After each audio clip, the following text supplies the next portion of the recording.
3x3, make some noise! Welcome to AmeriCup 2023. This is going to be absolutely insane. We got 24 teams trying to play the way so we have a chance to go to the Olympics. The winner of this tournament. All right, with that, we welcome you to the AmeriCup 2023 from here in Puerto Rico. Bienvenidos de regreso a Puerto Rico. Continental supremacy is on the line for the next 3 days. We've got the qualifying draw out of the way. 21 games yesterday. 10 teams qualified. There were 6 men's and 4 women's.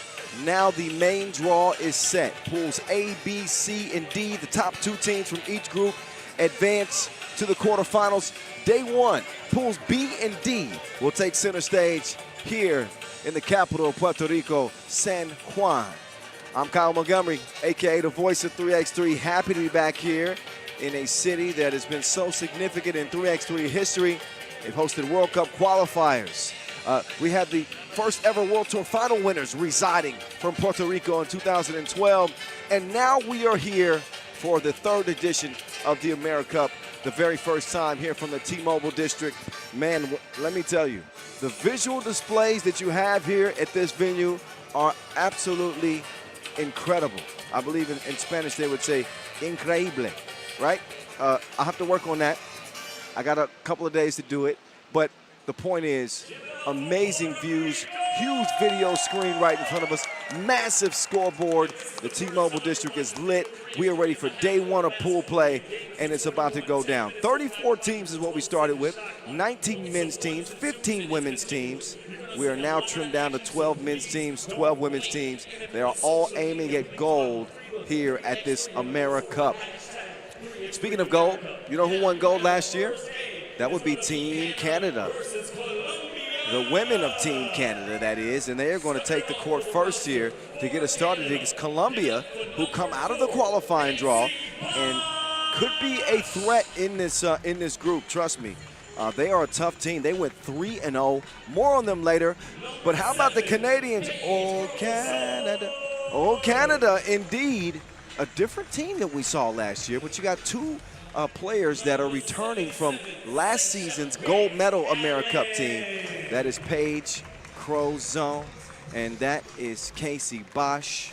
I like to call Casey Bosch Bosch Spice, but I might change her nickname to Brave. Right? Y'all like that? How about in the Ozone? The Ozone. Paige Crozon, Sasha Grant Allen, and Jamie Scott now round out this Canadian team. Shout out to Michelle Plouffe, who unfortunately injured her ACL in the women's series this year. She's on her road to recovery. Obviously, the Canadians are eyeing the Olympic Games. And so not only shout out to Michelle, who's recovering, but shout out to Kat, too. That 1-2 combo, I'm not afraid to say, is the best in 3x3, period. So best of luck on your road to recovery, Michelle. All right, Colombia. Now, I told you I was going to tell you a little bit more about them. And I'm the voice. I don't lie. Colombia coming out with Carolina Lopez, Jennifer Munoz, Valentina Lopez Montoya, and Juliani Paz. Juliana Paz, the leading scorer for this Colombian team, coming out of the qualifying draw. She stands 191. She could present a serious problem for the Canadians. To be honest, this Colombian team had to play 3 qualifying draw games. They won every one of them. 21-6 over Cayman Islands, 21-14 over Jamaica, 21-5 over Nicaragua, and now the 4 seed enters here, ready to try to medal this year. Last season at the AmeriCup, they finished 4th, Colombia did, so they just missed the podium. Now they are hungry to get there one more again. Lost to the United States, who ended up taking a bronze medal last year. So now they get a shot at the defending gold medal champs. Here are our 2 officials, Felipe Barrera and Angel Martinez. Long-time 3x3 ref. Plenty of personality here. I'm not afraid to say, one of my favorite officials ever in 3x3. Rano used to be able to hoop too, by the way. I didn't know he used to be able to, he was dunking on people and all that stuff.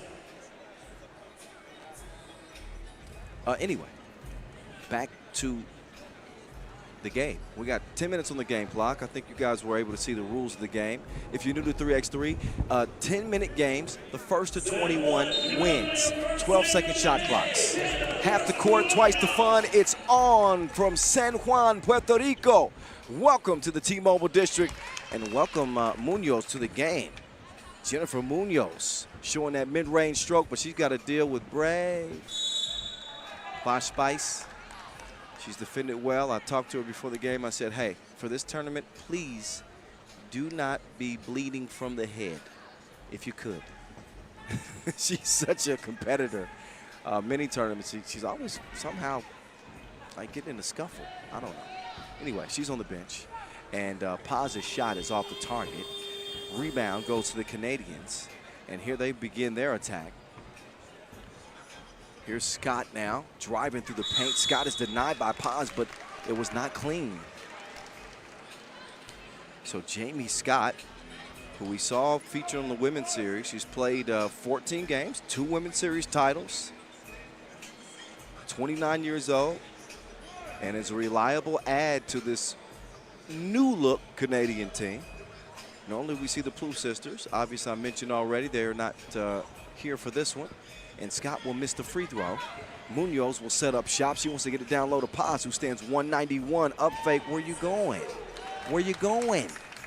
Nice shot off the glass. Juliani Paz, an absolute problem. I'm telling you, 23 years old, stands 191, and we might have shorted her some. She's like 190, maybe 194. I'm 192. She's taller than me. Any case, we got a 2-zip game. Colombia. Colombia. Here's Bosh. Bosh wants to get it down low. Tough defense. The shot goes up. Grant Allen does not have the touch that time. She's got some nice height on her as well. Now she's got to defend Munoz. They see the mismatch on the inside. Paz. That's light work. Scoring over Bosh. Now it's Casey. Waiting for the screen. Casey moving right. Casey past Paz. Casey gets swatted. Paz had her whole hand and forearm on the ball. I don't think I've seen that before. She cuffed it. Is it cuffing season? No, I think it is cuffing season. It's December. The holidays are coming up. All right, I'm sorry. 3-zip. Don't stop laughing. I know you laughing. Canada's not laughing so far. They haven't got a bucket yet. Got to figure something out. They have not figured Paz out at all. Stopping her is like trying to drown a shark. How are you going to do that? 4-zip, Colombia. Jamie Scott, no, she will miss it. Paige Crozon will not get the rebound. That will go out of bounds.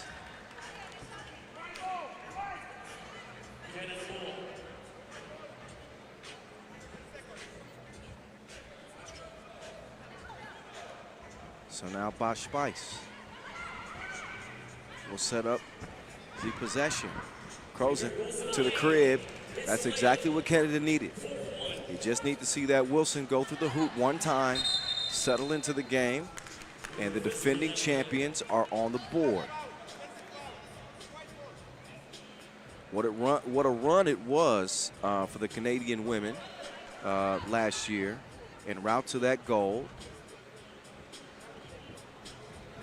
They won their first AmeriCup title, beating Brazil by a final 15-11. That's a shot clock violation. You got to be quicker than that. So Canada still looking to settle into this contest. They've had a lot of success in our national events, international events, and are a constant threat. But Colombia are not afraid.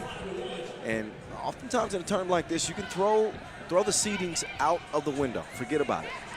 The Canadians the 2 seed, but it's all about who's playing best at the moment. And when you're defending champs, you got a big target on your back. Scott does get the shorty to go. And it's 5-2 as a result. Colombia is still in the driver's seat. Munoz was thinking about the 2 instead. Now she's getting suffocated. She can't breathe. She heaves it up in desperation. She somehow nicked the rim. That's a win in itself. Earns another possession, but wait a minute. She got her passport in her shorts. She was traveling. So we got a timeout on the floor. TV timeout with 6:44 to go in this one. And a nice start for the Colombians, who were impressive day one, coming out of the qualifying draw. Maybe even more impressive is the fact that they played 3 games yesterday. And they have to play back-to-back days. And they start against the defending champions. That's a tough, that's a tough schedule. But so far, so good. They lead it by 3. But I'll remind you, this is my 9th season in 3x3. I can tell you right now, games are not won in the first 5 minutes of a game. It's the last 5 minutes. So Canada do have the experience, especially with Crozan and Bosch, winning pedigrees, tough players, resilient. Let's see how the rest of this game plays out. At 6:37, but Colombia, they certainly got the talent. They got an understanding for this game as well. Munoz will miss it. Ozone. Down low. Grant Allen. No. No.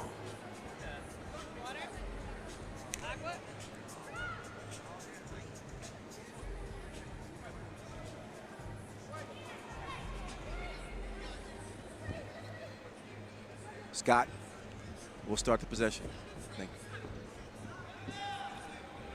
The Ozone, she's got her own orbit.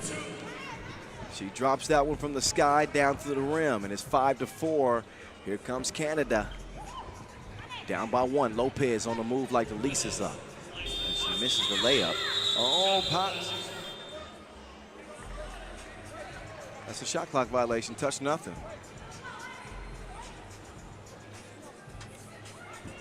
Packed venue, by the way. I know you guys can't see it on camera right now, but just trust me. Packed venue here to start day 1 of the main draw. Down low, Grant Allen. She'll get it back. Grant Allen is fouled. So no shortage of effort from Grant Allen, who is getting to it.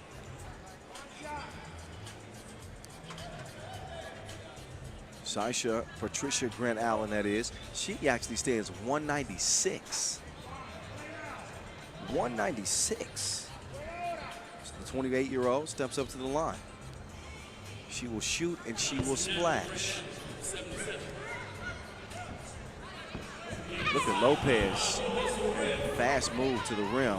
Paz will get it out to Munoz. Bien.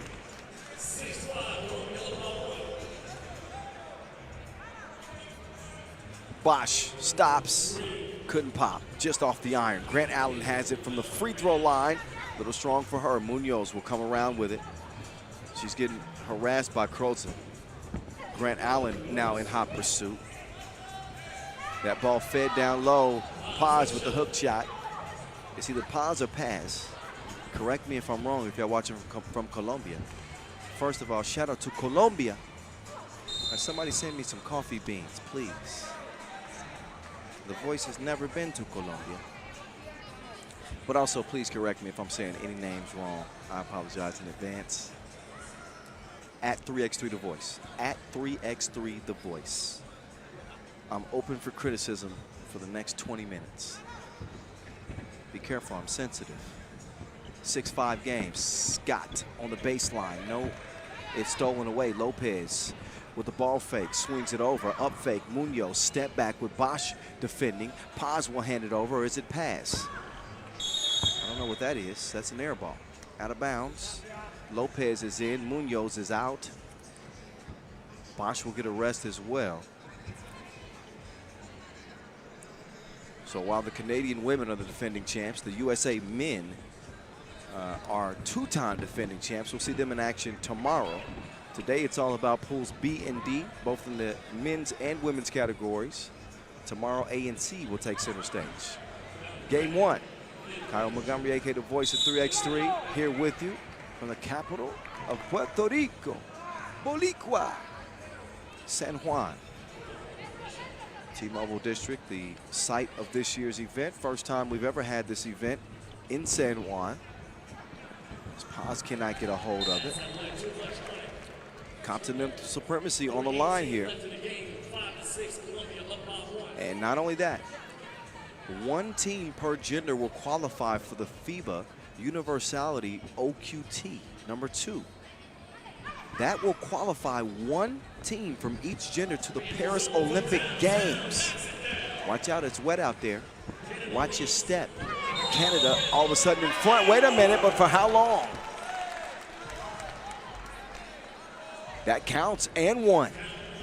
So Canada take a quick lead with a two-piece no biscuit, but then Lopez answers right back like a belligerent teenager.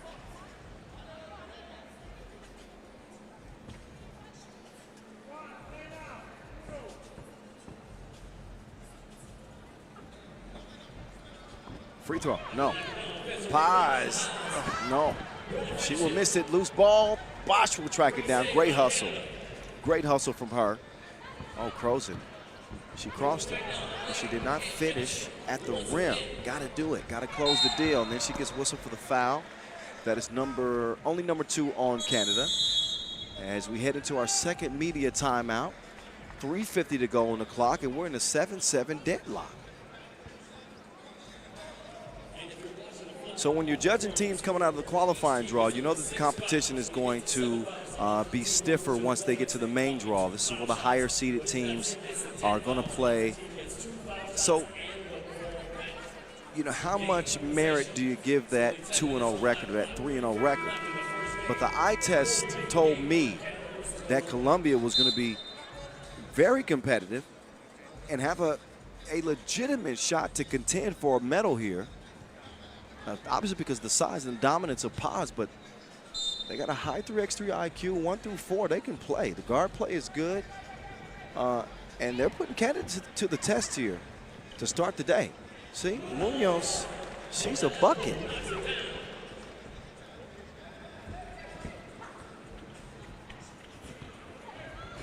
Scott will recover her own rebound. They need Bosch Spice to turn into Brave now.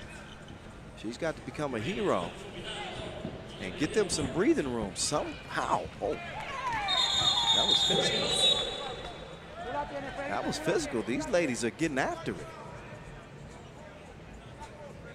Olympic implications.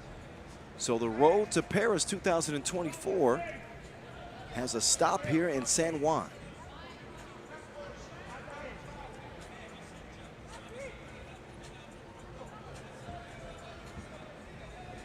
Colombia leading 8-7. Approaching 3 minutes to go. Paz defended well this time. Grant Allen she's sick of it. And actually has the height advantage, which is a first for Paz in this tournament. Grant Allen, oh, she just too much heat on it. And I think Bosch is telling her, best bounce past that next time, please, eh? You know the Canadians are always very polite. I've never seen them argue. Not one time. Ain't too many mama jokes going on in Canada. Only compliments. 1 point lead. Colombia in front at the moment. The defending champs. Trying to take the lead or at least tie it. Crozen left her frozen with the crossover. Somebody enthaw her quickly. 8-8 game. Lopez, nope, that's deflected. That's thanks to the length of Grant Allen. Crozen didn't have enough length on that shot. She missed everything. Hit me on my page. Oh, shooter's roll. Back ironed it in. Munoz will leave it short. Back out to Page. PC, cross court to Scott. Great Scott. Crozen now making her move left. Crozen making her move right behind the back. She Ooh, slick move, but she didn't finish it. $1 million move, $5 shot. Munoz, she will chunk the deuces. That will miss. Lopez! Count it. Plus the foul. Colombia now battling as they have an opportunity to tie this game from the free throw line. 2 minutes to go in this game. Carolina Lopez, the 25-year-old, at the stripe. Again, with a free throw that can even things up. She's got some 3x3 experience with 9 international caps, but she cannot cap it from the free throw line. Grant Allen, she will take the feed. That's good. Wait a minute, they didn't clear it. They didn't clear it. They weren't clear on the rules. You have to step beyond the 2-point arc with 1 foot completely, and you have to lift the opposite foot to proceed with the play. That's why that was called, and that's why black have the ball. Here come the girls in black. No, there they went. Shots off the mark. Scott makes her move. She got Bosch from 15 feet out. Bosch cross-court pass. Scott will flick the wrist off the iron. Grant Allen hustles it down. Grant Allen making her move. She's gonna attack Paz now. Oh yeah, she said you ain't the only big out here. Yeah. Nice attack and score. 11-9 Canada. The other Lopez going to the move. That was Valentina.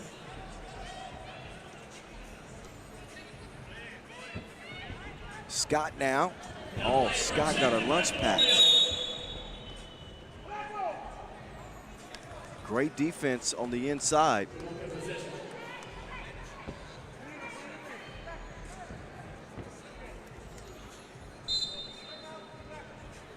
We got an 11-9 game. Buck 03 left as we start Pool B action in the main draw. Colombia coming all the way from the qualifying draw, playing 3 games. Qualifying draw B winners. Canada, the defending champs. They got a chance to sit back, watch, kind of scout. And now they get their first action here.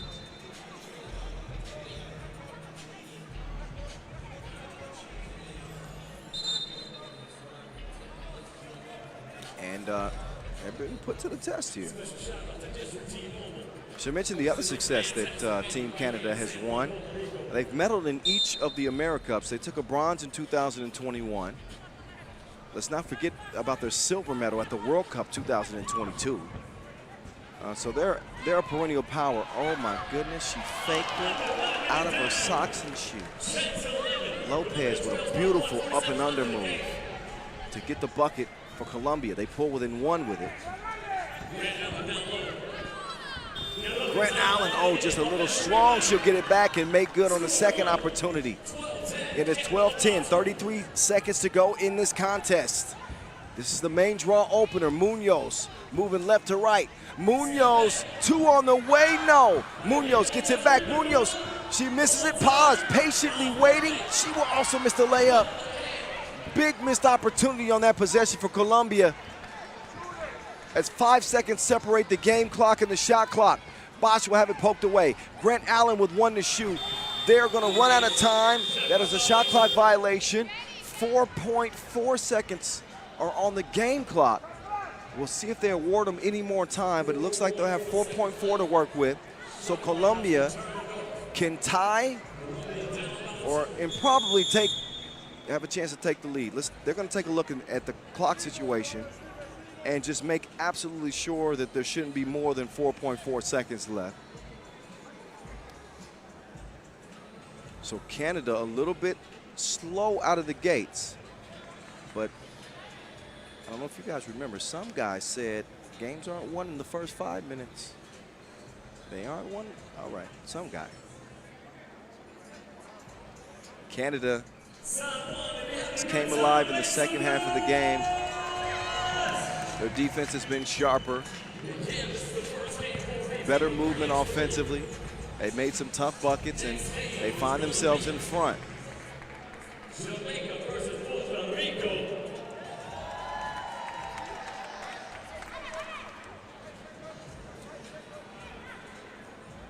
Actually 5.8 seconds, so more breathing room. It's going to come down to this. Can Colombia tie? Lopez over to Munoz. Munoz suffocating. Give me those cookies. The cookie monster. Casey Bosch snatches the rock and eliminates Colombia's hope for tying the game. What a win. Canada start things off with a 12-10 victory. It wasn't easy, but it counts. It's a W as Colombia fall for the first time here in San Juan after an undefeated qualifying draw day one. The defending champs are off on a good foot. But a competitive game. Don't sleep on Colombia. Top two from each group, by the way, advance to the quarterfinals. So, you know, we'll see what Colombia can do in terms of their ability to bounce back. But Canada got it done.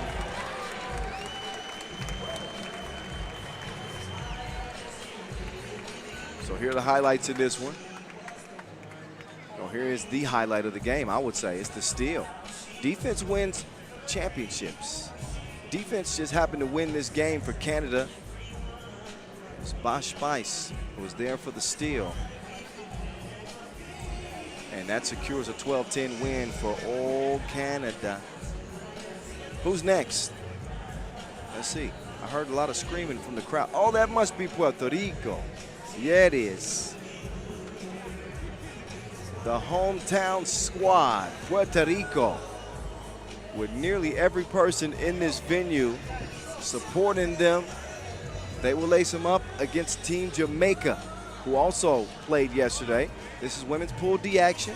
Again, I mentioned it's going to be Pool B and D on the slate for day one of the main draw. A and C will take over tomorrow.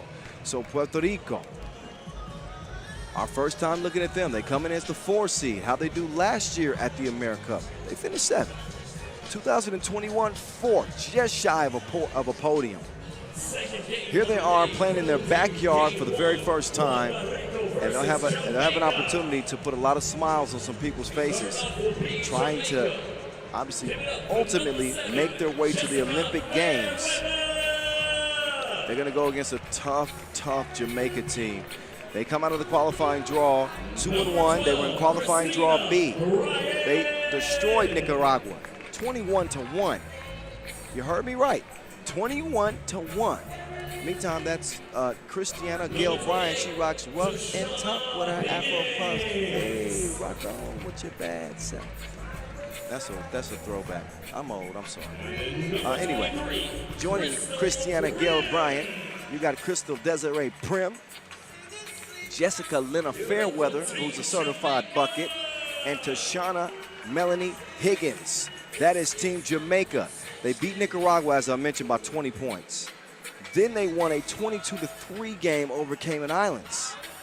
They lost to Colombia, however, the team we saw just drop to Canada, 21-14. So they come in strong, 2-1 record. The Jamaicans finished 5th at the 2022 AmeriCup. And you probably couldn't even hear that because this place just went up a few decibels. Puerto Rico, from here in San Juan, the capital, they welcome out their squad. Annalise Vargas, Mari Placido, Ashley Torres, and Taria Veronica Melendez.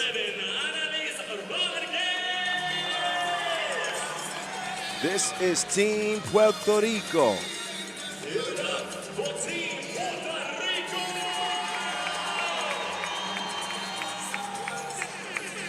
Man, it is loud in this place. So Puerto Rico, with the benefit of playing in their backyard, they didn't have to travel to get here. They got the fans behind them serving as like a 5th player, you could say. There's something to be said for that energy that the crowd gives you. There's something to be said for the encouragement when you may be in a tough situation in the game. Here's our 2 officials, Gonzalo, Chioponi, and Kuana. Hello.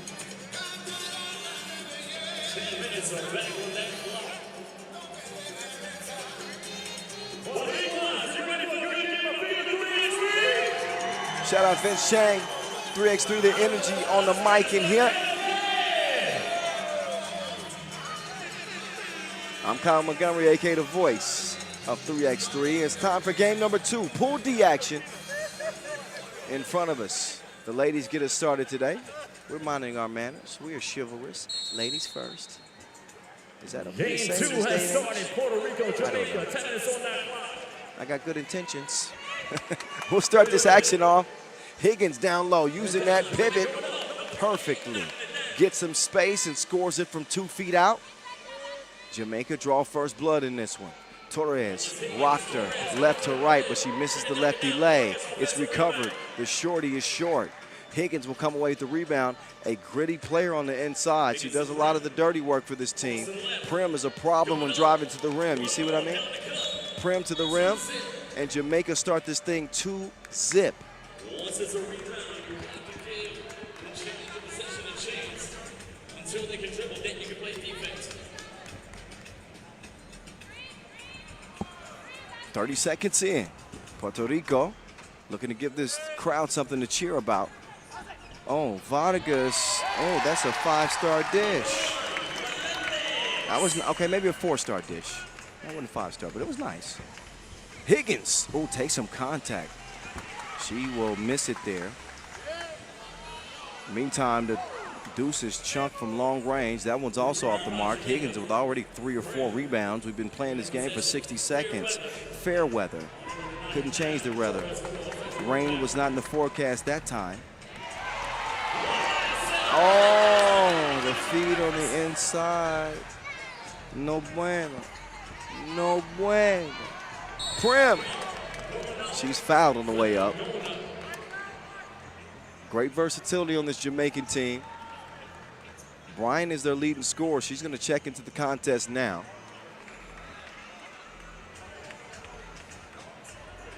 Fairweather was started off the qualifying draw shooting the lights out. She's shown that ability. Prim, nope, she leaves it short at the rim, but the Wilson comes back to her. Fairweather, cross-court pass. Prim wants to feed Bryan. Bryan, no hesitation. She gets the bucket.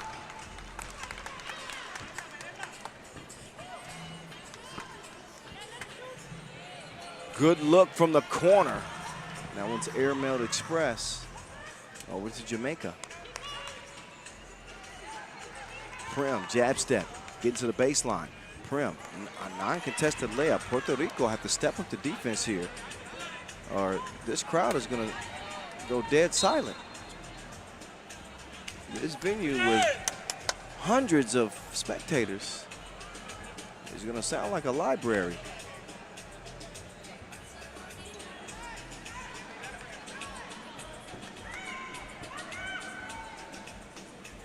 Down to Bryan, looking for a second bucket. Girl by. Placido says no. Vargas. Oh, man, look at the speed to get to the rim, but she misses it.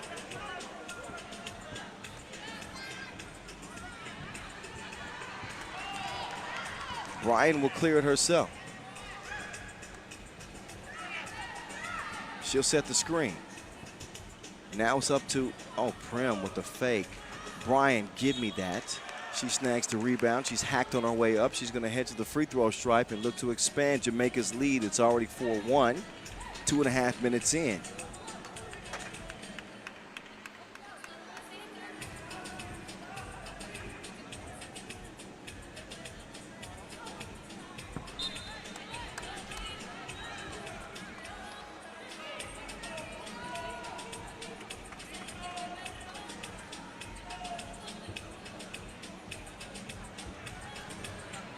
Here we go. Here comes Vargas over to Placido. Placido, the certified veteran.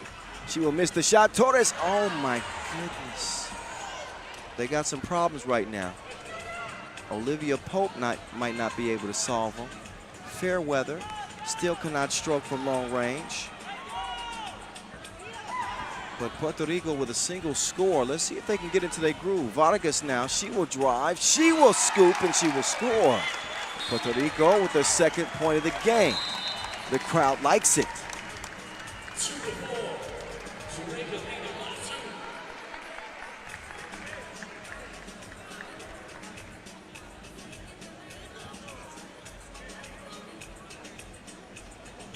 4-2. Look at the last action here. The drive from Prim and the score.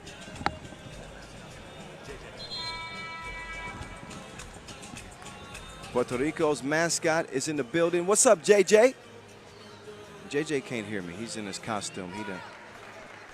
Somebody tell JJ the voice said what's up. Shout out to Seguros Multiples. Meantime, here comes Puerto Rico. Here they come, vamos. Oh, they better hurry up and stop Prim. Prim is in takeover mode right now.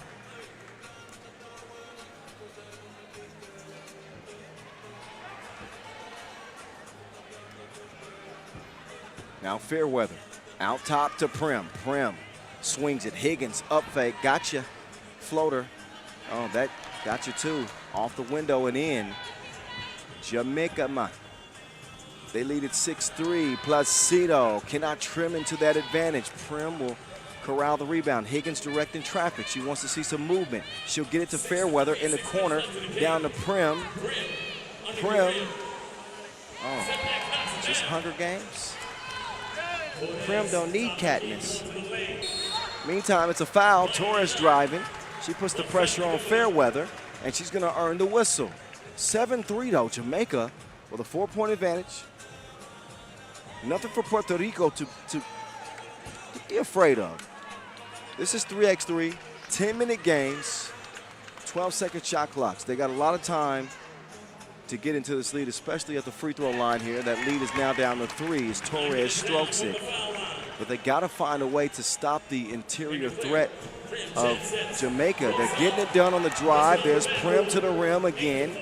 Higgins is all over the glass. And obviously they have to deal with Bryant in the post. So this game is going to be decided by Puerto Rico's defense on the inside.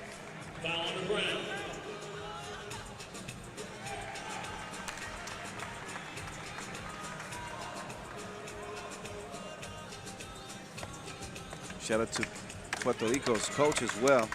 My guy, the Brody, Rafael Luis Carrion Montorero. I said his whole name. Oh, there's a foul call.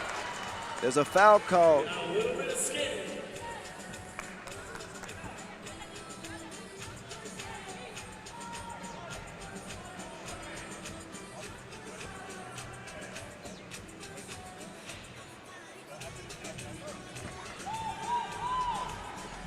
(9-4) wide open look from Placido.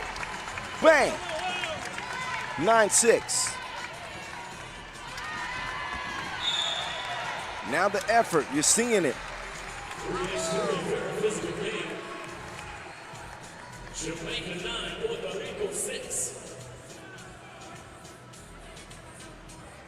So we got a 3-point contest. Jamaica's been in front from the outset, but Puerto Rico are starting to get more comfortable in this game and starting to settle in. We're approaching the midway point, 5:15 to go. Placido to the left, to the left. No, I should have changed that last note. She didn't have the stroke there. Prim, double teamed.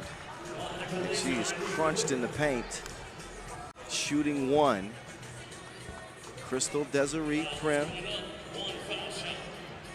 the 26-year-old who has never represented Jamaica on the national level until now. She's representing well. Wait a minute, did she balk? This isn't baseball. Did she balk? I don't know. Fairweather slides to the left. She came up Lord Farquhar. Short. 9-6, it stays. First of 21 wins. Neither team is scoring quite at that pace yet. So this one will likely go the distance, and whoever has the most points is going to win it. Oh, Torres. Man, Fairweather was not going for the spin move. She knew the choreography. Prim, that's a spin move. Prim off the glass. She is dominating this game. She's got the high score. Melendez, no. Torres also, no. Jamaica have it cleared, fair weather. She'll feed it down low. Higgins, that was broken up. Good defense here from Puerto Rico. Torres tracks it down. It's gonna be black ball. She wanted a whistle. She doesn't get it. She falls out of bounds with the Wilson. And Jamaica will have it. Good hustle. And yeah, don't get mad at me. I didn't see the foul either. So there we go. It's 6-10, Jamaica. Torres pass fair weather. She'll draw the foul on the floor. It's only the second on Jamaica.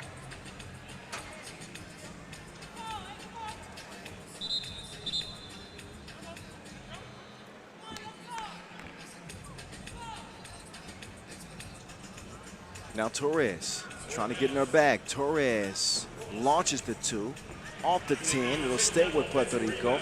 Vargas with the quick move. The snatch back. Get over here. She out there looking like Scorpion. So she strikes on the nice step back. 10-7. Puerto Rico within striking distance. Second media timeouts in front of us with 3:44 to go. JJ's running through the building, getting the crowd engaged and ignited. Not that they needed the help, but he's doing it. Is he going to start the wave here? Oh, the wave is beginning. The wave is beginning at the T-Mobile district. That will never die. Oh, look at the step back. Slide to the left. Slide. She had to do an electric slide. Almost turned into the splits. Nice move. But Jamaica's still with the advantage, and that's what matters most. 3:43 to go. Plenty of time. We'll see what happens down the stretch here. Pool D action, the first Pool D game of the day. Higgins, was that a sham? Was that a sham? Wow. 11-7. Up top. Vargas to the left. Swings it left. Placido, 2 up. Payet. It's a 2-point game. Puerto Rico are back in it. Higgins, though, all by herself. She's going to answer with a double. That's double trouble. Different strokes for different folks. This time, it's the gals in black as Jamaica respond 13-9. And like I said, even though Jamaica lost 1 game in the qualifying draw, this is a tough team. Finished 5th at the AmeriCup last year. They've been right on the brink of medaling at this event. Puerto Rico have never medaled at this event. They finished 7th last year. But Jamaica, man, this squad is nasty. Prim, she took her to spin class, but she didn't finish the lesson. We gotta finish the lesson. It's kicked out. Meantime, oh, Melendez. Oh yeah, that's a foul for certain. On the kick out, I think she would have rather had the 2-pointer count and have the official swallow the whistle. In any case, that foul is before the shot goes down. So, doesn't count. It stays a 13-9 game. Kicked out. That one launched from way far out. And out of bounds it'll go. 2:33 left. Game numero 2. Day 1 of the main draw. Again, it's the voice of 3x3 in your ear. Kyle Montgomery's my government name. 2:30 to go in this contest. Puerto Rico with a 4-point deficit, and they got 5 fouls. Higgins going to work. She said, you can come tomorrow. We don't need you today. Placido swings it over. Placido gets it back. On the cut, great ball movement. Can Vargas cap things off? All cloth. 13-11. The crowd is on fire. And Puerto Rico are hot on the heels of the Jamaicans in this sprint to 21. 2:05 to go. Jamaica still leading 13-11. Here's a look at the last action that we've seen. Higgins left all by herself. She gets reservations for two, but they ain't the only team that can shoot twos. Placido starting some nice ball movement. Two-ball corner pocket. She's a 3x3 shark. Cans it. JJ's all up in the camera. Down in front, JJ, please. Anyway, 13-11. Fairweather being defended well. Locked up. Locked up. Shot clock violation. Melendez put the handcuffs on Fairweather.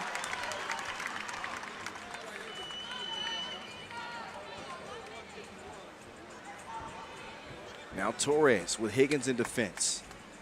8 seconds still left on the shot clock. Placido, oh, they mismanaged that possession. The Jamaicans also lock it in defensively too, trying to protect this 2-point lead.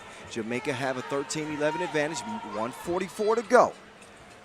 Fairweather has not got the offense going yet, but no better time than now. Fairweather with the step back. That was inside the 2-point arc, so that's a 1-point shot. Ball fake. Melendez, no. Good hustle from Torres, but this is a shot clock violation.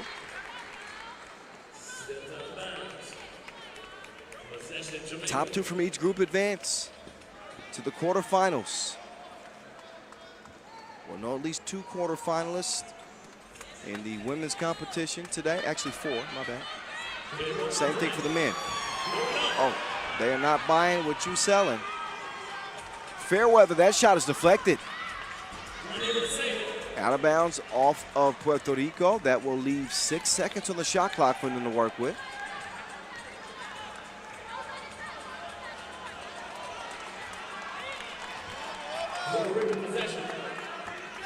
So we'll see what they're able to draw up here. Oh, wait.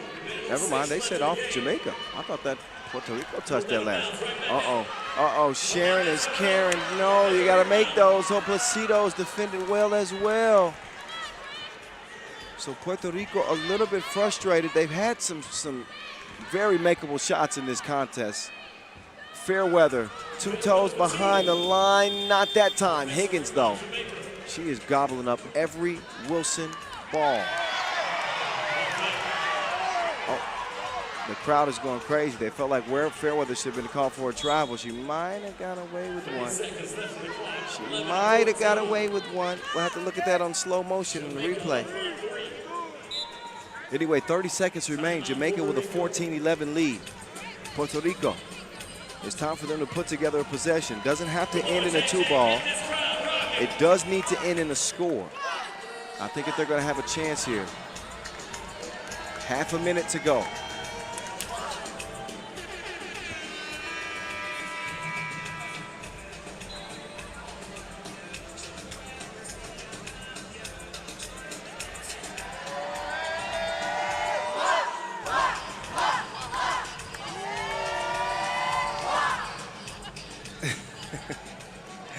JJ's engaging with the crowd. I'm not sure what they're saying, but he's turned up. All right, we got 30 seconds to go. Here we go. The fans are saying, vamos, vamos, vamos. 25.5. Puerto Rico with 8 seconds on the shot clock. 25 seconds on the game clock. Vargas, there she went. She disappeared in a blink.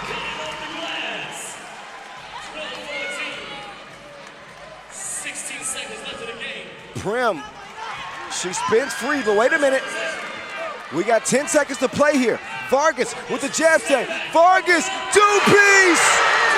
That is a window shopping money shot from Vargas to tie it at 14 apiece. You want to talk about window pane. And at least Vargas evens things up. 14 all, 4 seconds left. Increíble. Jamaica still have a chance here. Higgins, jab step. She will put it up at the horn. No, we are going to overtime. this game as loco. How about Annalise Vargas with a clutch two? Jamaica led 14-11. They looked like they had the game in the bag, but hold up, wait a minute. Annalise Vargas. She stays in the clutch like lipstick in a personal mirror. What a play. This crowd is electric right now, and they should be, as Puerto Rico have evened things up 14-all.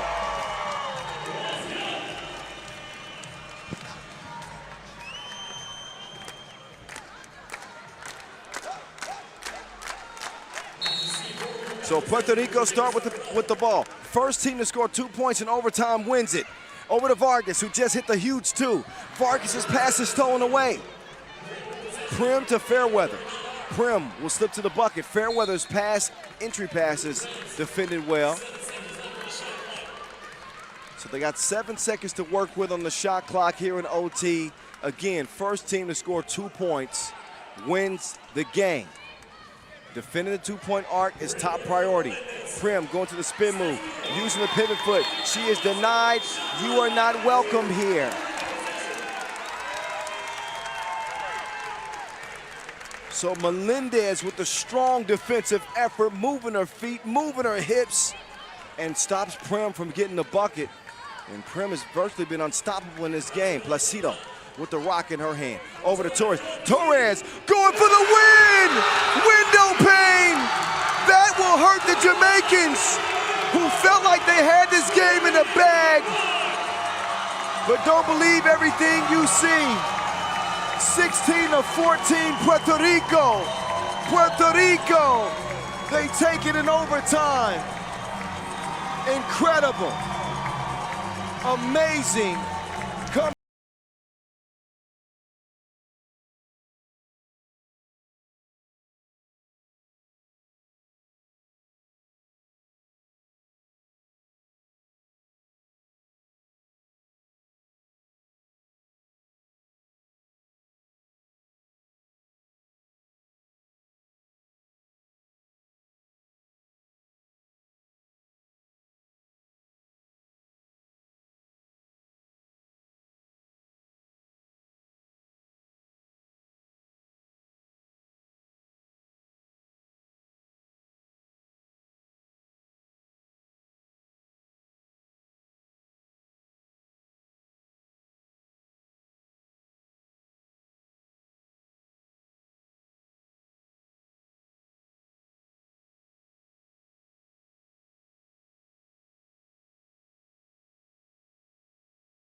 that really makes them dangerous. They move the ball well. The guard play in particular for Martin Martinez, I think, could be disruptive, but he's got Superman Johnson in front of him. That's a different type of defender, so we'll see. The main draw ain't the qualifying draw, folks. We level up. So Ecuador with not only Martin Martinez, but Alexander Guerra, Edward Sanchez Barrera, Kevin Vera Cedillo, who stands 217, by the way, along with Martinez. So you got the bearded king, the veteran leadership with he and Alex Johnson. Superman's been playing this game for a long time. They got some size as well with Posthumous. Posthumous, man, he's a big fella. He doesn't stand 217, but gee, 209. Bearded king. Stroke was broke that time. He got his big bro watching in the crowd. Shout out to him. What up, though? Alex Johnson, no FaceTime that time. Martinez, he'll set up from the right wing. He wants to get it down low. The Chimborazo. That's the tallest mountain in Ecuador, by the way. That's why I'm calling him that. The dude's 217. Tallest player, I think, to ever play 3x3. You can fact check me if you want. Another one offline from Bikramjit Gill. Bick, he's tied up in the paint. That's a jump ball situation and awarded to the defense. Bick will check out, so they'll trade a beard for a mustache. Ogundukun will come in looking like Apollo Creed, team light skin version. And now he's ready. Oh, Martinez gave him the shakes. Superman Johnson wasn't ready for that. Superman will feed it down low. And 3 seconds in the key is called. So got to move quicker than that. Chad Ryan William Posthumous making his first international cap. Martinez will open the possession for Ecuador. Cross-court pass. Martinez to the paint. Martinez with the floaty. He will miss. Bick will save it, but who will get it? Ecuador will. Wait a minute. No, they didn't. They did not. It's going to be white ball. Ogundukun, he will take over the possession. Start things off. Officially day 2 of the action here from the T-Mobile District. Welcome if you're just joining us. Kyle Montgomery, a.k.a. the voice of 3x3. Ogundukun, watch your step. It's wet. Got to put a sign up. It's 2-1. So Cedillo attacking, drawing the foul. And he will shoot one. Kevin Rene Vera Cedillo, 20 years old, stands 217 and played well for Ecuador in the qualifying draw. He continues to play well as he knocks down the free throw, even things up at 2 apiece. Man, there's 2 boulders clashing down there as Posthumous uses his size to elevate and score. He's a mammoth of a man as well. Oh, give me them cookies. Bick steals it, delivers the stolen goods to Superman. Blau. 5-2. Down low. Here they go. Mid-range from Sanchez. That one rolls off the iron. The bearded king swings it over to Superman. Alex Johnson over back to Gill. Gill will use the screen from Posthumous. He will miss the crib and they'll go out of bounds off of Team Canada. So the AmeriCup featuring the best teams from the Americas, North America, South America, Latin America. Continental supremacy is on the line. And a gold medal, by the way, that will earn you a spot into the second Olympic qualifying tournament, the UOQT. Johnson will get a second chance at it. Man, the ground started. Is there an earthquake happening? Oh, no. Oh, that's Posthumous. and Guerra hitting the ground. That was a trimmer. Posthumous, big old dude. 5-2 contest. Big Gill, he's fouled on the drive, on the floor.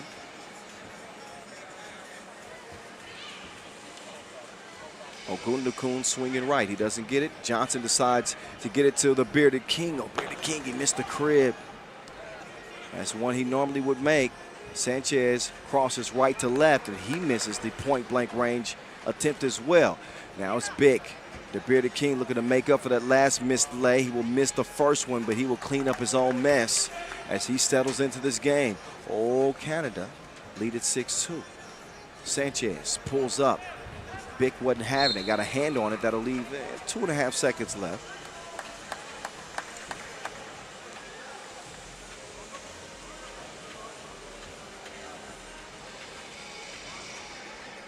Four-point advantage for Canada. Posthumous going to the post. He's calling for the travel.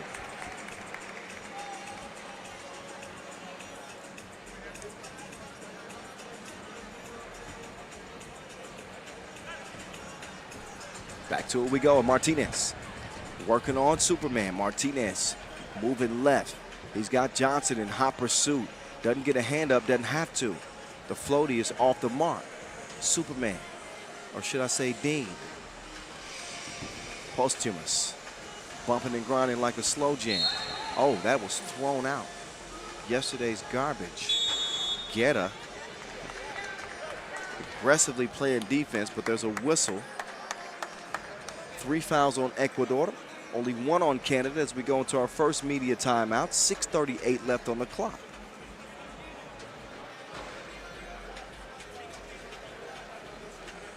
The AmeriCup 2023 coming to you from the T-Mobile District here in the heart of the capital of Puerto Rico, San Juan. Good action so far in the women's competition.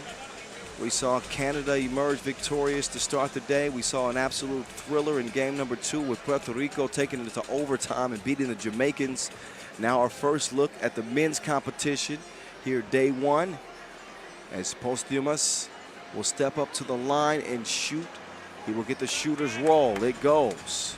Canada continued to add to that lead.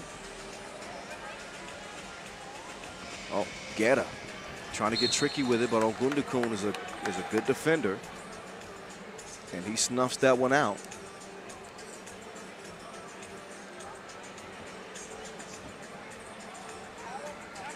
Superman,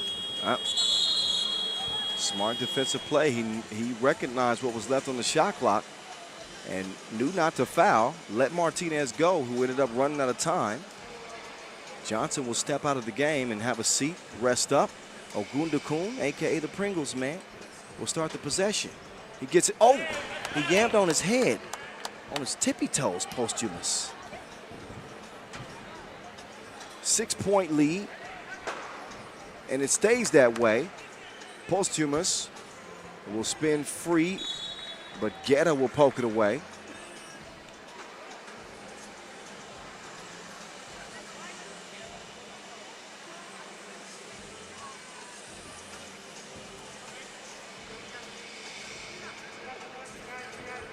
Superman Johnson down low to Paul Bunyan. Ain't nothing they can do with him. The dude has his own zip code. He's a large man with a big impact on this game. Posthumous, just feed the beast. He didn't even feel that foul. It's like wind.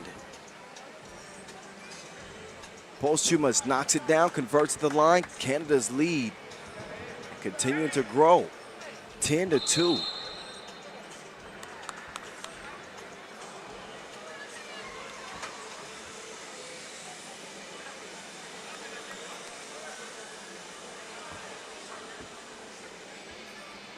.549 on the clock. Ogundukun. Superman, wait a minute. Got a whistle. Off the ball foul called on Posthumous, I believe. And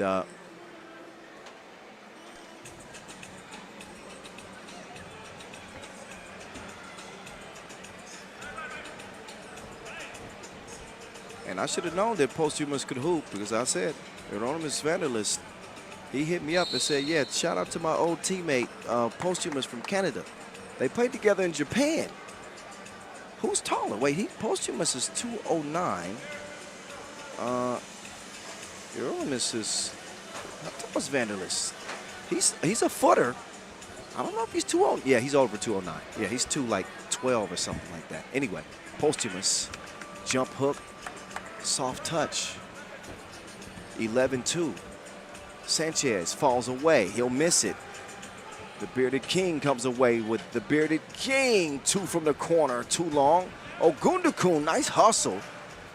He'll preserve the possession. Posthumous is absolutely hacked underneath. They're having a tough time with him. So he's really set the tone offensively for Team Canada, as they're on pace to get to that 21-point mark. 11-2. And this sprint to 21.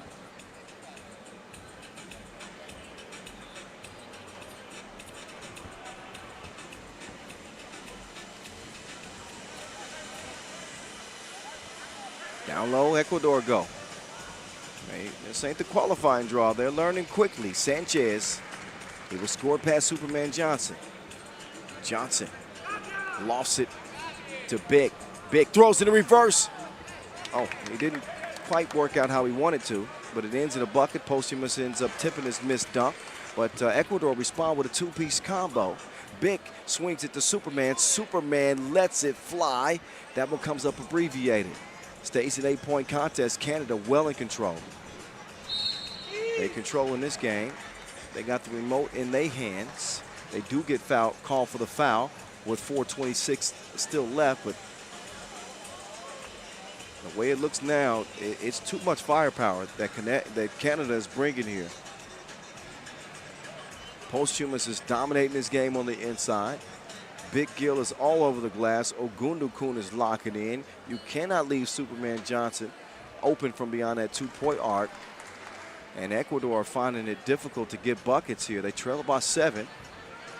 They got to catch fire if they want to make a game of this. Posthumous goes up and lays it in. I thought he might yam it. But a bucket is a bucket is a bucket. Guerra goes flying. Posthumous hardly even, well, from his perspective, he hardly touched him. He says, my hands were straight up. Man, if Posthumous and a grizzly bear got in a fight, you need to check on the grizzly bear. You understand? Check on the grizzly. Anyway, 14. I thought that was funny.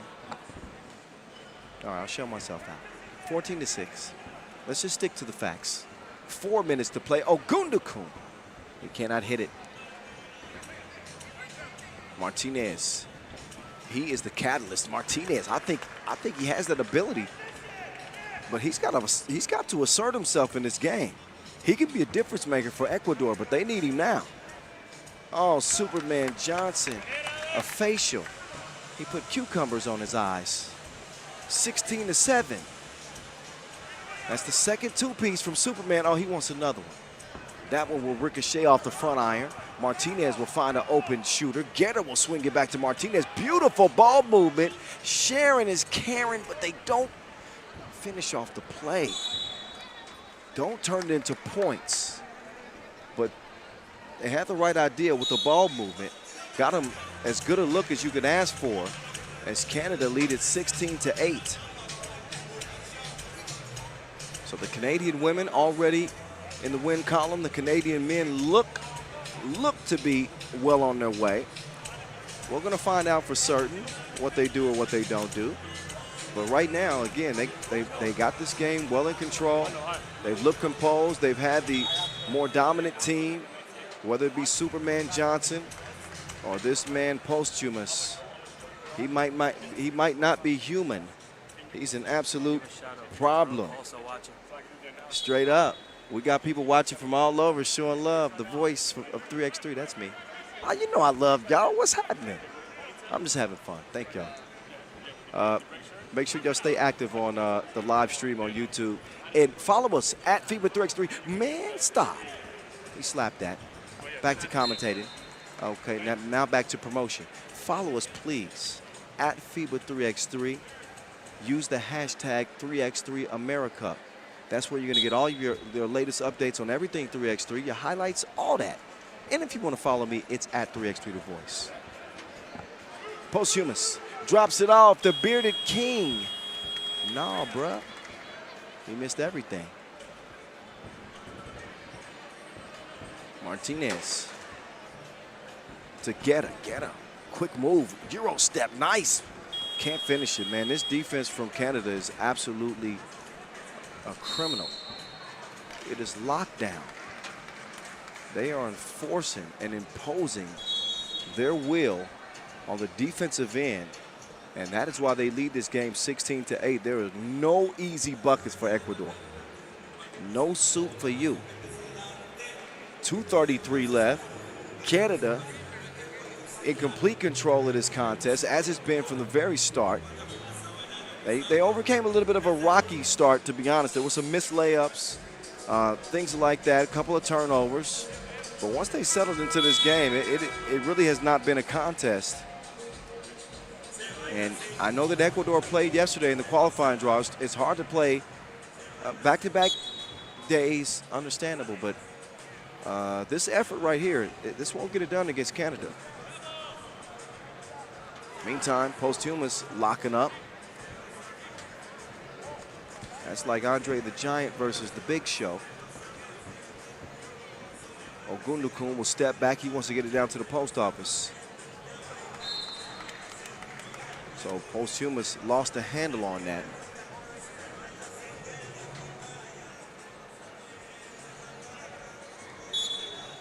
What do y'all think about these nicknames for him? Juggernaut, Lumberjack, Paul Bunyan. I don't know. 2 minutes to go. And you can't be touching Superman like that. He got his own comic books. 16-9 game. Ecuador's 7th foul. So Alex Johnson will step up and shoot the free throw. The 2 free throws, excuse me. I should know the rules of the game by now. Ecuador in the penalty. And, oh, Superman splits a pair.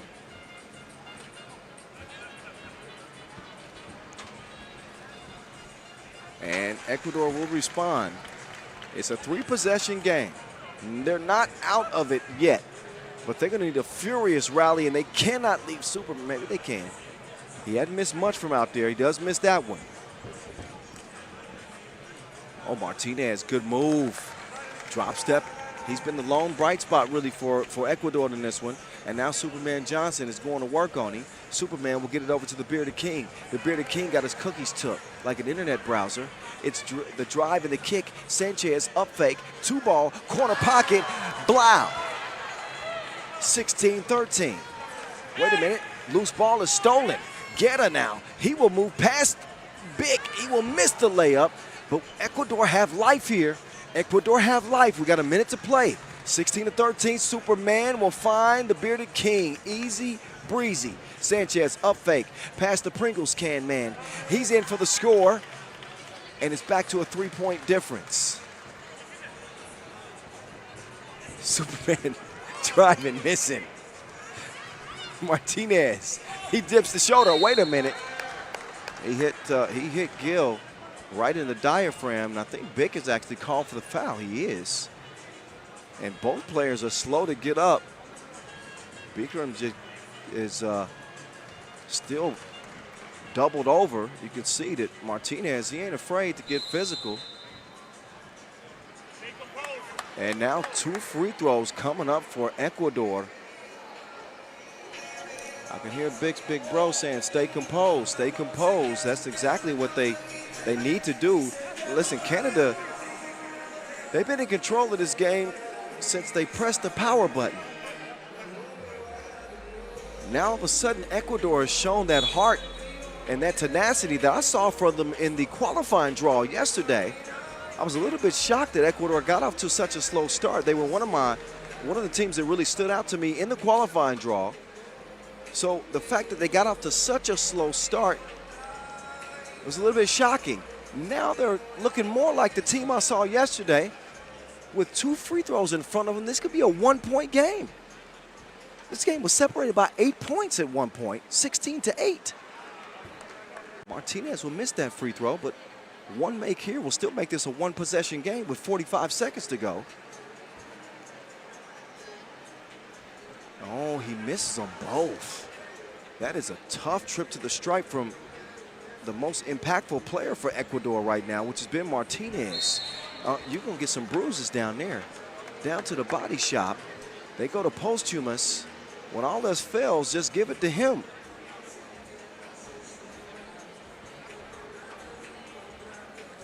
And by the way, if it's not Posthumus, if it's Posthumous, somebody from Canada hit me up. Tell me if I'm saying it wrong.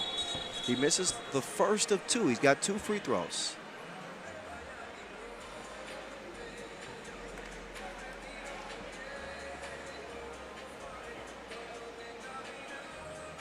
Oh, second free throw is no good too. So each team having their struggles at the free throw line. 18 of 14, Sanchez lets it fly. Didn't have to force it to. They're going to get a good look. Martinez, no. Strikes the iron, and that's it. Superman, oh man, that was deadly. That was like snake venom. He didn't even have to shoot that. They were up 4. He shot it early in the shot clock. Guerra will miss. That rebound was secured. Superman, dun, dun, dun, dun, dun, dun. Game. 22-14. Canada, they're able to end it the right way. So the final score is indicative of how the game went. It was an absolute blowout. Ecuador had their chances, made it interesting, but in the end, an 8-point W for Canada to start things off here in group play. Pool B for the men. That's 3 games in the books. And we're just getting going. 12-game day 1, B and D in both genders competitions take center stage today. I'll step off the mic for a moment, just for a moment. I got to run and grab some water real quick, but you know we got more action coming your way very, very quickly. So stick and stay, y'all. We're right back at it in moments. Congrats to Canada on the 8-point win.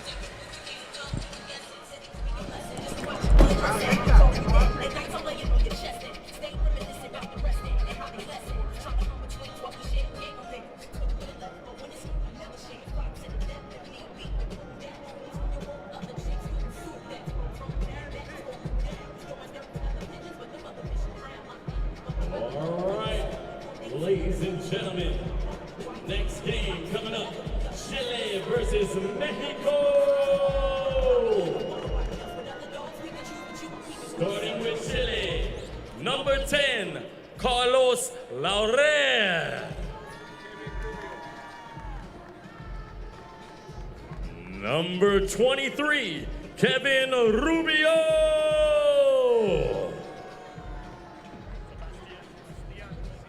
Number 17, Sebastian Silva. And number 30, Diego Silva.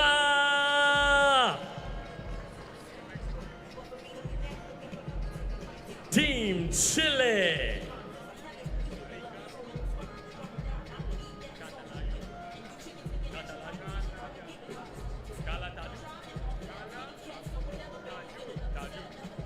Now Mexico, number 3, Ricardo Calatayud.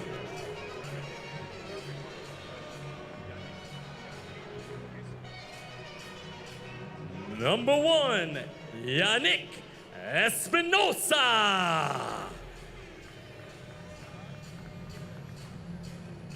Number 4, Isaac Gutierrez. And number 2, Daniel Montiel. Team Mexico.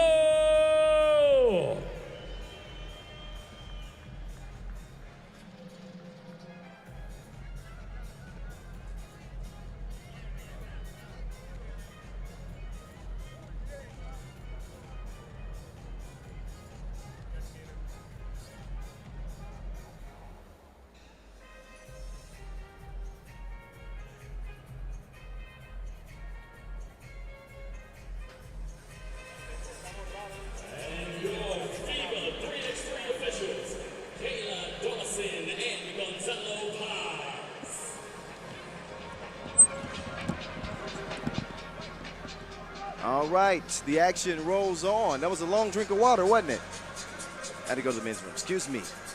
Back to the action, Pool D, as the men go back to back.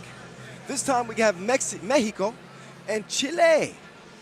How good was Mexico? Both the men's and women's teams in the qualifying draws yesterday. Now here they obviously have earned their way into the main draw against a Chilean team that is not to be slept on. This should be a good game. Let's get to it. Game number 4, day 1. Silva will step back, and he just grazes the iron that time. For Team Mexico, they come out of the qualifying draw B, in fact, with a 2-0 record. They beat Jamaica. They also beat Guatemala pretty handily. That's how they land here. They're in the black jerseys. For Chile, they finished 7th at the AmeriCup 2022. They entered this game with Carlos Lawler, Diego Edmund Silva Campos, Kevin Rubio, and Sebastian Silva. For Mexico, it's Daniel Montiel Hernandez, Isaac Gutierrez, Ricardo Avila. They actually call him Cala. And Yannick Espinosa Cortez. That's the squad. Now that the formalities have been taken care of, here comes Cala. He cannot hit the mid-range. Gutierrez, though, he's there. I got your back like a pack with straps.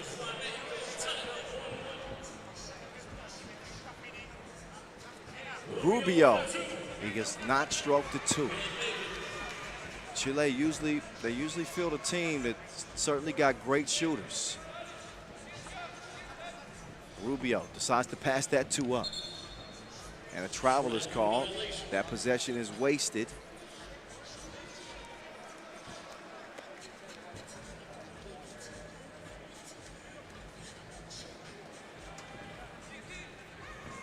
It's Mexico, Montiel. He was the leading scorer in group play. And he continues his scoring onslaught here in the main draw. He gets the scoring up to a 2-1 game right now. Silva, rejection. Lawler, he chunks the deuces. Missed it left iron, out of bounds, it will fly.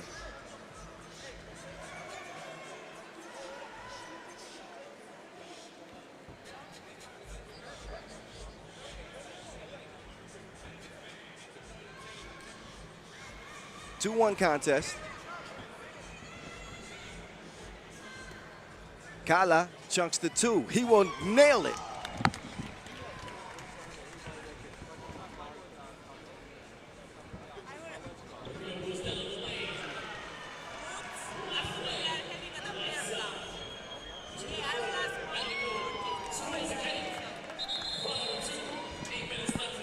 We got a 5-2 contest. The 2023 AmeriCup from San Juan, Puerto Rico. Just a reminder, in case some of you are just joining us, thank you for joining us. I'll send you your tardy slip in the mail. But now that you're here, stick around for a while. It's a 5-2 game, Mexico and Chile.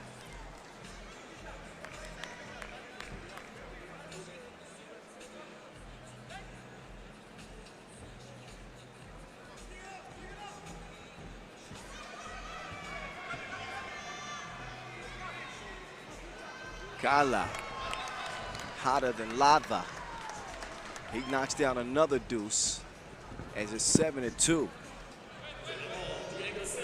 Diego Silva, not that time. Get it to the hot hand. Calatayud cannot track it down that time. They'll turn it over. But Calatayud was hooping in the qualifying draw. He didn't like how I was saying his name. He said, just call me Cala. Okay. Okay. Oh, Rubio. Man, he is rejected. Gutierrez. He's a big fellow. And Calatayud can't get it to go.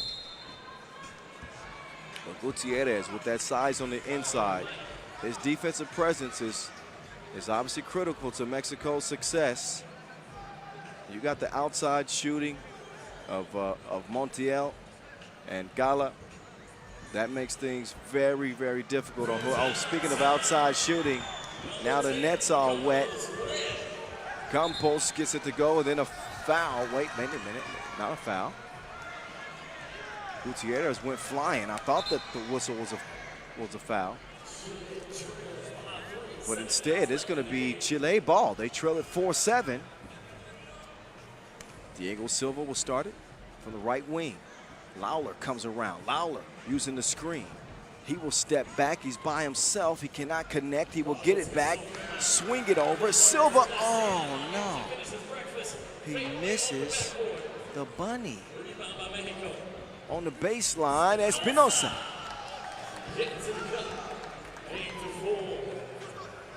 8-4 contest, Mexico. Silva, he unloads from deep. 2 from the corner. It's tracked down.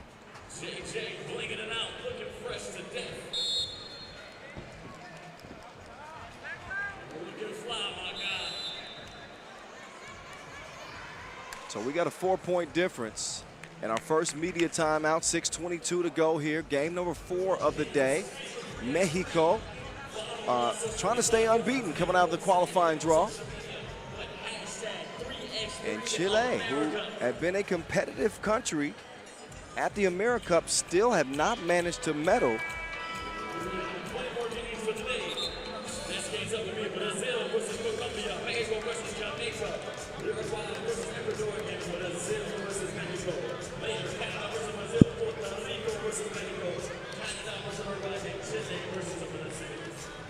So we get back to the action in an 8-4 game, 6:22 on the game clock. Diego Silva opens things up.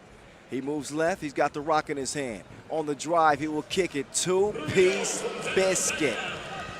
6-8.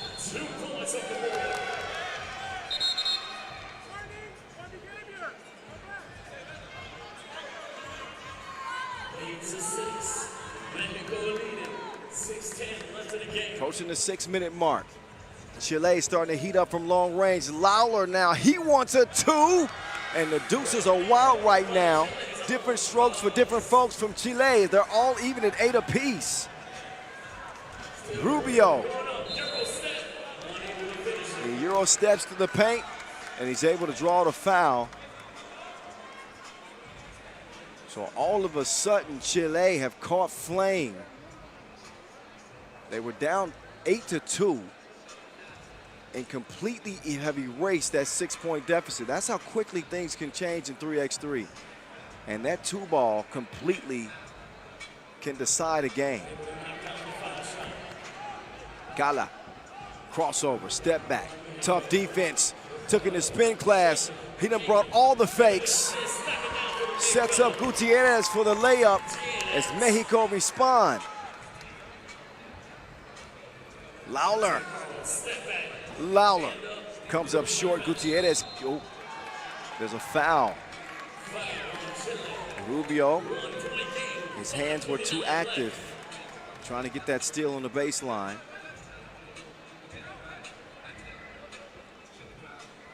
.529 to go.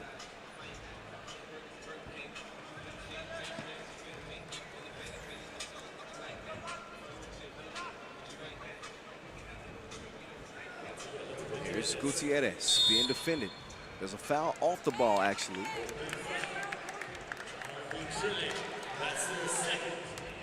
So Chile up to 2 fouls, Mexico with 4.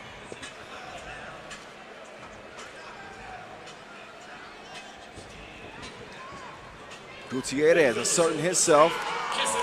And he scores off the window.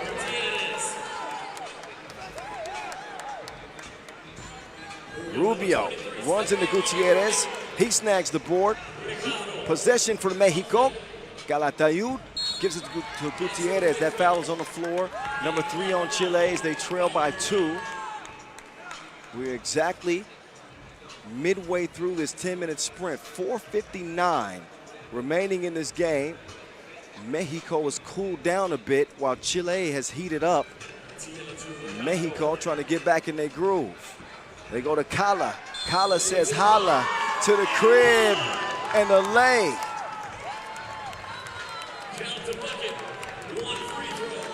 He'll get a chance for a 2-point play. You can see Calatayud so quick off the dribble.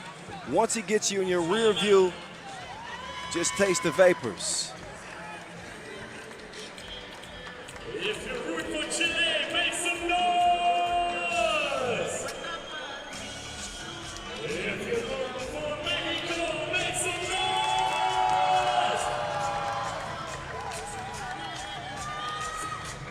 So we got a timeout on the floor. 4:50 to go. 11-8 game, Mexico.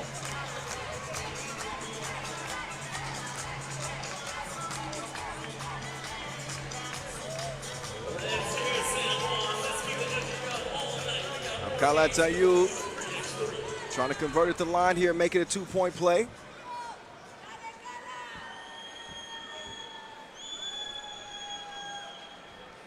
And that is nothing but you know what. Down low. Smart play to feed it inside. They'll reset. Chile, oh, we left him like a bad relationship.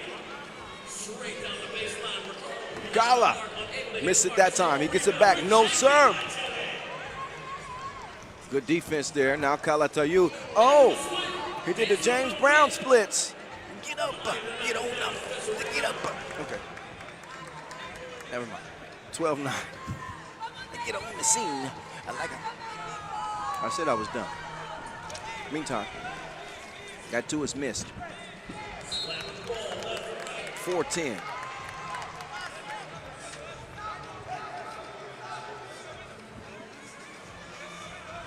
Mexico trying to maintain this 3-point advantage. Rubio, it's a no.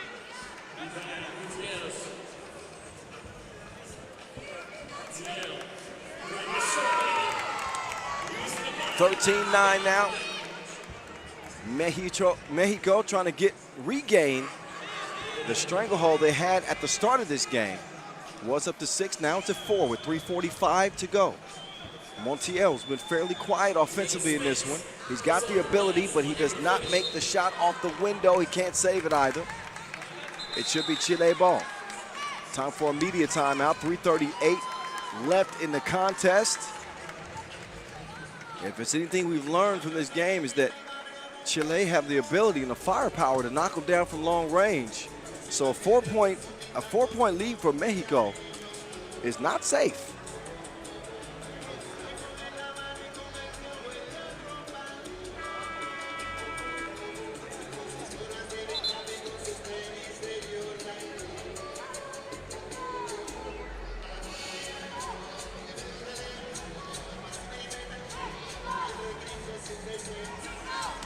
So we'll get back to it.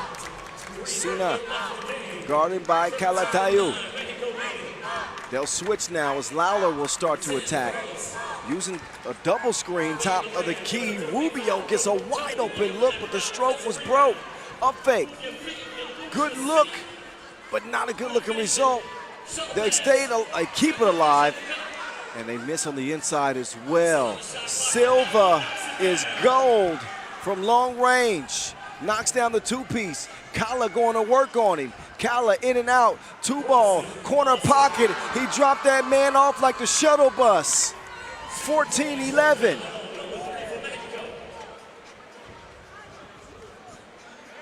Rubio.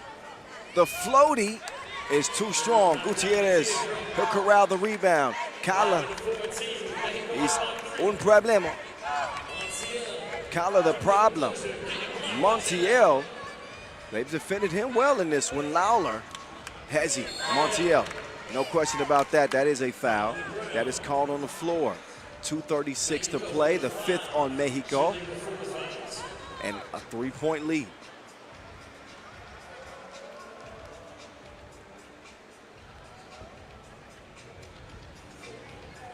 Lawler, 2 is launched. Rebound goes to Calatayud. Kala wants a screen. For what? His ISO game's on point. Dime time. That's a loose change for you. Silva, though, couldn't knock down the 2. It was wide open.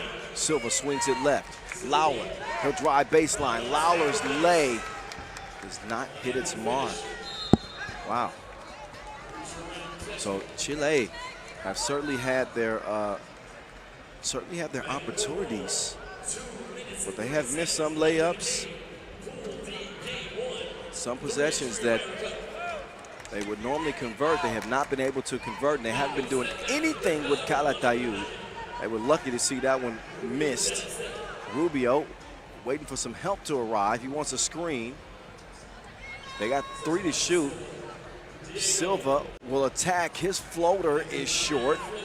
And Calatayud will track it down. Montiel, he had his sight sets. Calatayud, the quickness from him as he gets to the rim, he will draw the foul. Calatayud is a game breaker for this Mexico team.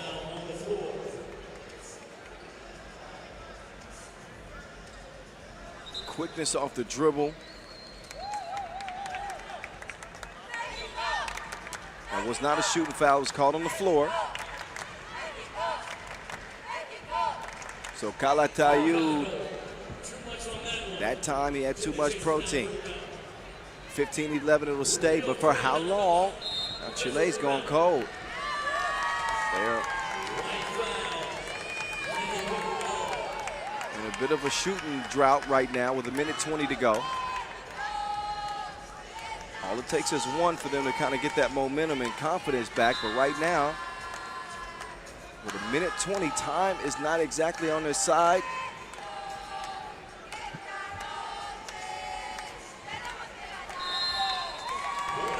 And that won't help their cause. Foul on the inside. That was the 7th anyway, so free throws were going to be the result one way or the other. So now Daniel Alejandro Montiel Hernandez up to the strike, shooting 2.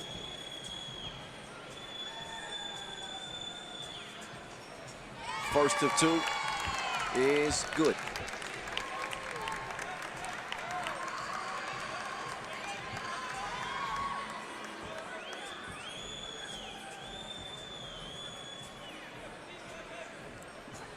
Second of 2 is no good. But the lead for Mexico at this point at 5 points, pretty comfortable with 1:16 to play.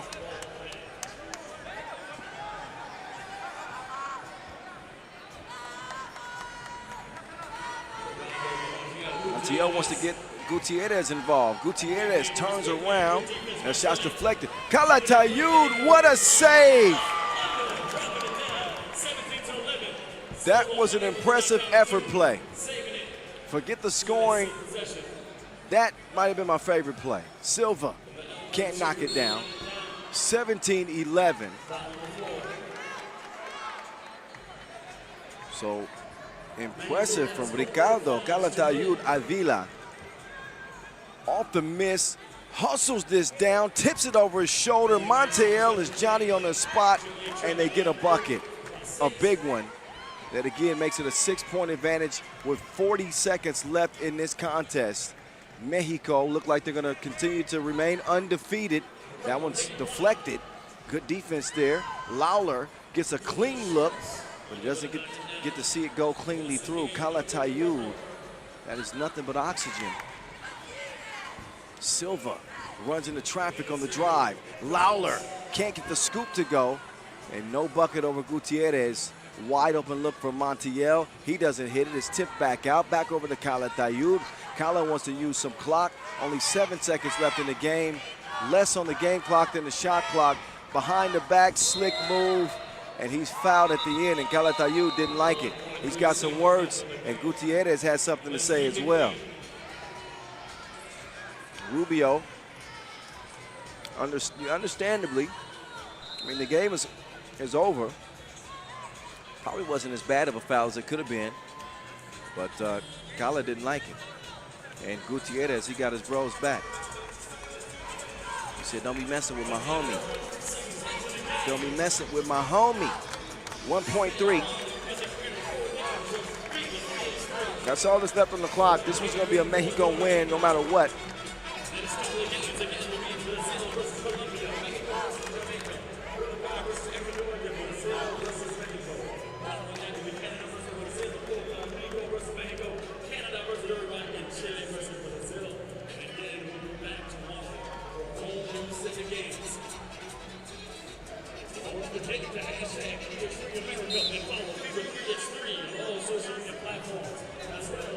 So just the formality, the rest of this one. We only got a second remaining. It is a Mexico win. We just need the final score to put in the books.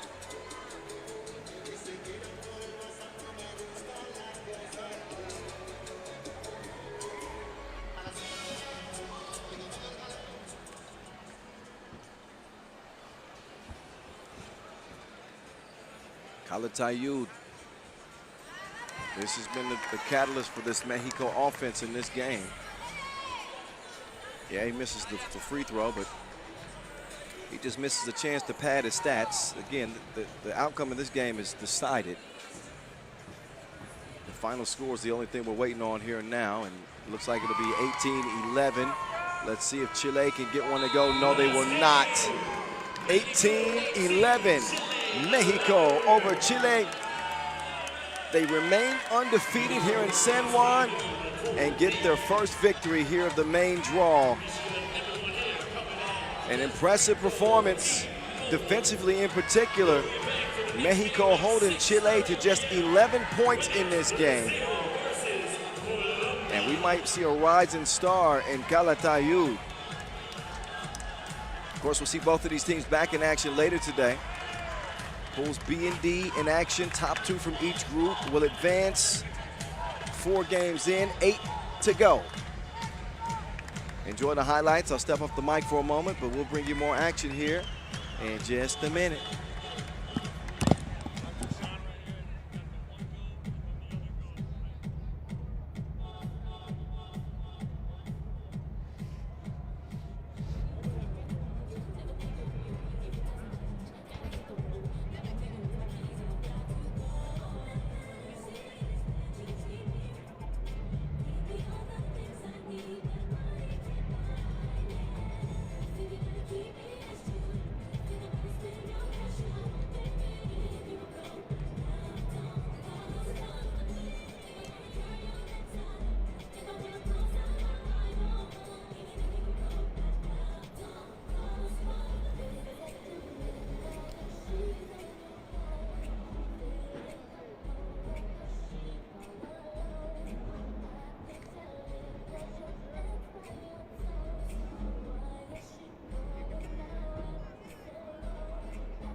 Ladies and gentlemen, next game of the day, Pool B, Game 2, Brazil versus Colombia.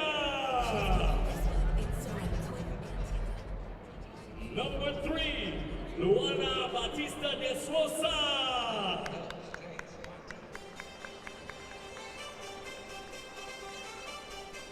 Number 22, Victoria Marcelino.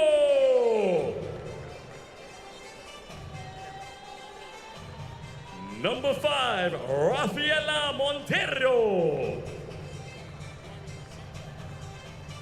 And number 13, Kawani Silva.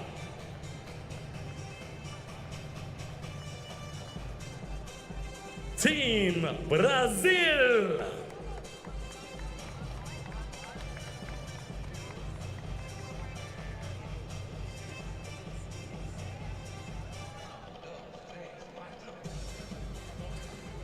Now, Team Colombia, number 8, Carolina Lopez.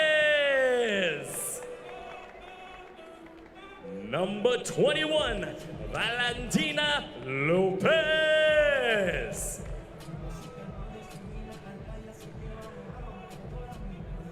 Number 12, Jennifer Munoz.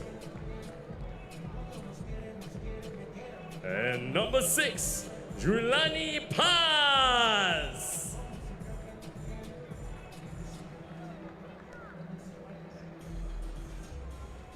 Team Colombia.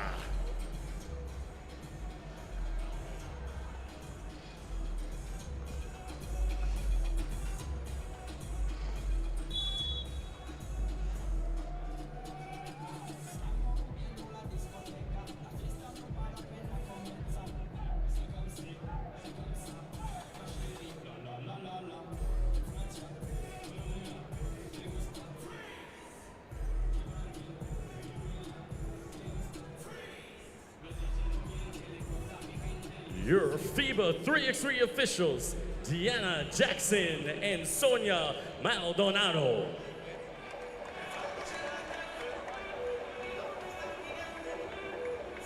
Again, 10 minutes on that clock, 12-second shot clock.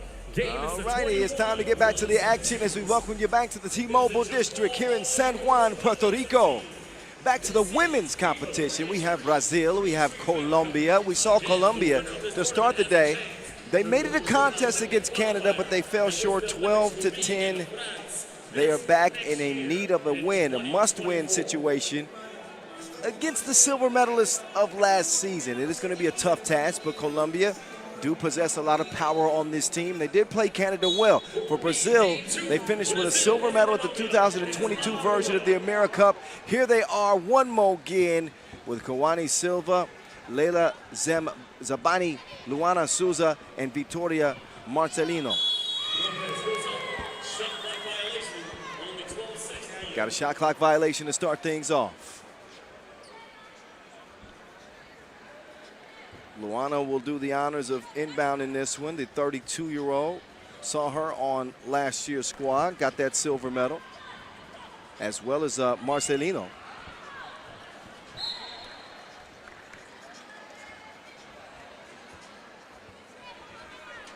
So up top we go.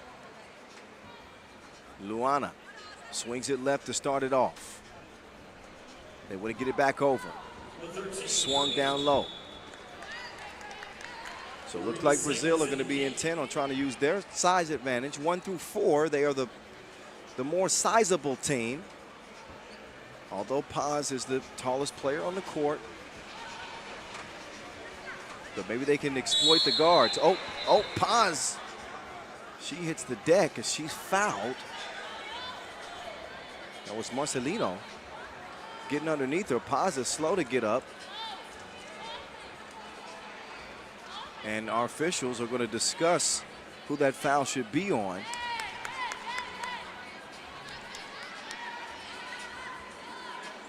Deanna Jackson and Sonia Maldonado are two officials for this contest. Pool B action. Kyle Montgomery, AKA the voice of 3x3. I'm rocking with you into the final horn. Oh, look at the quick move. The scoop was defended well by Paz, recovered by Victoria, and she will get the bucket to go. Pressure defense from Firmino on the outside.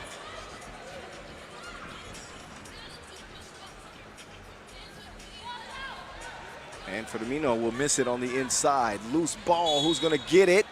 That's gonna be a foul on Brazil. They'll make a substitution. Firmino is out, as is Lopez. And Carolina getting a rest over there. Munoz makes her move. Jab step left, goes right, hangs, misses it back iron. Rebound is snagged by the Brazilians.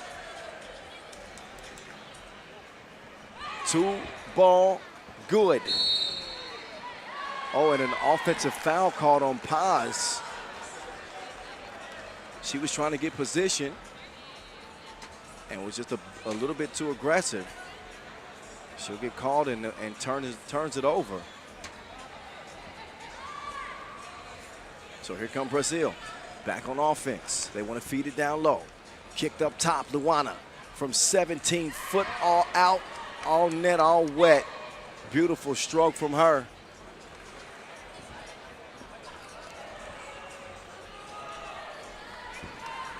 4-zip, it'll stay. Monteiro down to the paint. Firmino. Firmino tries to scoop, fouled on the shot. She'll shoot one. So Kawani, Silva, Dantas, Firmino. Up to the line, the 28-year-old making her first appearance for the national team right here, right now. She will calmly step up and shoot the free throw. Misses it, comes right back to her. This time she puts the cookie in the cup. 5-1, Brazil in control at the start here. 2 minutes in. Munoz, jab step, good move. Takes a screen as well, wants to feed it on the inside. But Valentina Lopez couldn't corral it. Still out of bounds off of Colombia. Actually off of Brazil, my bad. But 0.8 seconds remain. Munoz gets it up. And a shot clock violation.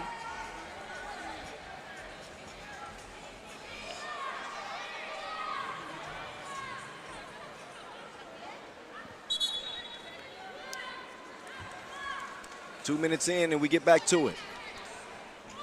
Victoria. Quick move to the left. She's defended well. Lopez. Solid defense, better offense. Victorious. Oh, and Colombia are going to mishandle that possession. So what they can't afford is a slow start. Got up to a good start against the Canadians. It's not the same here against Team Brazil. And again, Colombia coming all the way from the qualifying draw yesterday where they went 3-0. Suffered their first loss here in San Juan to start the day. And a loss here would eliminate their hopes of earning that Olympic qualifying tournament spot for their country, as only the top two from each group advance to the quarterfinals. That stroke was broke from Luana. Now Luana trying to hold on Paz, and she happily accepts that foul.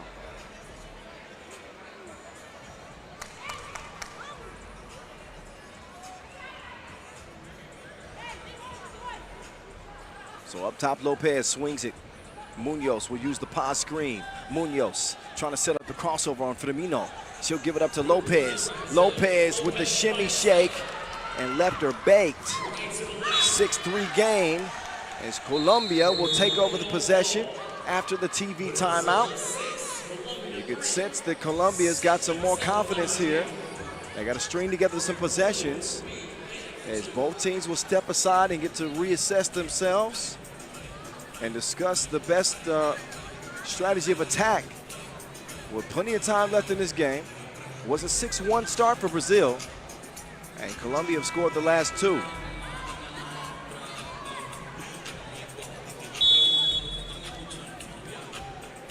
Here's the Victoria score underneath. And then that last move from Lopez. She was out of there in a flash. Can be a disruptive guard off the dribble.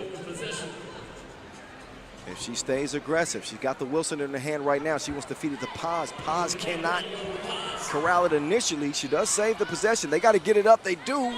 It touches nothing but air, out of bounds. A shot clock violation as Brazil will have it again. Luana will check in.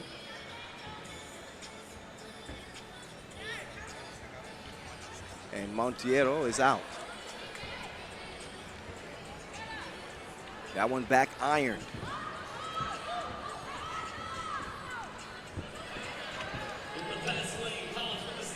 Here comes Colombia, still looking at that three-point deficit. Lopez down to the paint. Paz, too strong. Rebound goes to Brazil. Kicked out Luana from the left wing. They'll patiently get into this possession. Victoria over to Firmino. Firmino swings it. Luana lets it go. Two is off the mark. Lopez to Munoz. Munoz shifting through traffic. Nothing to do but to foul her there to prevent the easy layup. Brazil will pick up a fourth foul. And Team Colombia will reset top of the key. Lopez, the orchestrator. And she will get it back from Munoz, right wing. Up top, back to Munoz. Munoz lost her step, lost her footing.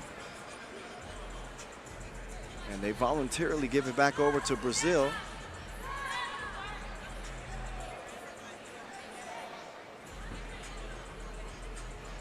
Luana wants to set up Firmino. Firmino to Monteiro. Monteiro steps through. Monteiro to Luana with the fake. Monteiro, or Luana, excuse me. She'll miss the 17-footer. Good ball movement here from Colombia. That leads to a wide open look, and Valentina, she will cash it in. Firmino, driving like an Uber employee. She's in the fast lane to make it 7-5.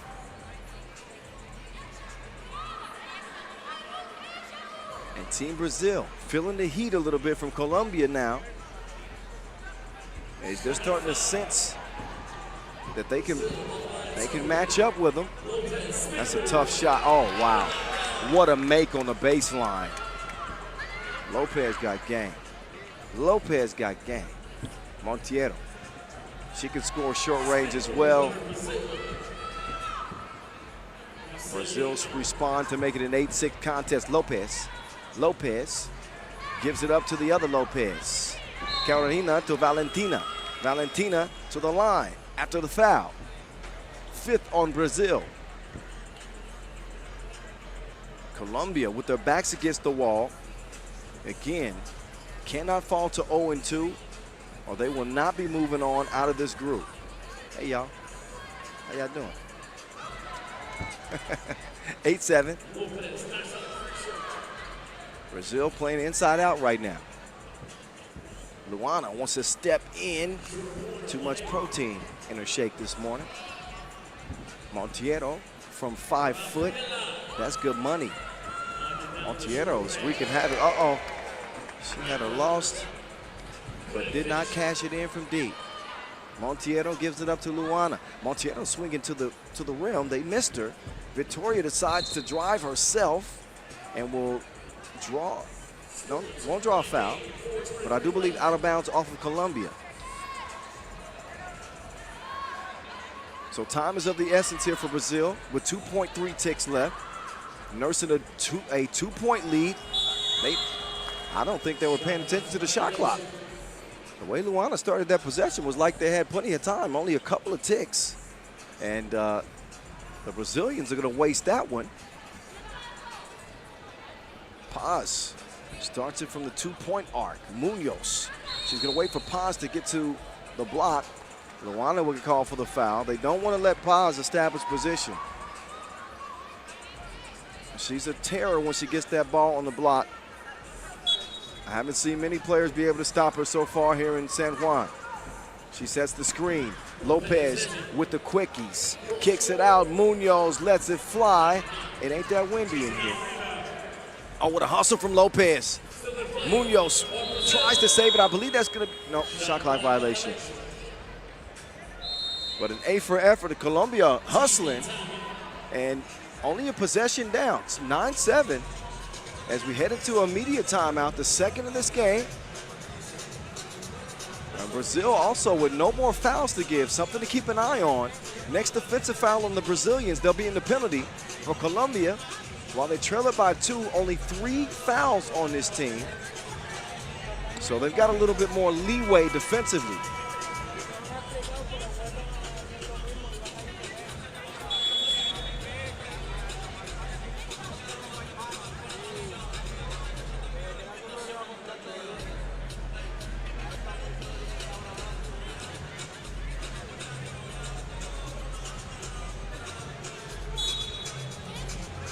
All right, back to the action we go. Victoria. She'll use the screen. They've got Firmino going to work. Couple of spin moves. She will draw the foul, and she's headed back up to the free throw line. Brazil, who made a run all the way to the gold medal game at last year's edition in Miami. They want to take it one step further. Their roster is slightly different. Firmino is one of the new adds to this team. And here she is at the stripe. Firmino Lets it go. Oh, that one spit out. Oh, Victoria, right place, right time. She recovers and scores to make it a 10-7 game.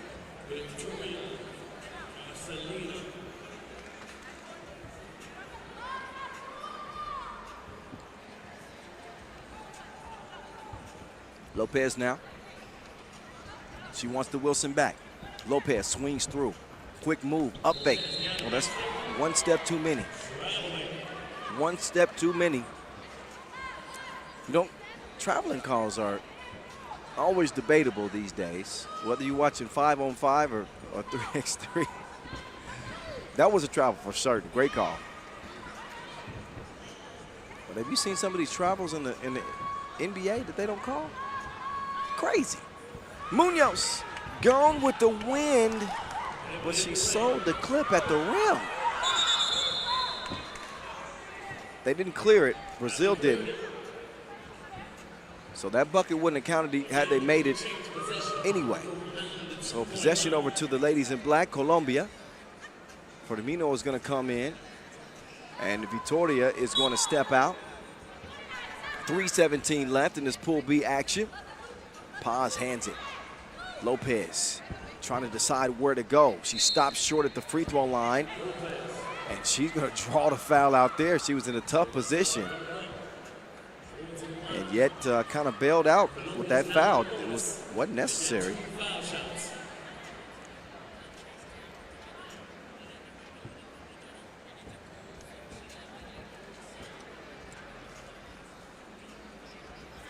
First of two is good. The 7th on Brazil.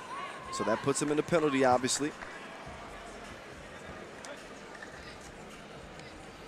And the second one's good, too.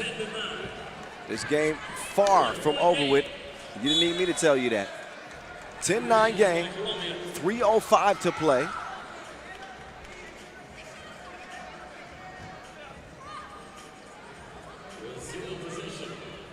And Brazil possession. Victoria feeds it down low. Monteiro will miss it. Both teams are claiming that should be their ball. It's going to be the official's decision.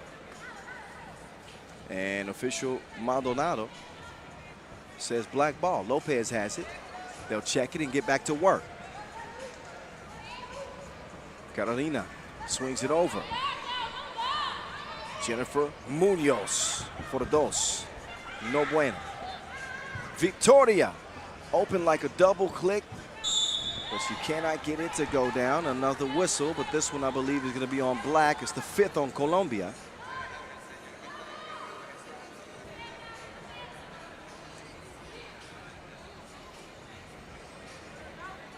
So they got one more to give, Colombia.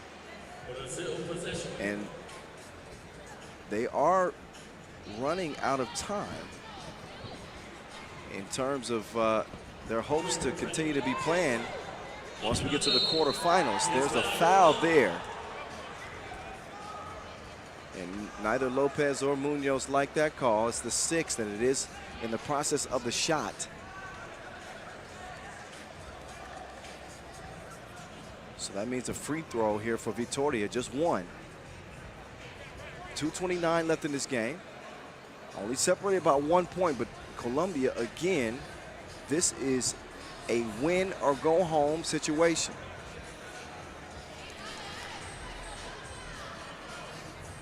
Victoria makes it count at the strike. With the 2-point shooting ability of Colombia, they got nothing to be afraid of. They've yet to get Paz involved. Paz gets called for 3 in the key. And the frustration is showing here for Colombia. They got to stay composed and stay sharp, knowing that it's just a 2-point game. Good defense there to break it up. Stops the drive. 3 seconds to shoot. Hand down, woman down. Victoria, money from deep. 13-9 is the result. Lopez squeezes through, and what a beautiful finish. She has some extra sauce on that dish. And it's 13-10. Victoria misses it. It's a 3-2 advantage for Colombia. They move it to the open shooter. Munoz lets it go. What a hustle play defensively from Victoria to get a hand on that. She has it back now. Let's see what kind of offense she's got. Firmino swings it to the corner. Monteiro, no, off the iron. Big rebound. Dished over, and Firmino is blocked. A hell of a sequence right there. In a 13-10 game. Both teams getting after it right now. And seeing some tough defense from Paz on the inside to prevent Firmino from getting what was going to surely be a layup. Lopez finds Paz. Paz finally gets an easy bucket. It hasn't been a lot of them in this game for her. But that one will pull her team within 2. Monteiro with the stop and go. Paz is called for the foul on the baseline. You can certainly see the contact and no argument on that one. That's number 7 on Colombia.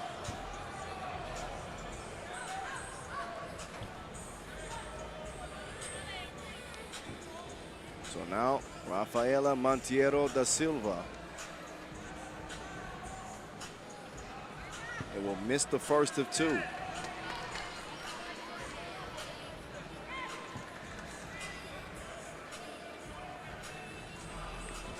Second one's good.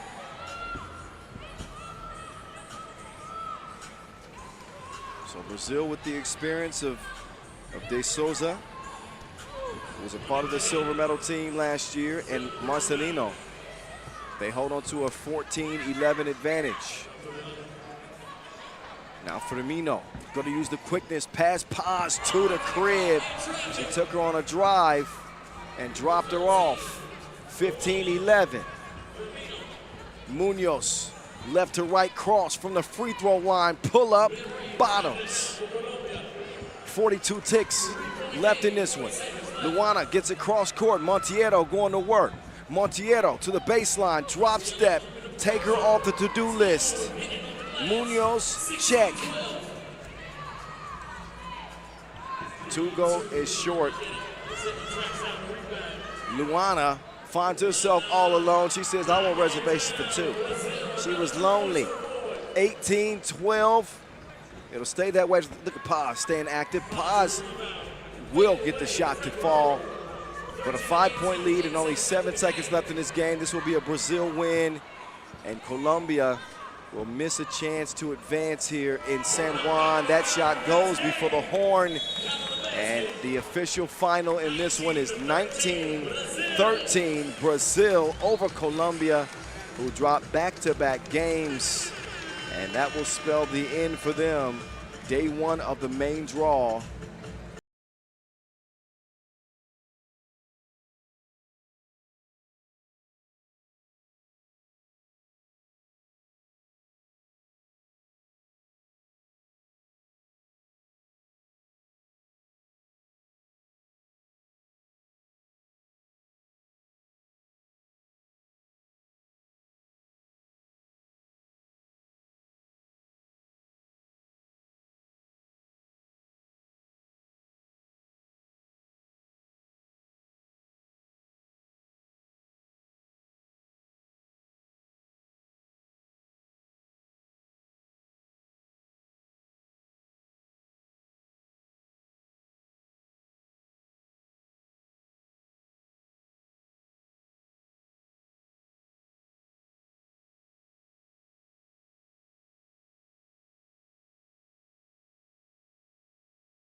Jamaica. Starting off will be Team Mexico. Number 2, Mayra Rodriguez.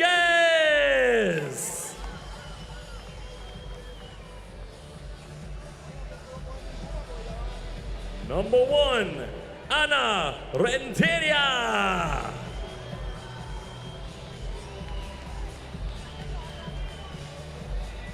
Number 3, Dana Soto.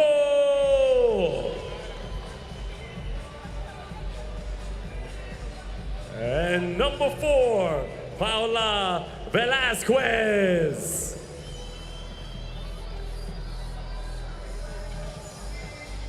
Team Mexico.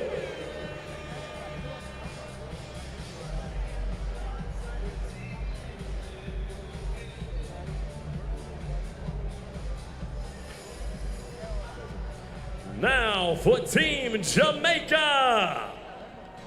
Number 7, Jessica Fairweather.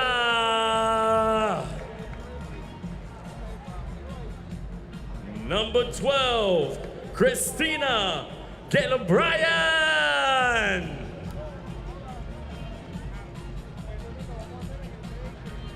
Number 28, Tashana Higgins.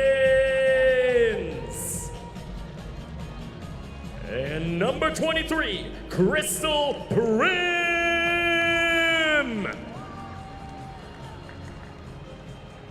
Team Jamaica.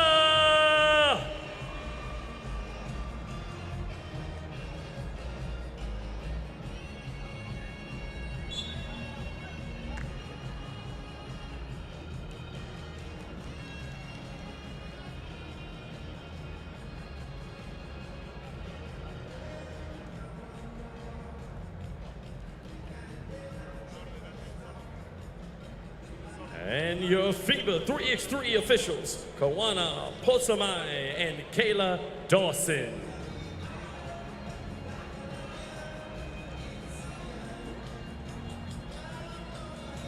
Again, another game of 3x3 today. Again, Mexico versus Jamaica, followed by the men's squad will be Uruguay versus Ecuador and Brazil versus Mexico. Here we go, here we go. All right. Welcome back, ladies and gentlemen. The action continues to roll on. We now feature Mexico and Jamaica in the women's category. Pool D action in front of us. Our first look at the Mexican women's team today as they come out of the qualifying draw 2-0. And they'll have to do battle with Team Jamaica, who lost in overtime to Puerto Rico. So they're coming into this one hungry and angry. Hangry, you could say. Uh-oh, faked ya. Carrillo couldn't finish it off, but she took her property back. That belongs to me. Perdóname. 1-1. Bryant on the drive. She's going straight to the post. She cannot make the turnaround jumper. But Mexico, you want to talk about two teams that have been on the opposite ends of thrilling finishes. For Mexico to cap the qualifying draw, it was a Paula Velasquez game winner at the horn to win it over Guatemala. That was yesterday. And for Jamaica today, they had a lead against Puerto Rico, gave it up, and then lost in overtime 16-14. So that kind of sets the stage for what this game is going to bring. We saw both of these teams in the qualifying draw, Jamaican qualifying draw B and Mexico in qualifying draw A. A shot clock violation is the result of that possession. Although Jamaica's got a little more wear and tear because they had to play 3 games in the qualifying draw. Mexico played 2. Carrillo. Oh, nice move. It was like they planned it that way. Soto to go. Oh, good defense, better offense. His persistence pays off for Higgins. Soto showing the speed. Actually, it wasn't Soto. That was Velasquez, actually. Missed it anyway, so it doesn't matter. 3-3 game. Just want to make sure the names are correct.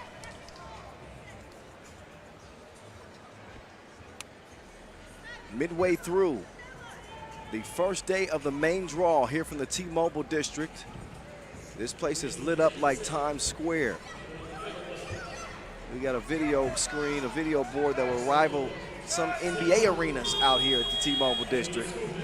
Just beautiful, festive atmosphere, and packed house. I haven't got the total number, but we're expecting thousands of spectators through the course of this weekend.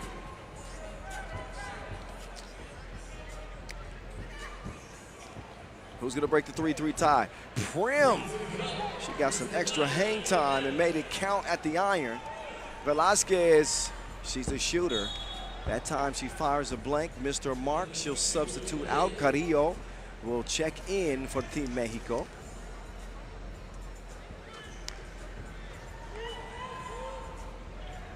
And Bryant using the size. She's probably the most dominant post player that we saw coming out of the qualifying draw.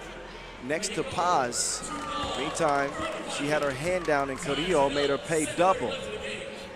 Carrillo making the hustle plays, but she's got some offense too.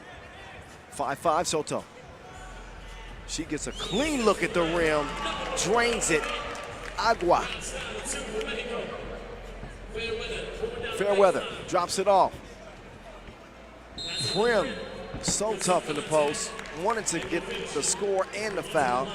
Instead, she's going to get a trip to the free throw line and have a chance to shoot one and get Jamaica within one. Mexico's outside shooting is the reason they're in front right now. Prim, that touched nothing but net. Except for it didn't go through the rim. Velasquez should do the honors of opening this possession here for Mexico. Prim with the tough defense on the perimeter, making things tough on Velasquez. I'm sure Jamaica did their scout report. They don't want to give her many free looks from outside. That's going to open up opportunities for Carrillo and also Renteria. Velasquez takes the two anyway. Won't get to it before it goes out of bounds. It's time for a media timeout. And Mexico have to be encouraged with this start against the larger Jamaican squad as they lead it 7-5 through the first 3 minutes of this contest.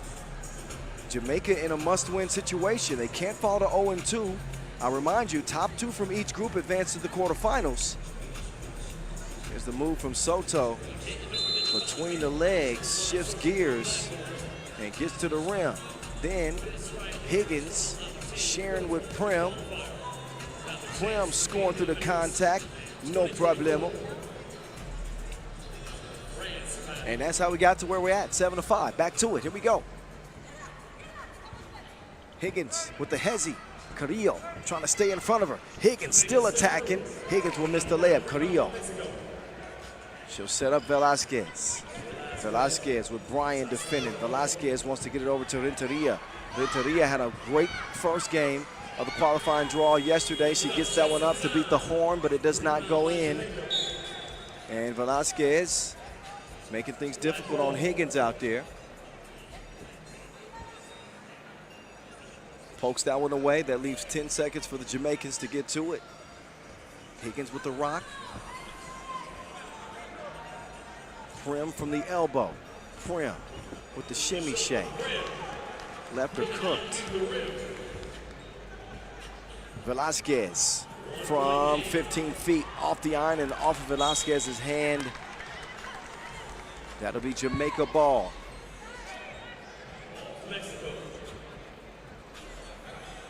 They got Fairweather setting up on the right wing. Prim is trying to operate in the post with Carrillo in defense.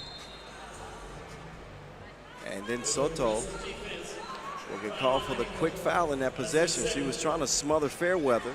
Didn't want to give her much breathing room. But you got to have some space in the relationship if it's going to succeed.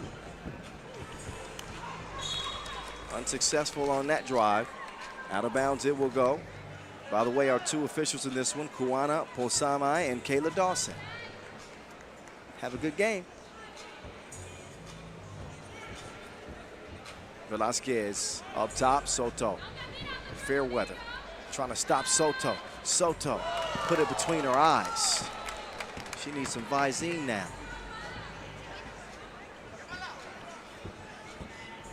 Velasquez, oh wait. She didn't exactly plan it that way, slipped out of her hand. So that possession blows up.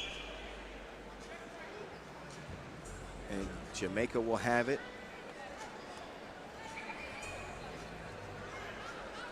9-6 Mexico. Largest lead of the game for Mexico. Bryant past the tough defense of Carrillo. Not a whole lot she could have done there. Didn't want to foul. Now Velasquez with the quickness to the left. Carrillo to the right. She stops. She pulls up. She tries to drop Bryant off. Can't do it that time. Prim comes away with it. She's got Velasquez on her hip. She had her on her hip. Had a good look, but doesn't make the bucket. Bryant, that one's tied up. Good defensive play. Jump ball. Soto got her hand in the cookie jar. So a jump ball is as good as a steal.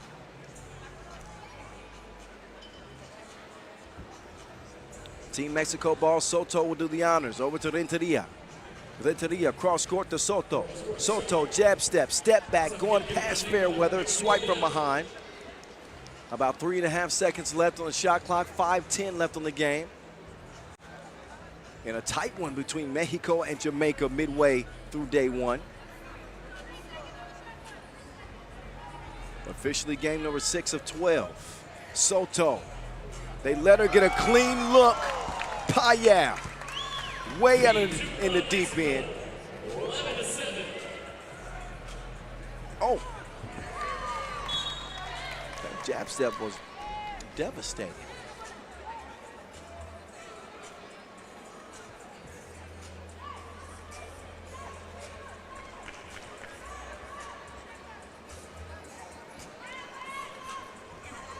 Higgins wants to get it to Prim. Oh, they ran out of time. They did not have the game clock or shot clock awareness.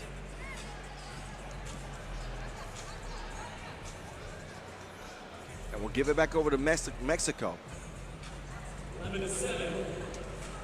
Soto, you know she can shoot it. Oh, she'll miss that too.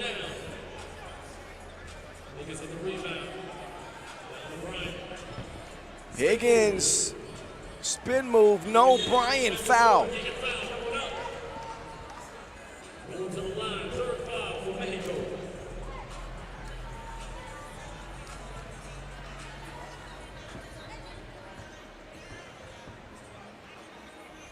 Bryant, too strong at the free throw line. Higgins, she gonna set a rebounding record out here. She's got her cape on, saving possessions for Jamaica and keeping them in this game with second chance opportunities. They're still looking at a 3-point deficit with 4:30 to play. And they're not gonna win a shootout with Team Mexico. They got more shooters than a movie crew. Oh! Renteria does not finish the deal after the beautiful spin move. Bryant, all business like the front of the plane. 11-9. Carrillo. She resets. Velasquez. She's out there, lets it fly. Off the iron, no. Oh, Higgins hits the deck after a hard foul from Carrillo.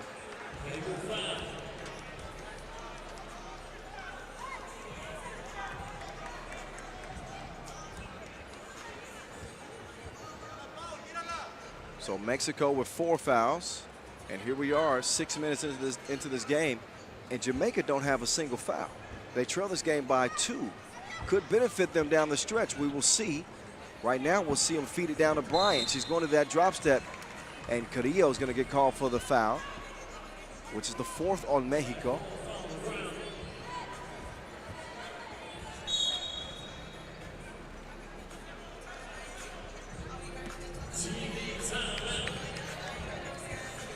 So TV timeout as we're under 4 minutes to play. Anybody's game, 11-9, Mexico.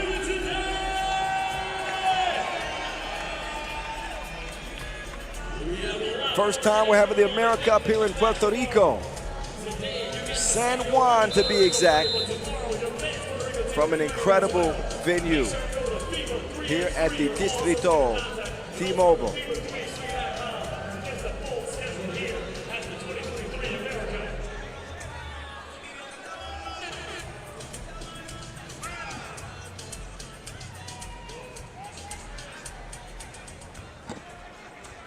All right, check ball's been had.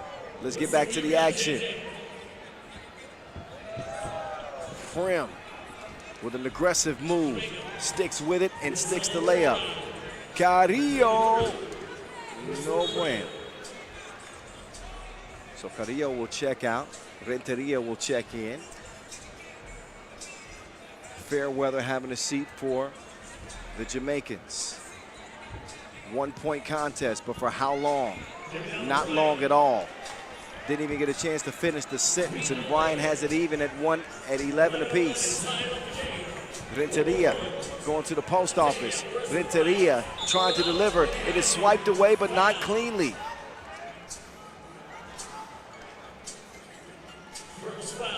Foul is called that will put Renteria on the line. Oh, actually on the floor. That one not deemed a shooting foul.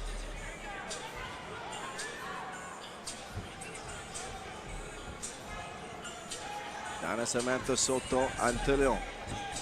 Tough defense. Jamaica's locking up now like some dreads. Oh, them dreads come with some drip. Deep stroke from Fairweather. Makes it rain one time. That loose ball, Fairweather goes down to get it. A hustle play after a big two-piece. So Fairweather helping change the temperature of this game. That's a gritty play right there to earn the possession for Jamaica, who lead at 13-11. And all of a sudden they are in front.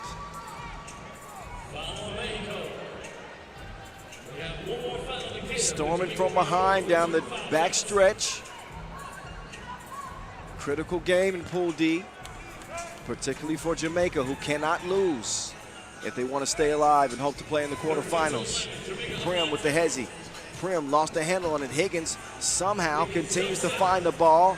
She's everywhere like KFC's.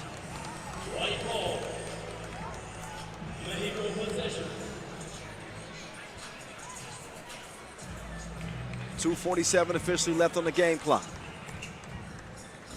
Kyle Montgomery at 3x3 The Voice. In your ear, have no fear. I'm gonna hold you down. Let's see if Mexico can even things up. Renteria with the up fake and ankle breaker up fake. Renteria somehow finds Carrillo. It goes. Under 2:30 to play in a 1 point contest. Bryant. Oh, turnaround jumper. So comfortable in their offense within 10 feet of the bucket. That one swiped from behind. Fairweather. She felt like that went off Mexico, but no, I believe she touched it last. That's the call on the floor.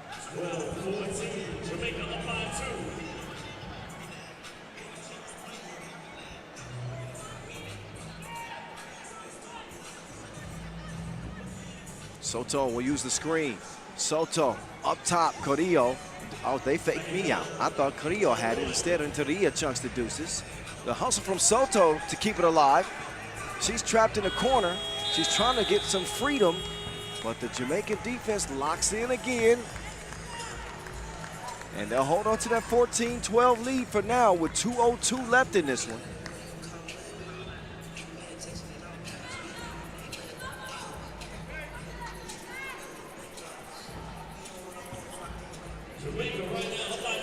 Soto with the defensive play, blocked it from behind. Soto, Payal from the corner. It's 14 all.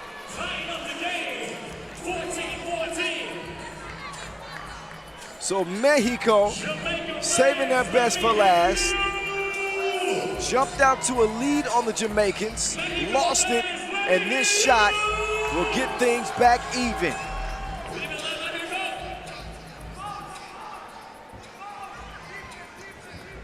So tit for tat as these teams go back and forth. Fairweather, she'll pick up her dribble. Over to Prim. Prim running out of time, forces the shot up, doesn't get it. Fairweather, however, with the rebound. Fairweather says, get down on the block, Brian.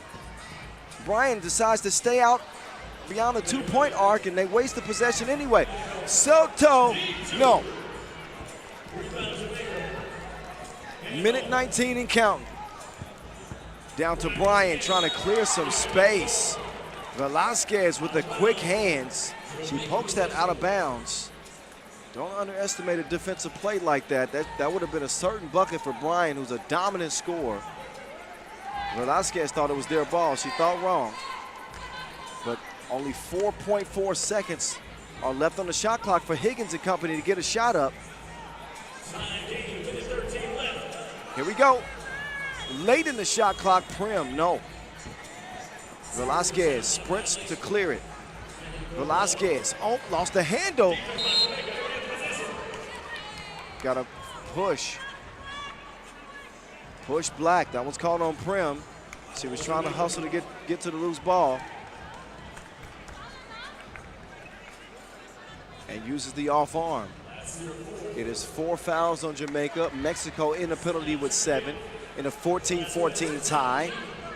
It's crunch time. We're gonna see whose abdomen is stronger.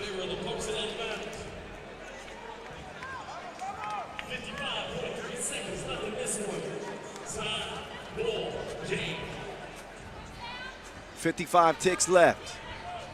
Who you got, Mexico or Jamaica? Where you watching from? Let us know. Velasquez.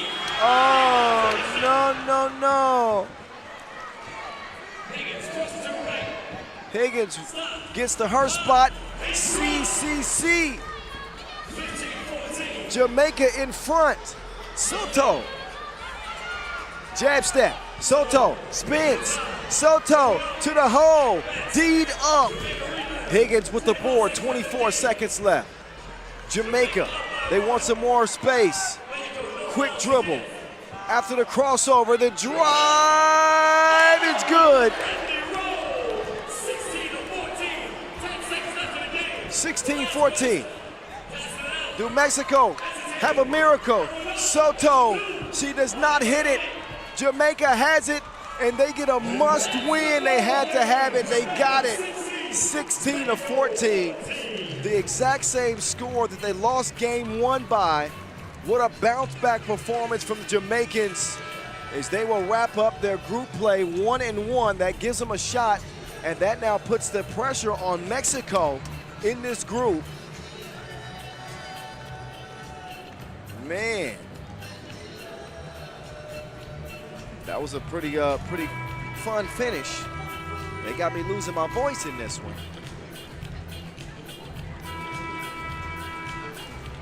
But credit Jamaica for pulling that one out late, especially after Mexico had jumped out to that lead on them. And Jamaica just kept fighting, never gave up hope.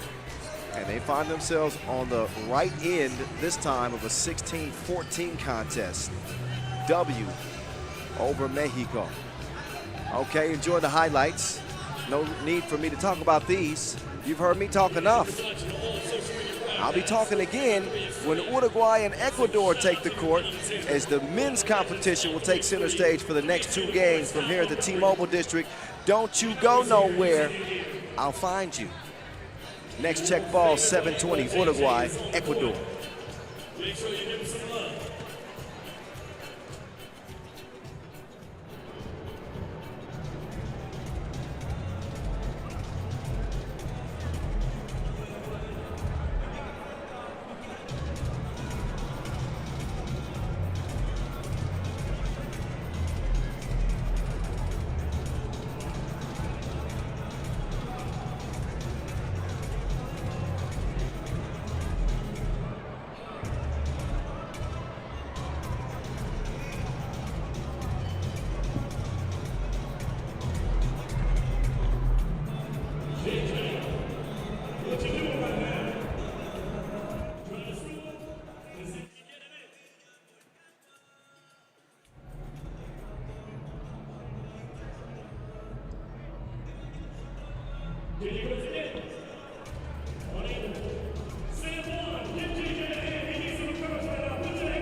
Last shot, unable to knock it down.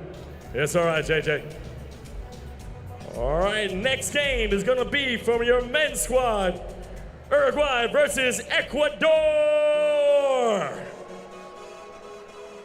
From Uruguay, number 41, Damian Alvarez.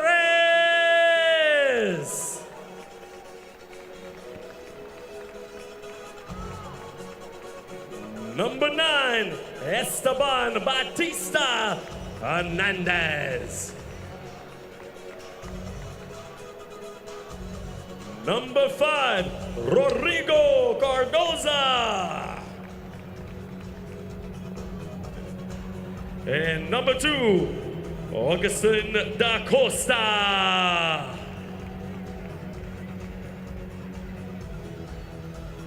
Team Uruguay.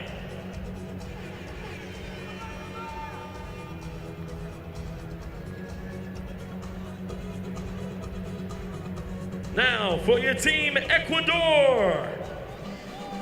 Number 10, Alexander Guerra.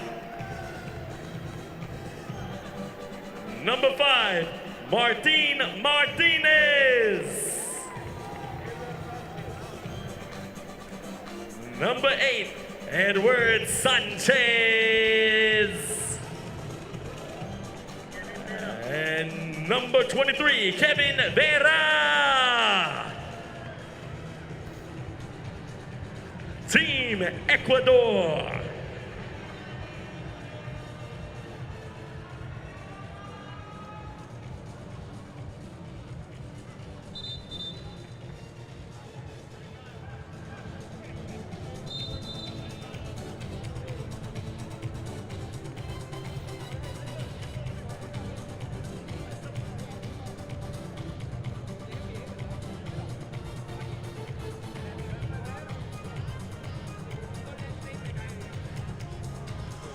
Your FIBA 3x3 referee. Let's get back to it, shall we? We shall. Pool B action. Fellas on deck. There's the fellas, Angel and Felipe, to officiate this next contest, game number 7 of the day. Are y'all having fun? Are y'all having fun? I can't hear you. Okay. I'll take that as a yes. Speak up next time. Action's been lit. Day 1 of the main draw. We got a legend in the building. I should have said this yesterday, but Esteban Damian Hernandez Batista, the big fella who's taking the ball out up top, actually the first ever Uruguayan NBA player. It was something that I should have mentioned. I forgot, I'll be honest. But he was selected and signed in 2005 by the Atlanta Hawks, where he made his NBA debut that year. Now he brings that NBA pedigree to 3x3. He's a little older now. He's 40, but wow. And pretty impressive. Have a former NBAer. He won't be the only former NBAer hooping here at the AmeriCup, but there he is for Uruguay. Batista can't track that one down. Meantime, for their opponents, Ecuador, they're coming off a 14-22 loss to Canada, and it was not the same Ecuadorian team that we saw in the qualifying draw. They've got to find their way in this one. In a contest where they might find trouble on the inside with Batista's dominance in particular. Meantime, Guerra, he will drive, but he can't finish it. Alvarez waiting for the screen from Batista. Alvarez with the red light, green light, pause and play. He'll get to the rim and get Uruguay on the scoreboard, not the line. Meantime, that was packed.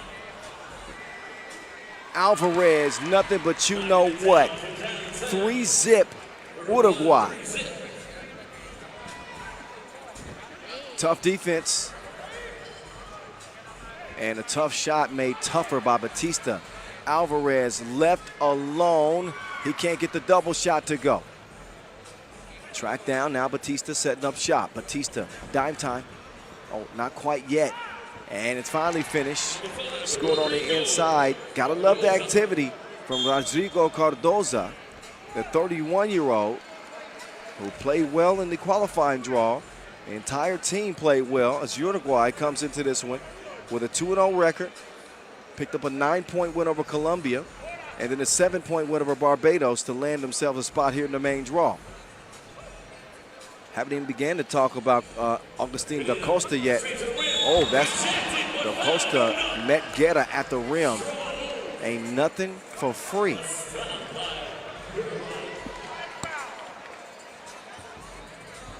You want to talk about some high impact? There's Guerra attacking, and da Costa meets him at the rim. Foul actually called on Alvarez.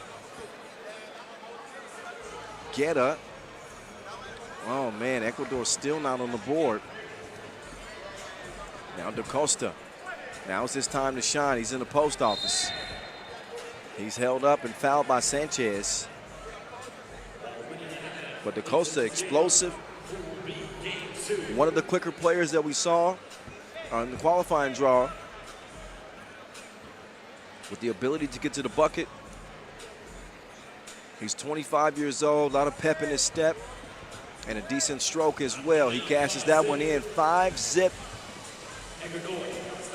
Martinez, no, da Costa kicks it out. Alvarez, oh my goodness. Nice move, but he doesn't make the shot. Martinez, he's left by himself, and he will find the bottom of the net there. Ecuador needed that. They needed some light. That might give it to him. He might be the spark. As the former NBAer, Batista. He will draw the foul. Played in the league for 2 years. He'll head up and take a shot now.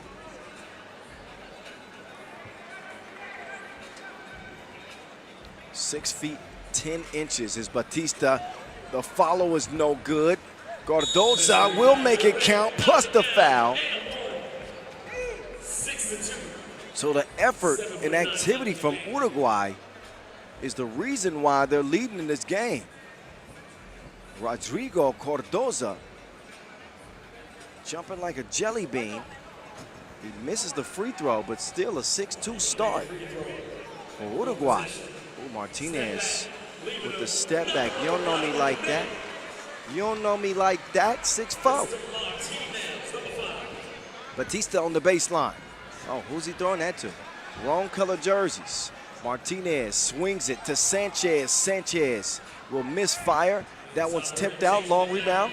Corralled by Martinez. It's just target practice for him right now. And he's shooting like somebody's pressed the record button. Oh, da Costa. He will draw the foul on the drive. Nice crossover. And now a 6-6 game.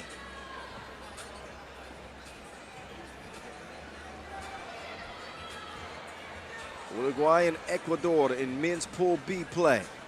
Da Costa does not make the free throw this time. Martinez gets tied up by Cardoza. And that'll be a jump ball, always awarded to the defense. So a heads-up play. Ecuador has 5 fouls, Uruguay has 1.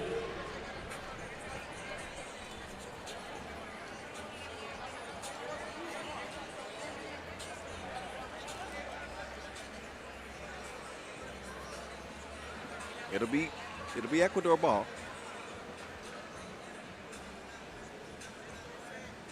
Uruguay will get set in defensively, or try to get settled defensively. They want to make sure that the change of possession is correct. You have to have possession of the ball, and then if the defensive team or defensive player ties you up, they earn that possession. So I think that's what the discussion is. Oh, actually, it was about the game clock. So 7:44 is put on the game clock as we get back to the action. 6-6 contest. Uruguay and Ecuador here from the T-Mobile District in San Juan. Sanchez will drive hard right. He got a shooter out there. Can Guerra really shoot it?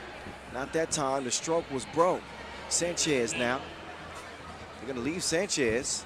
DaCosta now using his length to defend. He couldn't stop nothing right there. Sanchez wouldn't be denied. Now it's DaCosta's turn. DaCosta with a nice move on Martinez. That's some lockdown. They didn't even read them their rights. Give him a phone call. Straight handcuffs from Ecuador. Good defense, great defense. Martinez has been providing the offense. Nice kick out to Sanchez. Sanchez runs into trouble. Two defenders. He swatted away. Now Uruguay want to start some action in the post. Oh, good defense from Martinez. He was not having it. No easy buckets for Cardoza there. Now Martinez right past Cardoza. Martinez downshifts from fourth to second in a blink. Nice change of pace and scores it at the rim. 8-6 is the result.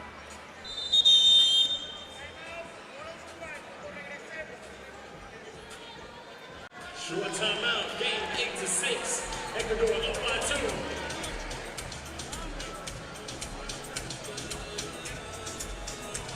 So we're into a TV timeout here, 6:41 to play. Ecuador with the 2-point advantage. It has been Mr. Martinez who's been shaking things up for them. Not only does he get to the rim, but he's been able to connect from long range as well, but he's going to need the reinforcements to reinforce.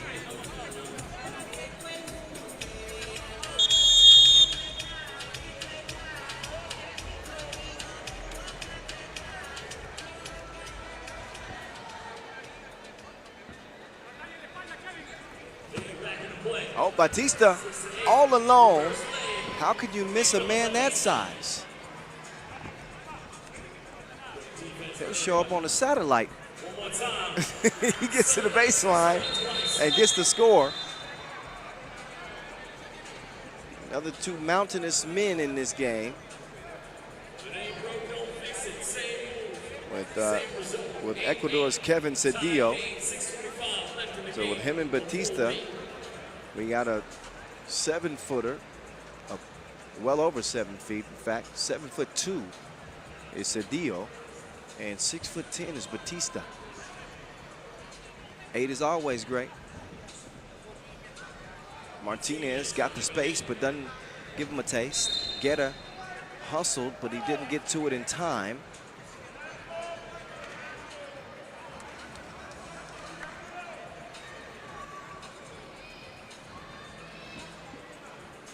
Batista gives it over to Alvarez. Alvarez trying to clear traffic.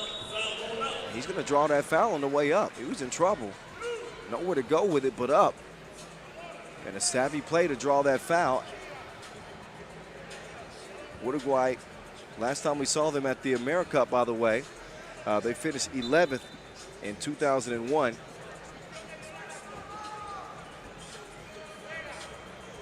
The 39-year-old Alvarez, he's still a bucket.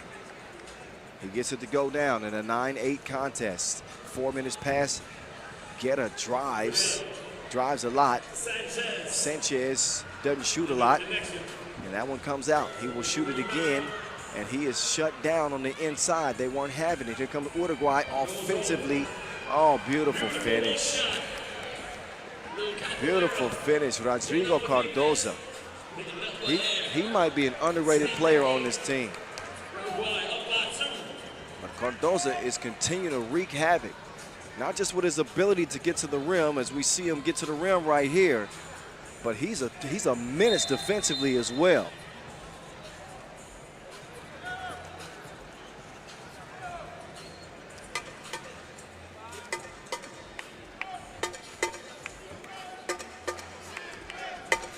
Uruguay, oh, missed a chance there. Alvarez couldn't squeeze it.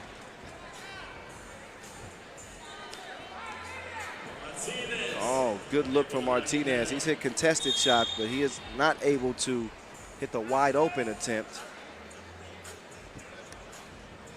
With 5:27 to play Ecuador with 6 fouls too, by the way, so got no more to give. That's going to change the way they play defensively for the rest of this game, still with 5:20 to play. Long rebound goes to Alvarez, down to Batista. Batista down to the body shop, hitting with the shimmy. He's going to draw the foul on the way up. So the Uruguay legend, who may or may not have done a bid. No, I'm just joking. Just joking. It's the tattoos, man. What do you want? He steps up to the line. He will make it 11-8. Make that 12-8. 2-possession lead. If Ecuador lose here, they're done in this tournament. That is some basket weaving right there. Did you see the fake in the paint?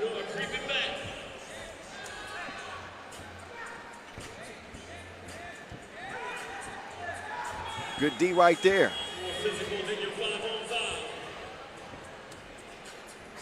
Now Guetta trying to turn that defense into offense. Guetta from 10 feet, he's too strong.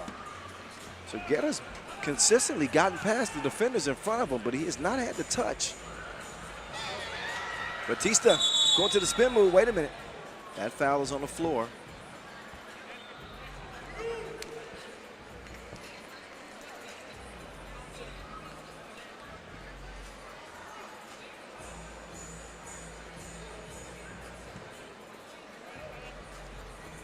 Batista shooting, lefty stroke. Good like grandma's cookies.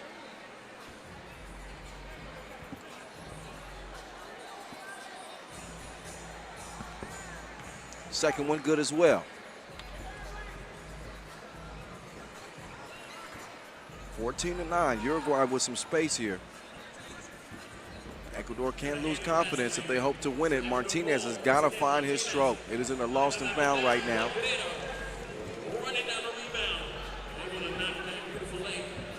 Recovering the score to make it 10-14, but Alvarez, oh, that man is wetty.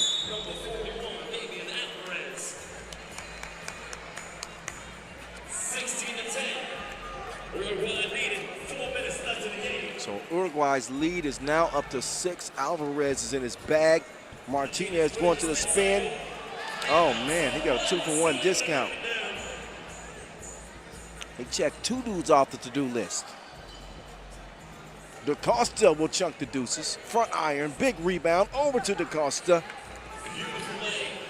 17-11. Things looking bleak for Ecuador, but Sanchez is able to find the stroke right there. Not out of reach at 5 points, but they can't do nothing with Cardoza. Guetta fighting. Sanchez wide open in the corner. Count it, wait a second, maybe I spoke too soon. Maybe I spoke too soon. DaCosta, oh yeah. He's fouled. Sanchez does not agree with the call, but from my angle, it did look like that was a foul. And you know who knows better than I do? That would be Rano. Official Angel Martinez. If you don't believe me, you can take a look at the, wait a minute. Wait a second. So I didn't see the contact up top, but maybe some contact. Whoa.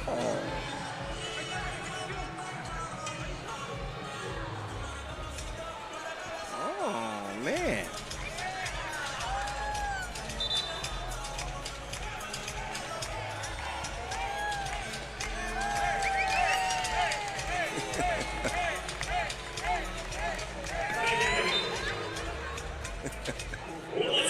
We have some fun here.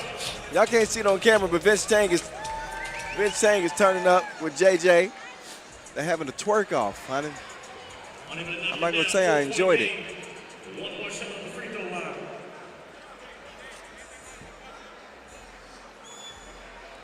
(18-14).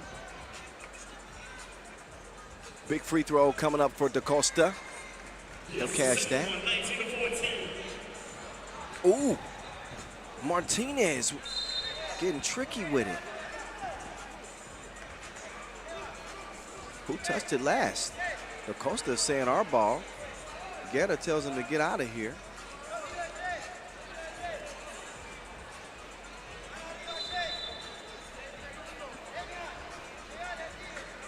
Martinez will have it. 3 minutes to go. Uruguay just 2 points away from a win. I like the intensity in this one. You'd think that Uruguay and Ecuador were rivals or something.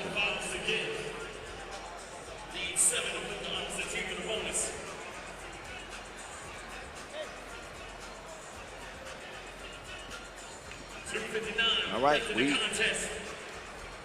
it is crunch time. Man, that was deeper than Andre 3000 from Martinez. It was a step inside the half-court line and makes it a 3-point game. Da Costa trying to use his size advantage. You too little. You too little. Da Costa will get a rest. Game point for Uruguay.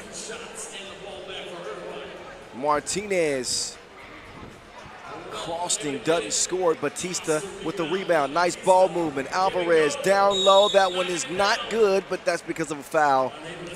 And Uruguay will very likely be ending this at the stripe. We'll see. 2 free throws and the ball.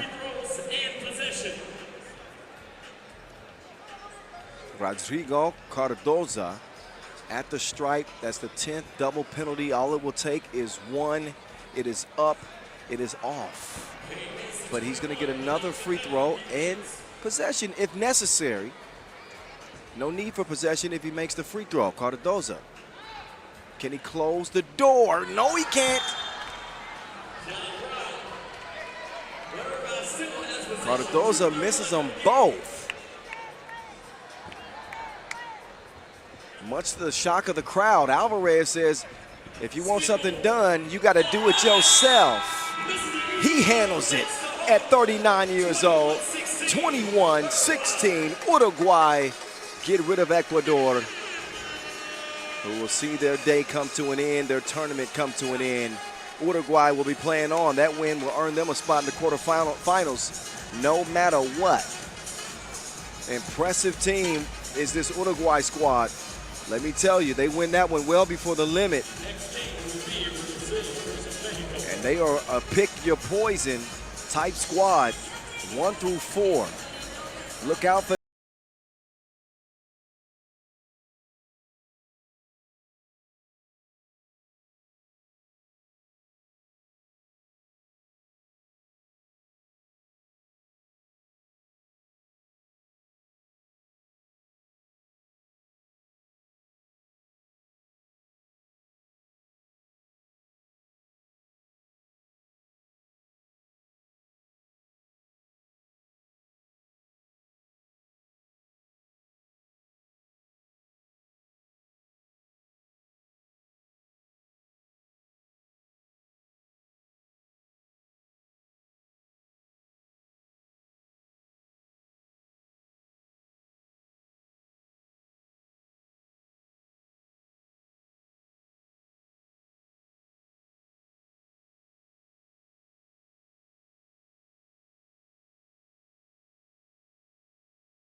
The next game is going to be Brazil versus Mexico. Started off with Team Brazil. Give it up for number 6, Leonardo Banquillo. Number 35, Jonatas de Melo. Number 4, Jefferson Socas. And number 3, William Weherman.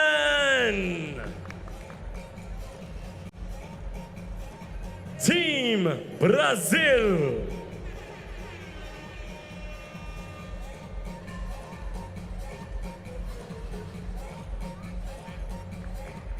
Now, for Team Mexico, number 3, Ricardo Calatayud.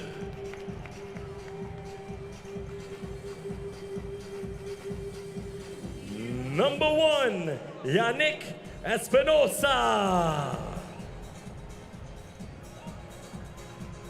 Number 4, Isaac Gutierrez.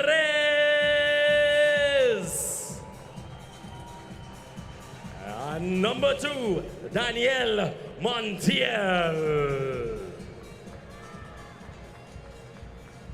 Team Mexico.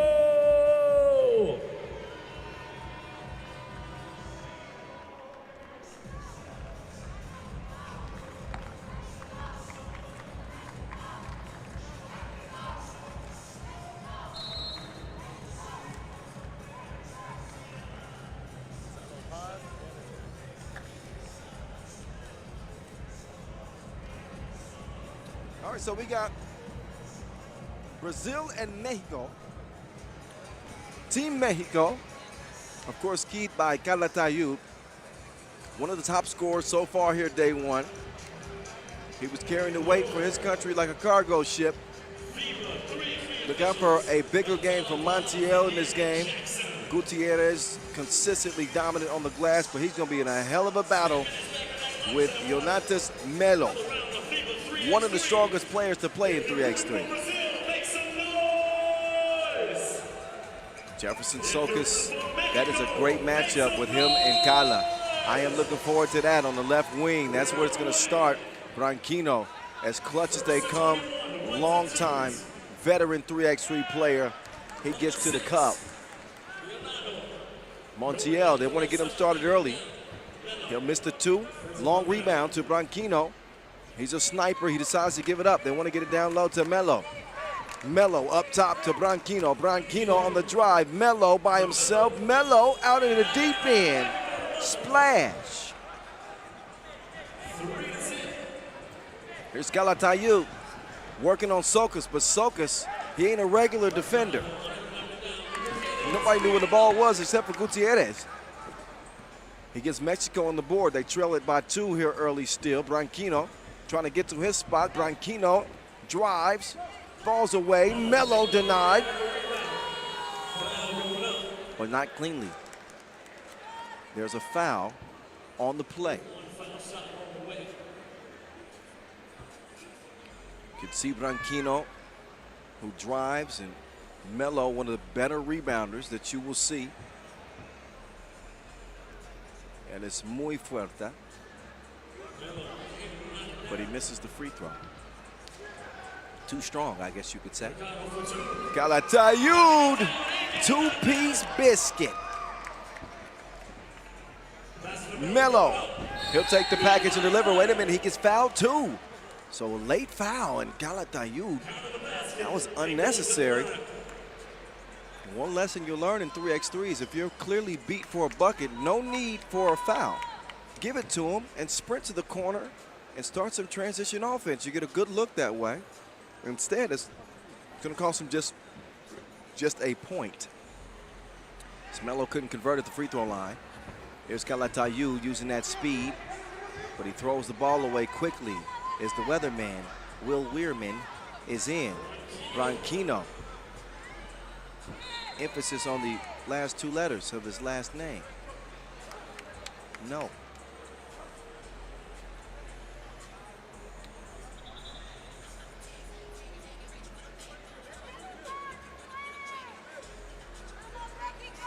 Team Mexico coming in off of an 18-11 win over Chile.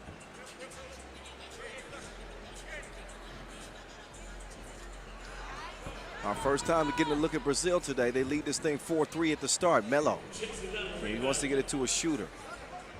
He's going to use the screen. Oh, slips to the bucket, and he blew it. Calatayud trying to set up his big man, Gutierrez. I'll show you how to do this, sir. Socas, quick step on Calatayu. That is certainly a foul. Hoop and the harm. Branquino. Oh, that's Socas.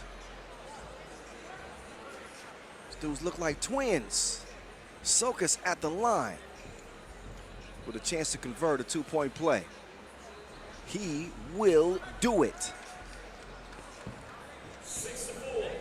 So Team Brazil, who picked up a fourth-place finish at the World Cup this year and a silver medal here at the AmeriCup 2022. Branquino, the real Branquino that time, will get to the bucket and get the score. Calatayu going to the spin move. He ain't going nowhere. That's a foul on the floor on Socas. But Brazil not only with a silver medal in 2021, a bronze medal in 2022 at the AmeriCup. The women's team took a silver. So they have been one of the modeling nations at this event in just its third edition at the AmeriCup. But you can count on Brazil being there. Mexico trying to crash their party in this group. Weirman, he will run to the corner. 2 up, and that's too bad, Montiel. He gets called for the foul.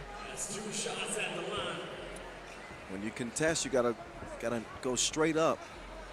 A lot of times when you see players running out to contest those twos, their momentum will carry them into the shooter, and they land in the shooter's landing space, which by the rule is gonna earn a whistle. You gotta give the shooter a safe place to land.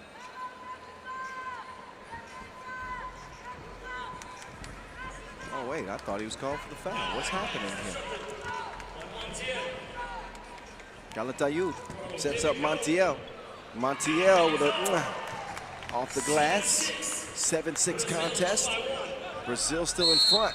Montiel trying to fight through the screen. He's gone for the push into Melo's back.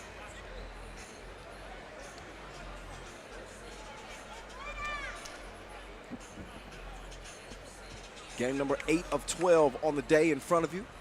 Kyle Montgomery in your ear right now. Branquino doesn't get any space past Calatayu. Calatayu was stating his case mid-play before the shot even went up. We got a media timeout with 6:53 officially left as both teams get a quick breather in a game separated by just 1 point.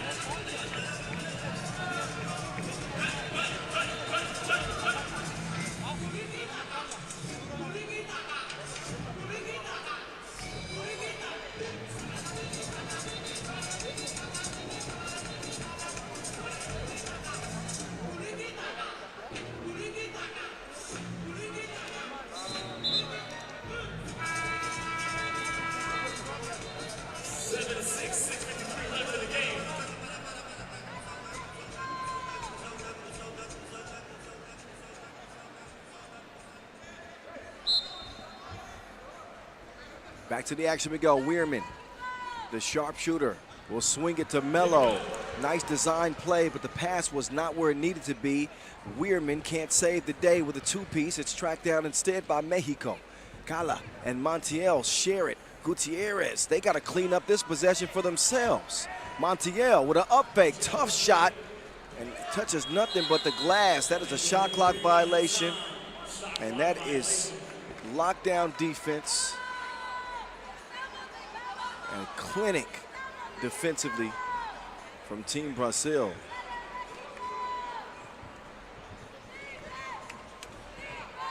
Six and a half to go. The Mexican women's team trying to give the men's team some encouragement.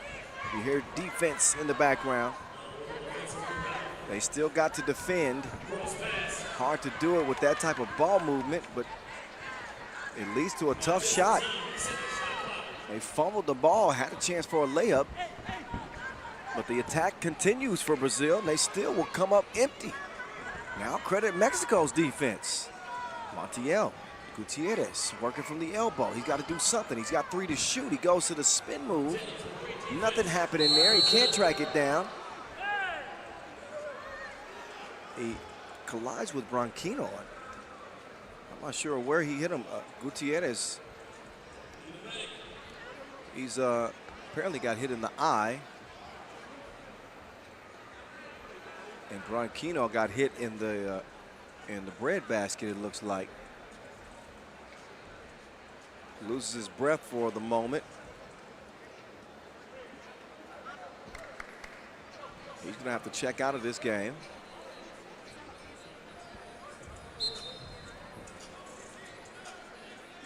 Socas will start the possession for Brazil. It's been a 7-6 game for a while, not any longer. Weirman been quiet in this game, but he gets the layup to go, and now he steps up defensively. Just as I said he was quiet, he starts screaming at people.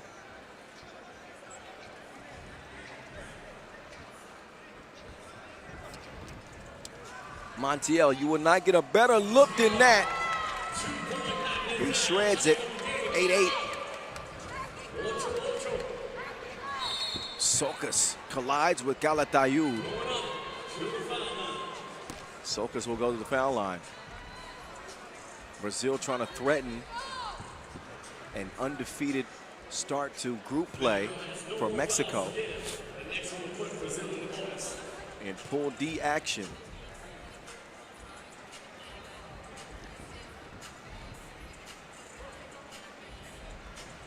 Free throw is no good. This one looks like it's going to be tight all the way into the end. Calatayud, he's got an extra gear. He doesn't finish the layup. Then he gets D'd up. But a whistle. So loud in here, you could hardly hear the whistle, but there was a foul called. And that puts Kala on the line. You see off the miss, he's going to keep it alive. Active hands. Saw an incredible save from him in game one. So the dude is like the Energizer Bunny in a man bun.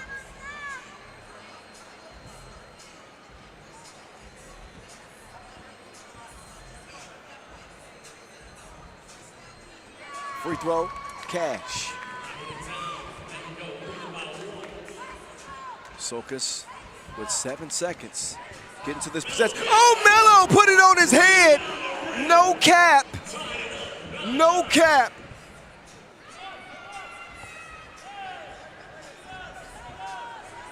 He was a man on a mission. That was destructive. This time Branquinho trying to show some finesse.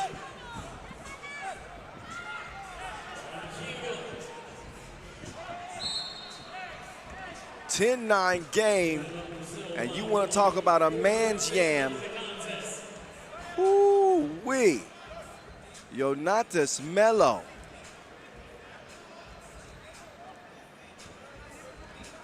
The man was on a path of destruction, and he chose violence. 1-point lead for Brazil. Plays like that are momentum plays. If that don't get you fired up as a teammate, I don't know what will. Travel call.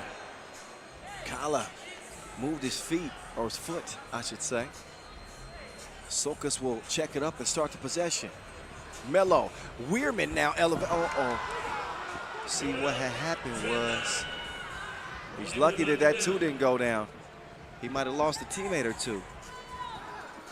Possession will go back to Brazil. Can Weirman make up for the missed crib? One ain't enough, he needs two. He strokes the deuce, and it's a three-point advantage. Gutierrez, nowhere to go. Good look at the defense from Brazil. Great combination of size and speed. That versatility is key in 3x3. This is why they've had the success that they've had. And they're making things tough on Mexico. Just the 4 interchangeable parts. No real liabilities in the post. They can shoot it 1 through 4. They can defend the perimeter and protect the rim as well. No rim needed on that stroke from Weirman. With 3:41 left. What does Mexico have left in the tank? Only looking at a 3-point deficit.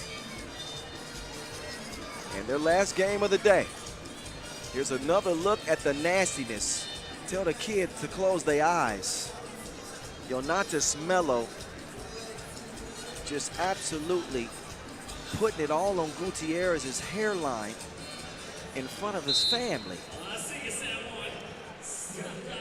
3:40 left in the game, 12-9. Oh.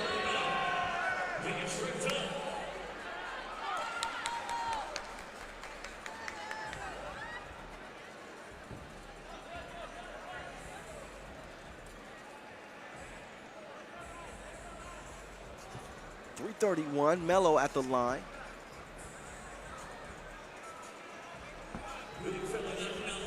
He'll knock down the free throw. His calf muscles are bigger than your thighs. Maybe that's where he gets that elevation, those hops from. Sokas has he. Oh, so Russell Westbrook off the side of the glass. Mexico trying to re-spark this offense here.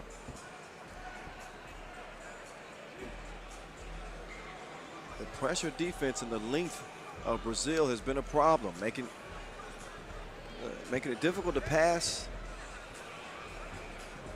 Every shot is contested.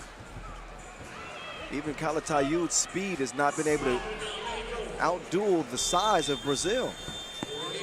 Every possession is being made difficult right now as Melo swings it over to Weirman.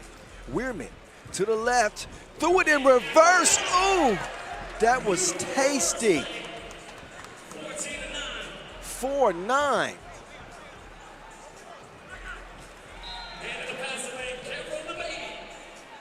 So Will Weirman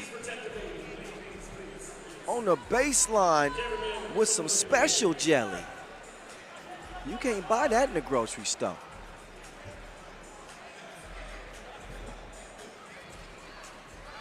(14-9). Branquinho by himself. Melo, he's got Kala on his hip, and it don't even matter. Sharpshooter Branquinho drains it to make it 16-9.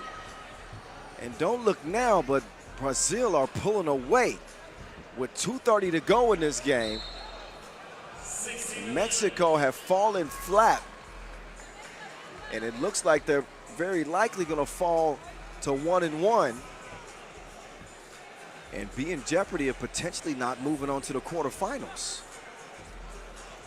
Oh, they just keep adding to it.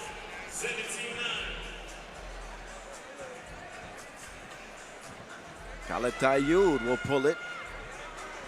No easy looks for Kala in this one. Sokas trying to drop a dime to Melo. These guys have obviously played together for years and years and years and have had a lot of success, not only at the AmeriCup and fight for continental supremacy, but we've seen this team really contend at the World Cup as well, these players. Gala, too strong. Sokas out to Branquinho.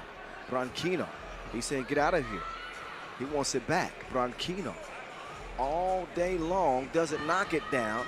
Kala feeds it to Gutierrez. He wants to get back. Gutierrez, he's gonna muscle one up, but he cannot get it to fall. And that's out of bounds off of Mexico. Minute 38 left in a Brazilian waxing of Mexico.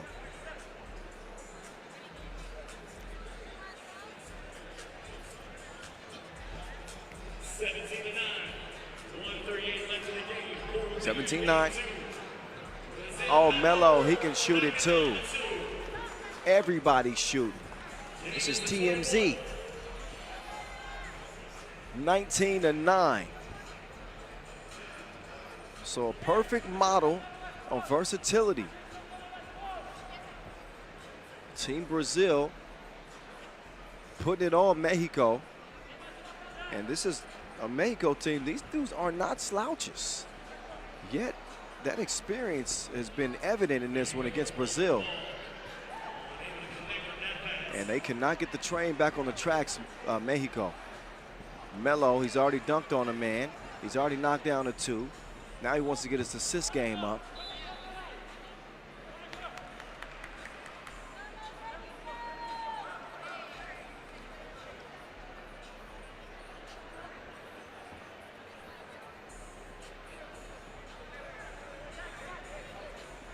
Minute 6 to go. And the rest of this one, it likely won't matter. Brazil is either going to get to 21 before the final horn,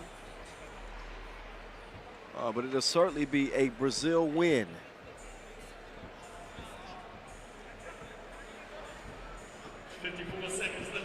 So Brazil will play against Chile to wrap up group play. They're going to look to wrap up this game in the next 45 seconds. Calatayud with a delicious dish that had some salsa on the side. 20-10, Melo underneath Branquinho. Over to Melo, and this game is over with. That's it, 21-10. What a commanding victory for Brazil.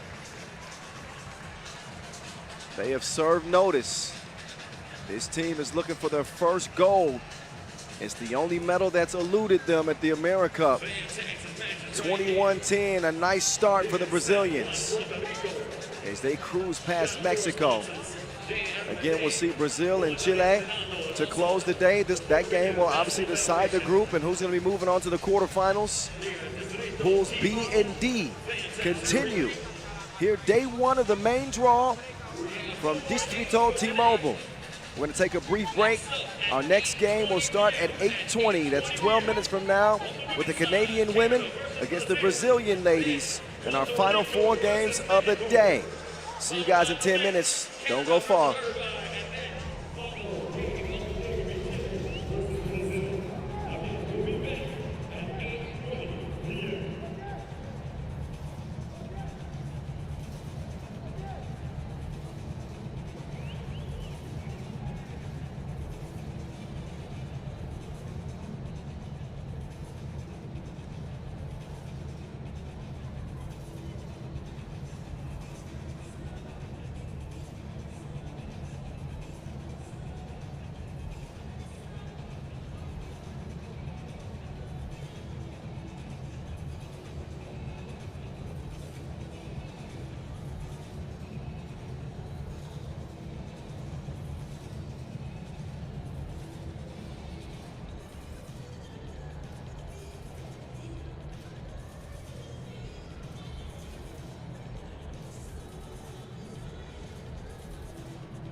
So give it up. San Juan's own JJ right now on the court. Hyping up the players. JJ gonna start the wave. Oh, I think y'all can do better than that.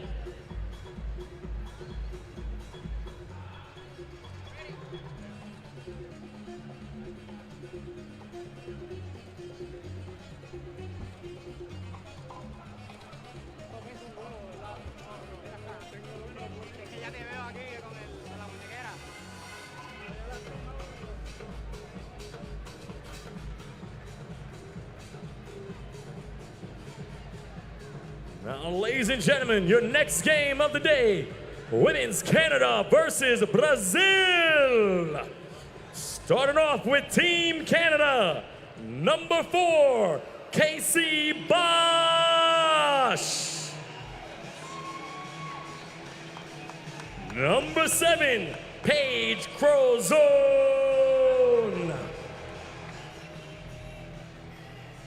Number 77, Seisha Grant Allen. And number 8, Jamie Scott.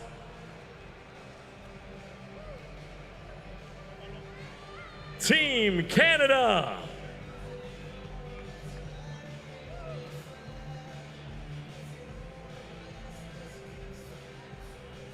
Now for Team Brazil, number 3, Luana Batista de Sousa. Number 22, Victoria Marcelino. Number 5, Rafaela Monteiro de Silva. And number 13, Kawani Firmino.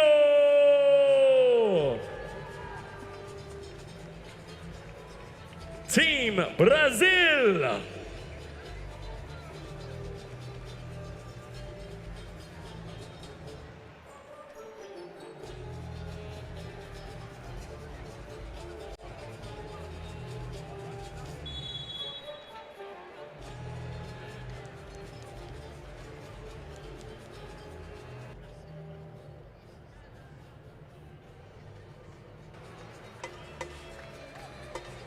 All right, we got Team Canada and Team Brazil going for Pool B supremacy in the ladies competition.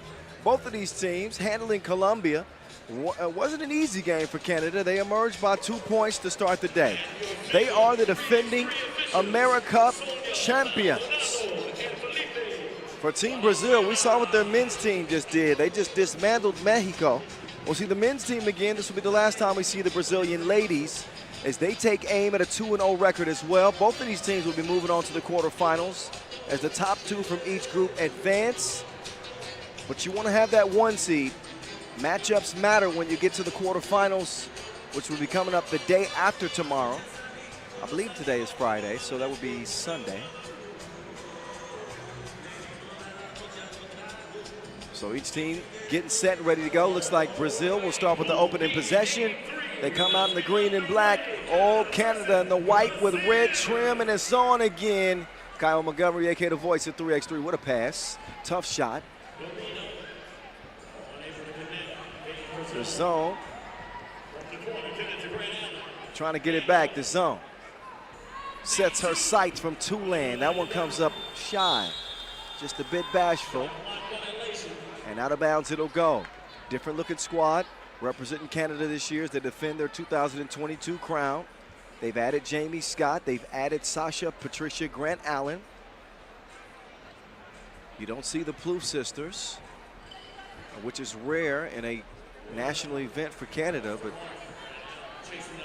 at least one absence is due to an injury. So Canada will still try to prove themselves supreme here at the AmeriCup stage with Grant Allen granting her squad a score on the inside. Canada get the first bucket. Oh, Firmino, wait a minute. She gets called for the travel, just a little bit off balance. And a good call there.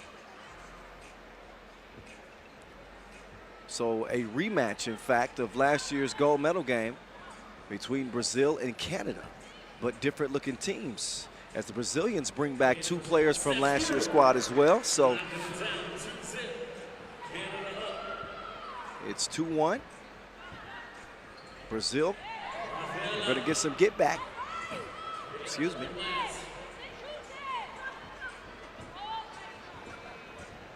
The zone. Over to Scott. Scott. That one comes out. Grant Allen. She is all over the glass like fingerprints to start this game. Another rebound. Provides another scoring opportunity for her, this time at the charity stripe. Again, Grant Allen with great size at 196. And she will cash it in at the stripe. Bosch in defense. Monteiro. I like your cut, G. Finds Victoria. 1-point game. Scott. She wants to feed it inside. They feel like Grant Allen has a big advantage here. She doesn't hold on to that one. Victoria locks and loads. It's a misfire. She tracks it down and puts it in. Bosch Spice. Over to the corner, Scott. She is not trigger shy. The shot, however, comes up shy. 3-3 it stays for the moment. Down low they go. Monteiro, she likes the match up against Scott. Scott hacks her. And Monteiro, another new add to this Brazilian team,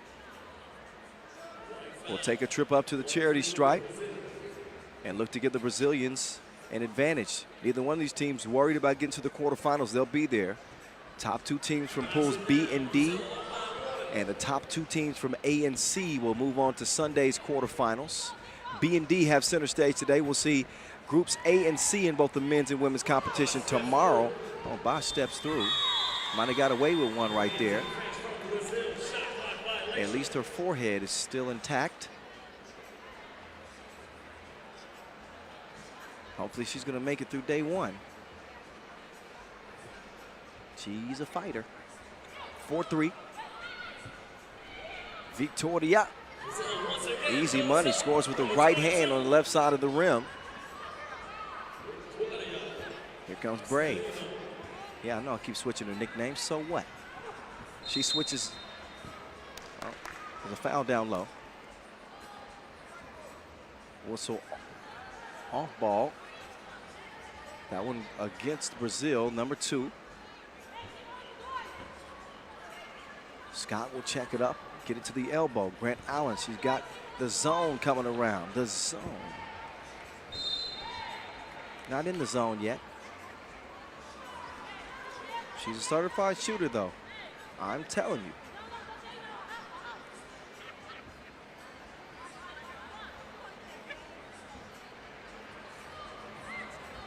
Firmino, quick move to the baseline. With Grant Allen with that length. She stopped the drive. Luana makes her move, pulls up, missed it bad right. Crozen, crossover. Crozen, nice drive, doesn't finish it. Scott hustles it down, back over to the zone. Zone, she's a faker.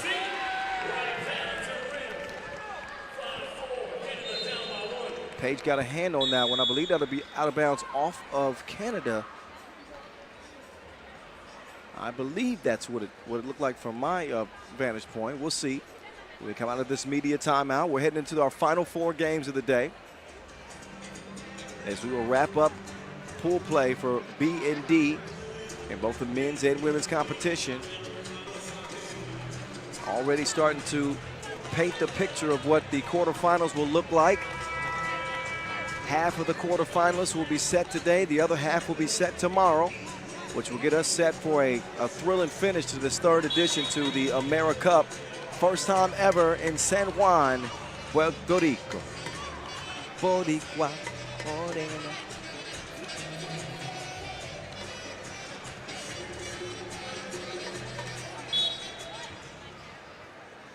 Victoria now and Team Brazil moving the Wilson around. Let the ball do the work for you and see what it brings. Well, that brings them a shot clock violation that time. That's because they didn't keep an eye on it. 12-second shot clocks in this 10-minute sprint to 21. So Bosch will get to the baseline. Scott has freedom, and she shreds the threads. 2-2 contest. Quick move from Luana. Nice pass. Great awareness to find Firmino. Bosch to Krozen.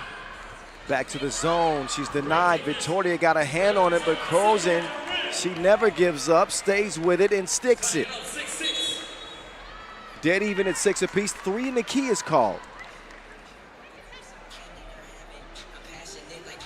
Well, that one called on Kawani Firmino. Just got caught camping in the paint. Now Paige. Tough defense on the inside. She comes away empty.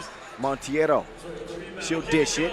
Victoria won't finish either, but great play there from Monteiro to keep it alive. Look at Bosch with the tough defense. He steps on the line. Otherwise, a steal. So Casey will get a rest. Scott will come in for Canada. The Canadian men also victorious here today. They'll have one more game left on their slate. 6-6.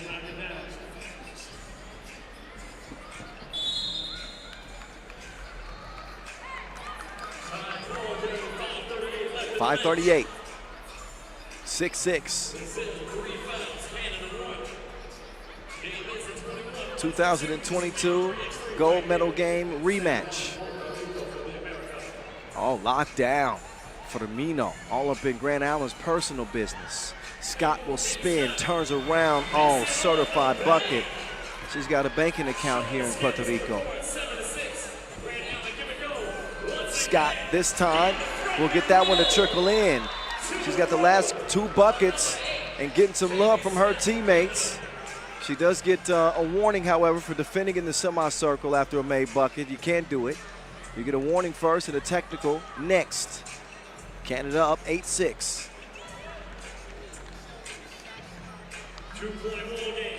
Firmino over to Luana. Victoria sets the screen. Pick and roll. Scott called for the foul. That is the second on Canada. And Victoria will step up to the line for Team Brazil.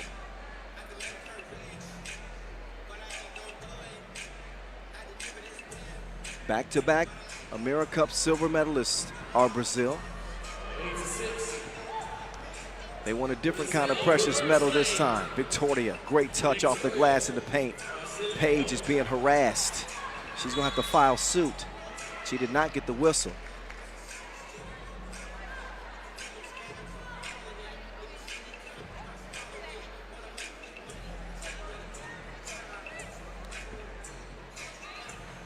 .452 and counting. And a game separated by just 1 point.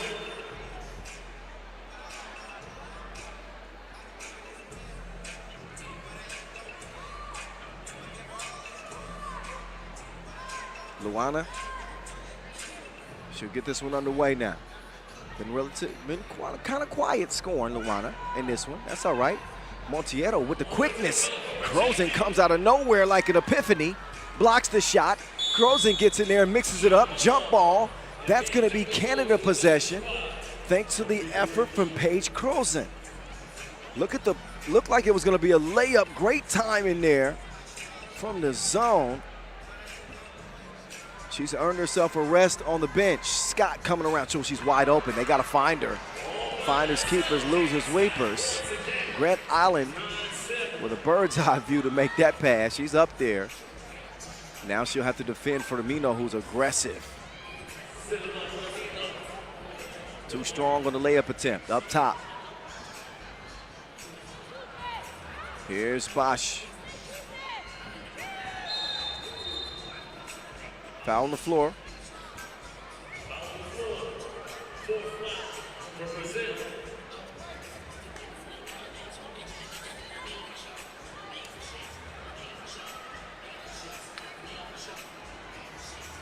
Just a shade over 4 minutes to play in this game. Nice pace, both teams putting forth great effort. Crozin took her on a drive. Your stop is here, ma'am. 10-7. Victoria swings it. She'll get it back. Double deuce on the move. Victoria steps into the paint, puts it up. Tough shot. The defense is pressure right now from Crozin. Good defense from Victoria as well.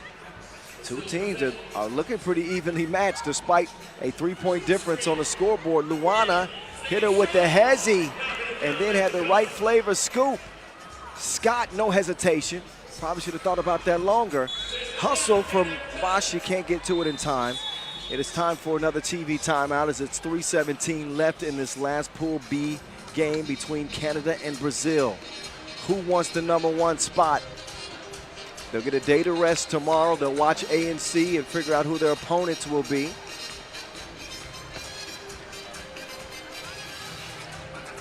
But both teams lock it in. They want this, they want that #1 spot bad. Look at this fadeaway. That was Kobe-esque. Mid-range, falling away, off the window. It's lit here in the T-Mobile district of San Juan, Puerto Rico. The main draw on and popping here at the AmeriCup 2023. We got Vince Chang in the building. We got JJ in the building. We got a packed house from the start of the day. And one of the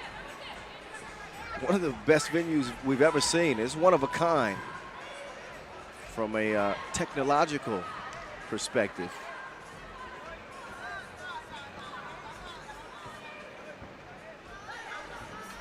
Here comes Bosch. Over to Scott. Shoot to Jay. Shooting. She misses it. Grant Allen. She's going to finish the leftovers. 11-9. Victoria setting up shop with Scott in front of her. She cares nothing of it. She put her on the bucket list. 11-10 Canada. Grant Allen nearly has it stolen. That's a jump ball. That'll be Brazil possession. They do a good job getting in there and mixing it up cleanly without getting a whistle.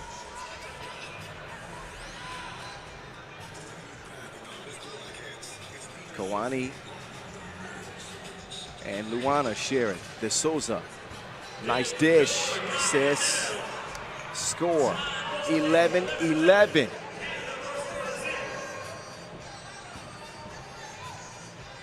Crozin, not that time. Montiero has it cleared by herself. She's going to operate with Grant Allen defending. Now she's got Crozin in front of her. She decides to give it up. Luana De Souza does track it down. She shoots before the horn. Touches nothing. The Canadians have possession. Scott missed it. Grant Allen will not do the same. Count it with the contact. Canada back in front by 1 for now, pending this free throw attempt from Grant Allen. She is at her fingerprints all over this game. No need to dust. The culprit is right in front of you, and Grant Allen continues to make things happen for Team Canada. Now she will defend on the perimeter. Victoria trying to get some space past Bosch. Montiero with all the space she needed. Victoria, she will snag the board and score. Brazil ain't going nowhere. Like an unwelcome guest.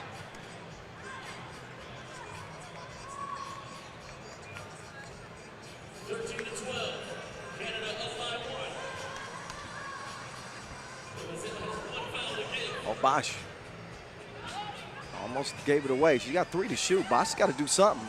Bosch off balance. No. Grant Allen couldn't snag it. That ball rarely sticks for either one of these teams. They both do a great job moving that Wilson. Passing up good shots for better shots. That's a tough shot. Late in the shot clock, it goes begging. Crozin tracks it down. Firmino not making the entry pass easy. Pokes it away. 1:03 to go. Canada leading by 1.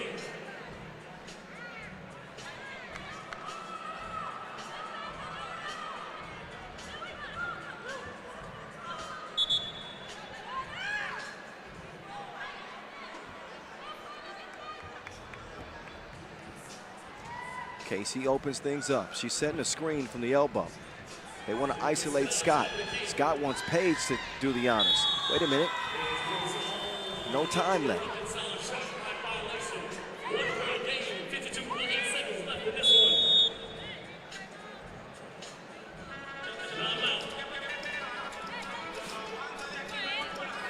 Timeout on the flow. 52.8 ticks on the clock. Can Canada hold off Brazil in a tight one?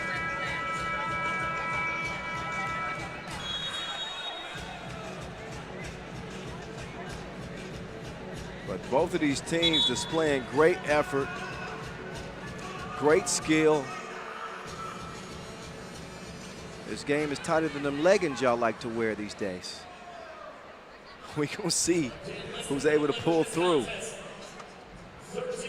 Victoria, ooh, Bosch breaks up the pass. Monteiro forces it up. Bosch hits the deck. And she's gonna take her time before she gets up. But I told you, she is scrappy. Hopefully she's okay. She's shaken up a little bit.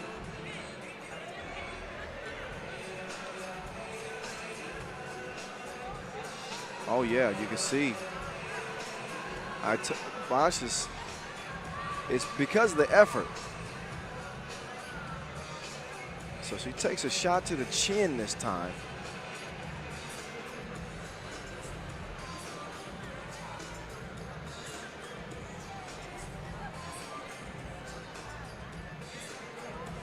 Just standing strong defensively. And then some friendly fire right there. She runs into her teammate. But Casey's up. She's gonna walk it off, I told you. She's tough as nails. To the bench she'll go.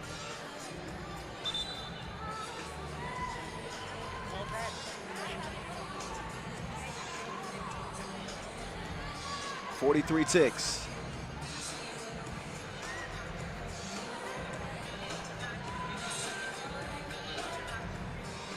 Perfect song from the DJ. Back, forth, forth. That's how this game is. Back and forth like an Aaliyah track.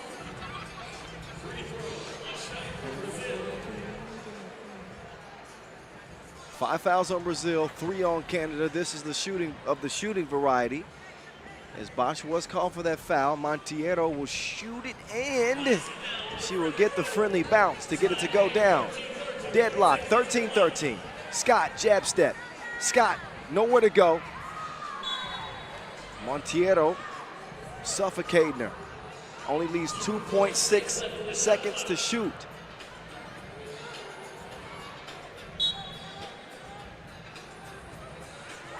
Crozen, the zone, missed it long. Monteiro. Wait a minute. I think we got a scoreboard issue. They're gonna have to stop play. That's a foul on Canada. And a brief stoppage in the action until we can get the scoreboard back up and functioning.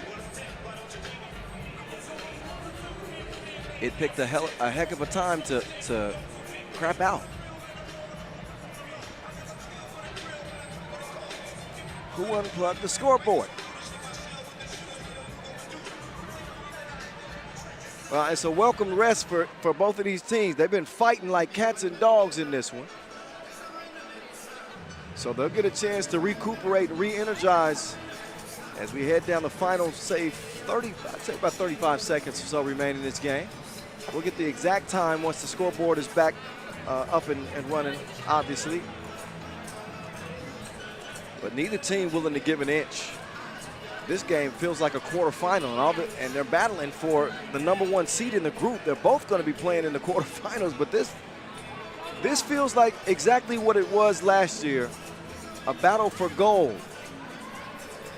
So this is more than just the #1 seed on the line. There's pride on the line. You know Brazil want to get some payback for, Canada beating them by 4 in a close final last year to get gold. 13-13. And I said 35 seconds. I was guessing. It's actually 24.8 seconds. 24.8 seconds. So 2 shot clocks remaining in this game. The foul was on Canada. So Brazil with the Wilson. And hold on, it's not time to start yet. Now it's time to start. Now, okay. And here we go. Now we can get back to it. Brazil with 20 seconds left in this game. Oh, Bosch. Not the worst foul because Canada's played well defensively. They're not in jeopardy of the penalty, each team with 5 apiece. So if you find yourself at a disadvantage, it's not a bad idea to foul. You just don't want to do it with too much time wasted off. There's Bosch again. She gets beat. She needed that help defense from Grant Allen, and the veteran trying to teach the new addition where to be. So they waste another foul. Now Canada can't foul again without sacrificing 2 free throw attempts. So now they got to play clean defense, and 3 seconds separate the game clock and the shot clock. Here come Brazil feeding inside. Monteiro trying to score it over Grant Allen. That ain't happening. Bosch is down, so it's up to Scott. Scott drives, adjusts. Scott gets it back. She's denied, but wait a minute. I heard a whistle. I heard a whistle.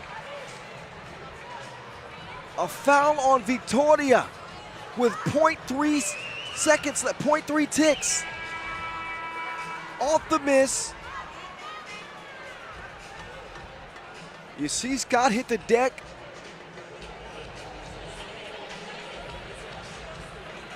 And they're gonna see, they want to look at the clock there. But I do believe that, that whistle was called before the final horn. We can look again here. 1.6 remaining on the shot clock, and then she tries the tip attempt.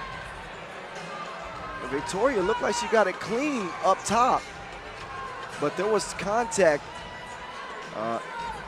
right in the midsection area. That's a tough one. You be the judge here. Off the miss. Scott sticks with it. Oh yeah, and look, that's clean up top, but that's a lot of contact at the hip, and that's where the whistle came from, and that's what put Scott on the line. And here she is with an opportunity to put Canada in front, and she misses it. She gets it back and misses it again. Scott with a chance to take the victory for the Canadians. Instead, we go to overtime. In OT, the first to score 2 wins.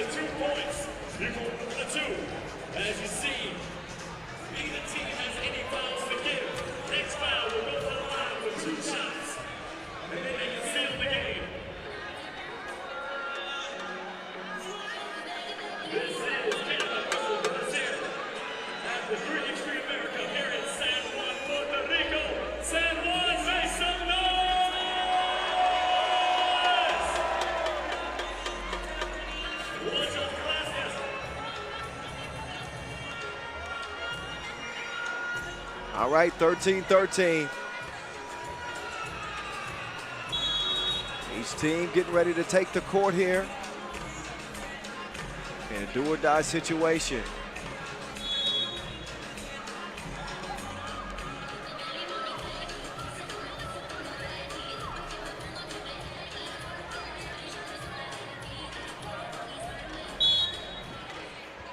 Canada will have it. Bosch behind the 2-point arc. They don't want to give the Canadians a clean look.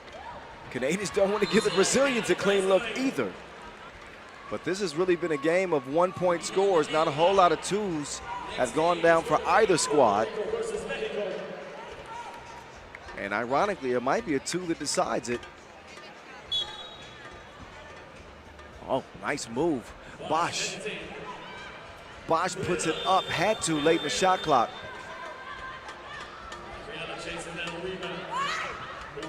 There's Scott now defending Bosch now. She's at a size disadvantage. She couldn't foul, and Victoria takes advantage for the score.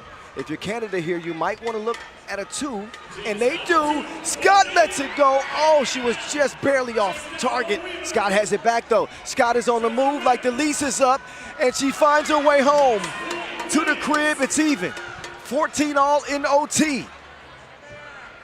Monteiro, she wants to use the size against Scott. Monteiro will miss it. Scott tracks down the rebound. The defending champs with the cross. Scott is defended well, doesn't get the whistle. Monteiro, the loose ball goes to Scott. She better pass it. No, it's stolen. Brazil can win it. Monteiro up. No, you will not. A rude block from Bosch Spice. Oh, I thought it was a clean block, and it's not. There's a foul. That is a foul. We will see 2 free throws for Brazil.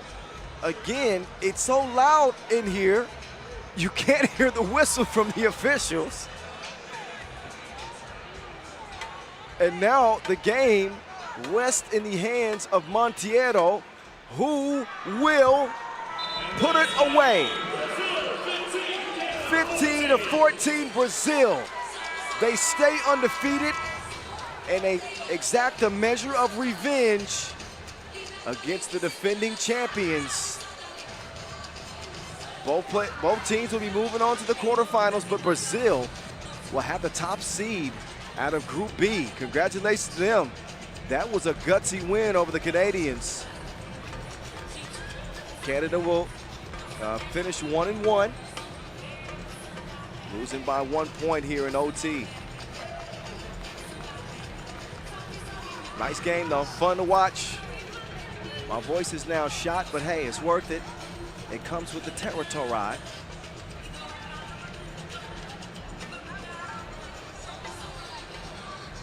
Next on deck, we'll see Mexico and Puerto Rico. And if I thought I couldn't hear before, I definitely ain't gonna be able to hear this next game. Puerto Rico playing, oh man. Y'all pray for me. There's gonna be a lot of screaming. Enjoy the highlights, we're back to it in just un momento.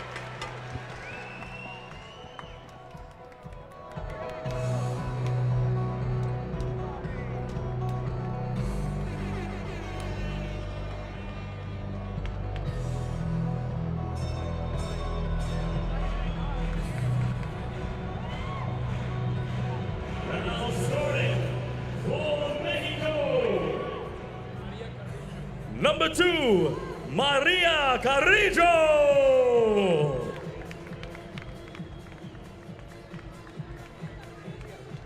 Number 1, Ana Renteria.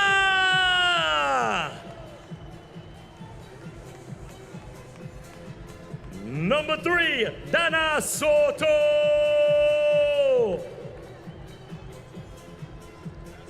And number 4, Paula Velasquez.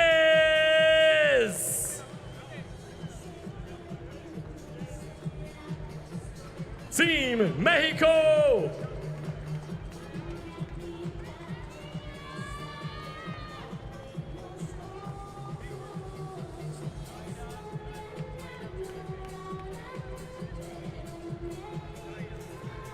And now, San Juan, Team Puerto Rico! Number 1, Tyra Melendez.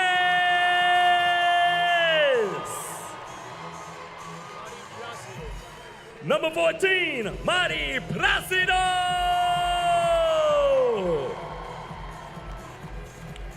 Number 10, Ashley Torres. And number 11, Annalise Vargas.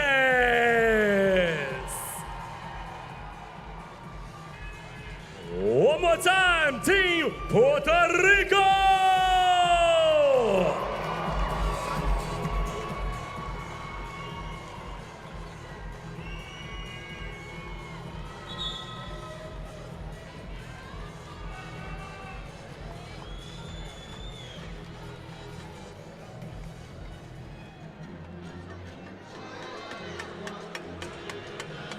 Okay, it is Team Puerto Rico and Team Mexico. Pool D. Here are two officials, Gonzalo Chioponi and Juana Posamay, representing Uruguay and Brazil respectively. This will be the final women's game of the day. Who will it be? Puerto Rico, who come in on the heels of a 16-14 overtime comeback victory over Jamaica. I don't even know if y'all can hear me. I can't hear myself. Or Mexico, who come in off of a 14-16 loss to Jamaica. Mexico with their backs against the wall. Jamaica watching this one closely, as this will decide who comes out of the group. A Puerto Rico win will make it easy. But Mexico want to get a W and force a three-way tie and force a points tiebreaker. And Placido with the jab step. Come on out here and get you some.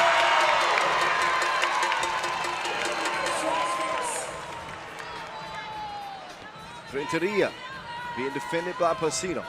Carrillo, drive on the baseline, wild scoop. Placido comes away with the rebound. It's kicked out to Torres. Torres, who had that big shot for Puerto Rico to help him win it in OT, send it to OT. Now Torres is being locked up. Melendez doesn't get it up in time. That is a shot clock violation.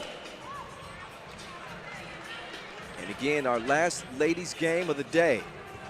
Pool D coming to a close. Still two men's games remaining. Velasquez, quick move left to the baseline, kicks it out. Renteria.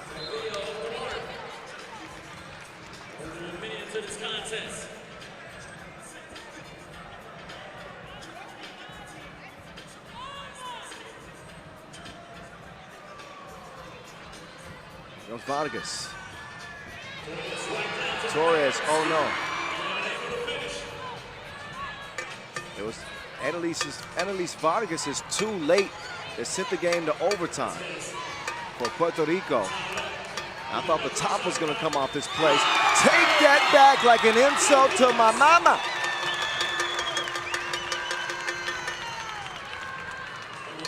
Look at the timing. The long arms from Vargas sends the shot back where it came from. Now she's gonna take a shot herself, and off the rim it goes. Carrillo sets the screen, clears some space for Renteria. Dos, es bien.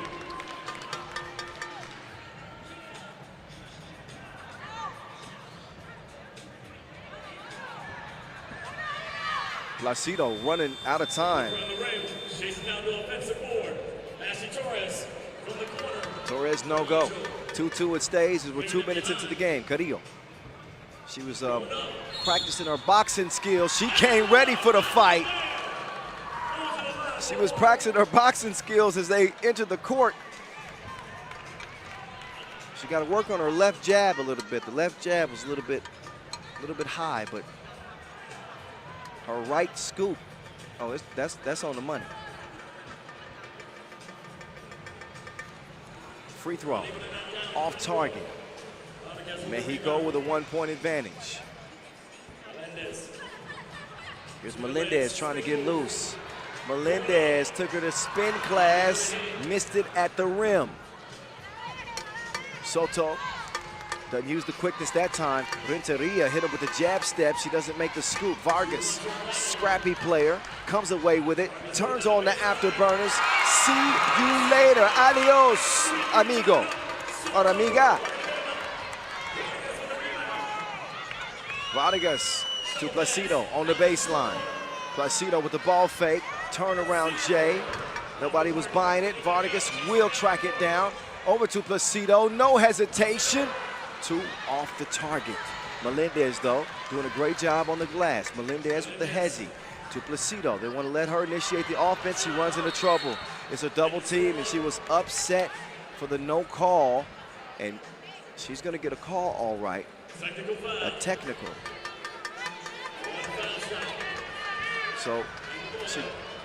post into the double team. Oh, and you could kind of see what she was angry about. Soto did have a hand on her arm, and it was out of the view of either of the officials, so they didn't see it.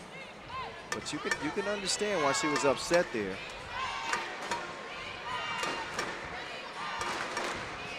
Soto on the go. She will miss it long, and we have a foul underneath. Velasquez is pushed. Placido will call for that foul. It's the third on Puerto Rico. They trail this game by 1 point as we head into our first media timeout. This competition keeps getting better and better and better. We had a loaded day one. That was yesterday. I guess you can call it the unofficial day one. We saw Mexico in the qualifying draw go 2-0.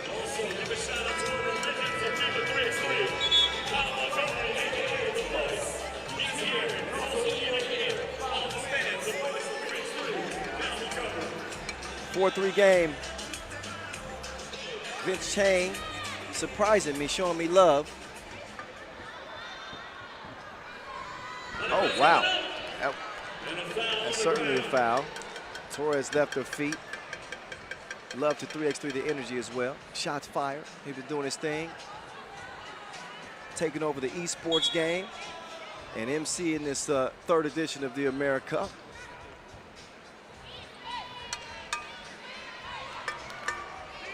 Renteria. Velasquez. She is shifty. Oh, that one shifted to another orbit. Slapped. And Vargas will turn defense into offense.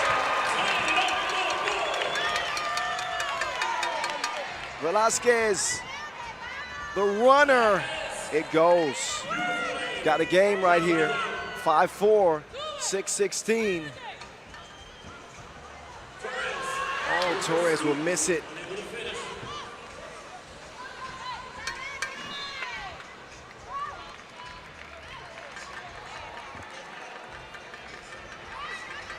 .605 on the game clock. Pool B has already been decided. Canada will get the #2 spot. Brazil gets the #1 spot. Placido puts the 2 up. It doesn't fall through. Carrillo, she'll sprint it. Does she have it cleared? I don't think she cleared it. She didn't clear it. She got close to the 2-point arc, but she turned the corner far too soon. I think initially she wanted to pass it. So they'll turn it over. Vamos, Puerto Rico! That's what I'm hearing from the crowd. And they are responding. 5-5, Renteria. Tough move.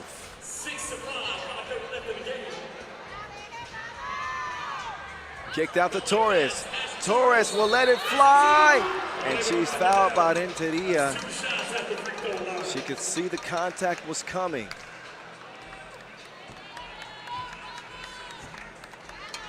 So that's going to mean 2 free throws. Ashley Torres.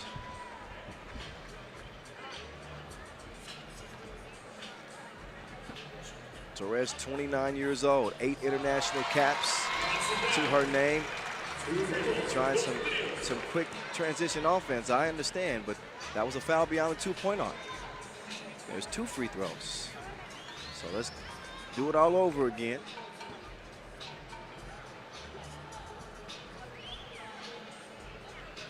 And it'll stay a 6-6 tie. Renteria behind the back. Renteria on the baseline. They swing it up top. Velasquez. Oh, she's D'd up.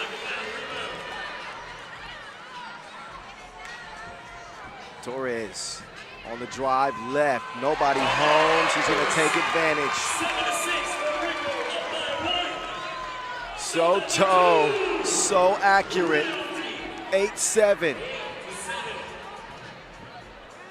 Melendez, takes it right at Renteria. Strong bucket.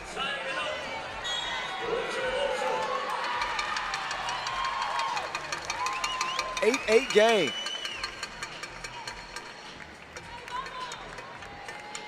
Mexico in a must-win situation. If they lose, then Jamaica will be going on to the quarterfinals along with Puerto Rico. Oh, froze her. Velasquez, nice move, but gotta close the deal. She didn't do it. Melendez, she'll swing it quickly. Over to Vargas. Up to Placido. That looked like it was online. It came up short. Soto. That one grazes the iron. She hustles it down but throws it away. Vargas to the corner and to the crib. Count it. Count it. Can you hear this place? Can you hear this place?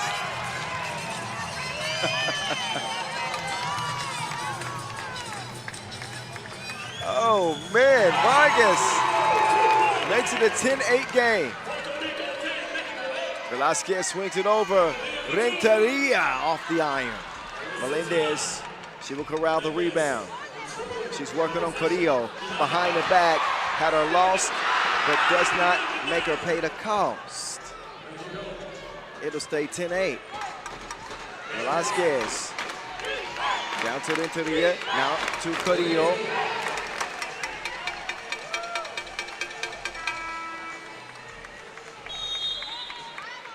Only 1 second to shoot when we come out of this media timeout. 3:45 left in this final women's game of the day in Pool D. Next up, we'll have the men of Canada and Uruguay take the court, followed by Chile and Brazil. But right now, it's the ladies shining bright under the lights here from the T-Mobile district. You see Soto hit that one from a different district.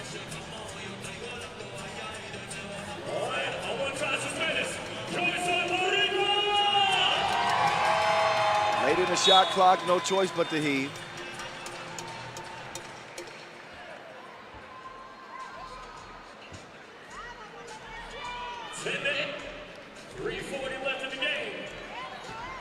The speed from Vargas doesn't pay off that time. Soto, that one is a misfire as well. Torres close to that out-of-bounds line. She's going to turn the corner, drive, attacks Carrillo. She's too little. Renteria cannot connect from two.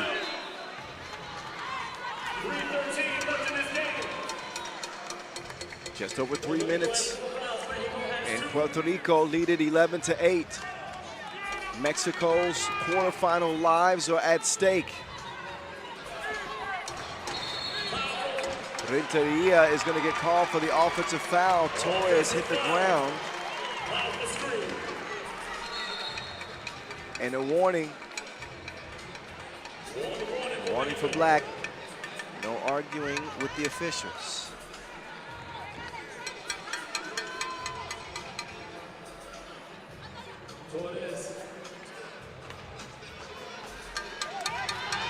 Placido. No. Puerto Rico just trying to hold on to this lead. Velasquez will swing it over. Renteria too long. Torres. She will let it go. Two up from the corner. Oh, that's a collision there for Melendez and Renteria. That's going to leave a wide open shooter. Velasquez. Yes. Mexico within one. Placido. Foul on the pass out. 11-10. Both teams have 2 fouls to give. Vargas and Puerto Rico. Oh, that's quicks versus quicks. Vargas and Velasquez getting after it.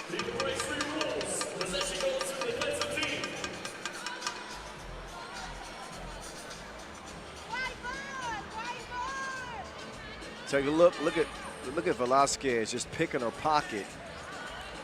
She gets possession, and then Vargas goes down to tie her up.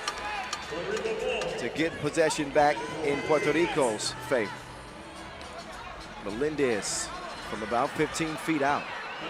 She will use that drop step and dropped her off. 2-point lead. Melendez chasing Carrillo down. Was it a whistle on the shot, or was it not cleared? I don't think it was cleared.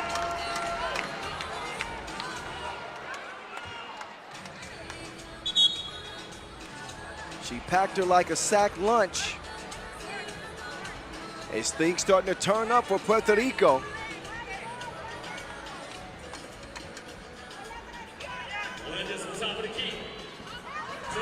Melendez with a clever flip over the shoulder. Nice ball movement. Torres doesn't land it.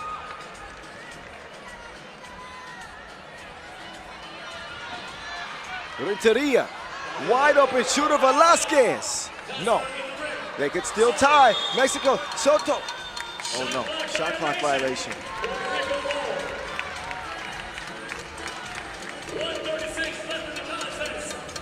Buck 36 left. The finale to Pool D.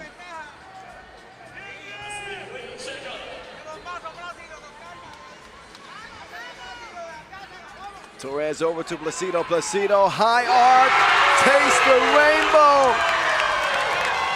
Big hit from the veteran for Puerto Rico. Nothing happening for Velasquez. Soto will miss it. Long rebound to Puerto Rico. Can they hold on to it? Minute to play. Torres wants to drive. Behind the back. 15-10.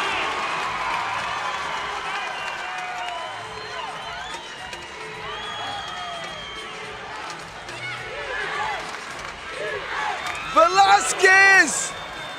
My goodness, she hit that one from Cabo. 15-12. This game is going mental. Mexico refusing to go away. Puerto Rico fighting for their lives here. But what a sequence. Number one, Torres. She's slipping in a can of oil behind the back. And then Velasquez, who was more clutch than she is. She got range like T-Mobile here at the T-Mobile District. She got a global plan. 3-point game. JJ's turned up. Vince Chang is turned. I think I'm even turned up. This energy in this place is infectious. It is palpable.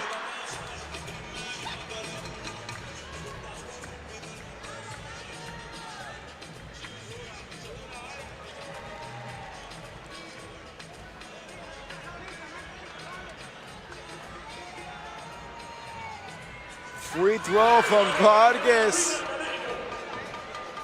Suspenseful here in the last 40 seconds. Velasquez, who just hit a huge two. Oh, she hit him with the hezzy. Velasquez knocks down the lane. This is the 2-point game. 2-point contest. Now Melendez with Carrillo in defense. Out to Vargas. Vargas will flip it to Melendez. 2 is on the way. Shot clock violation.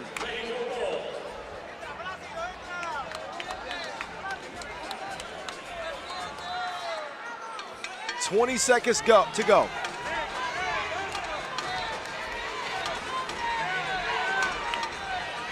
Carrillo will track it down. Ana Renteria, ooh, back iron. Vargas has it, only 5 seconds to go in the game. Puerto Rico will try to waste out the clock. They don't need to. That score will seal it. The final delivery. Puerto Rico, Boricua, stand up. 16-13. PR will go into the quarterfinals undefeated. Mexico's run will end here. But how about Puerto Rico? The ladies show up and show out in front of this sold-out crowd. And as if the T-Mobile District wasn't lit enough, Puerto Rico 16-13 over Mexico We will see them in the quarterfinals, as well as Jamaica from this group. Well, what a win for Puerto Rico, and nothing for Mexico to hang their heads about. They played really, really well. Impressive trip here to the 2023 AmeriCup. Just not their year this year. In any case, we got 2 more games left. Next up is Canada and Uruguay in the men's competition, followed by Chile and Brazil. Enjoy the highlights for a moment while we get the fellas set up for battle here at the T-Mobile District.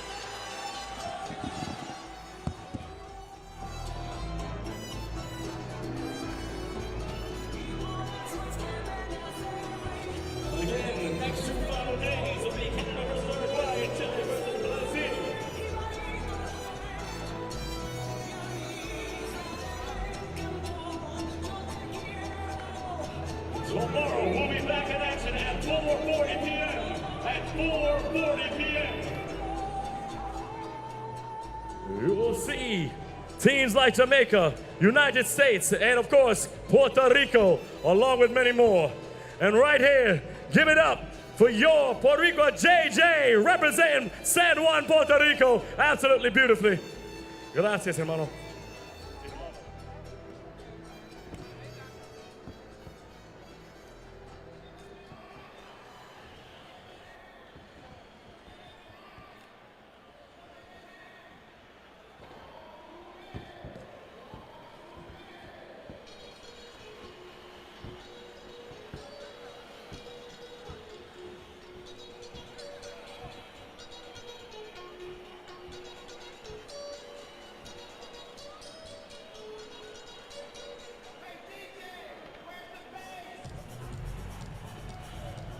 And we still have plenty of 3x3 left.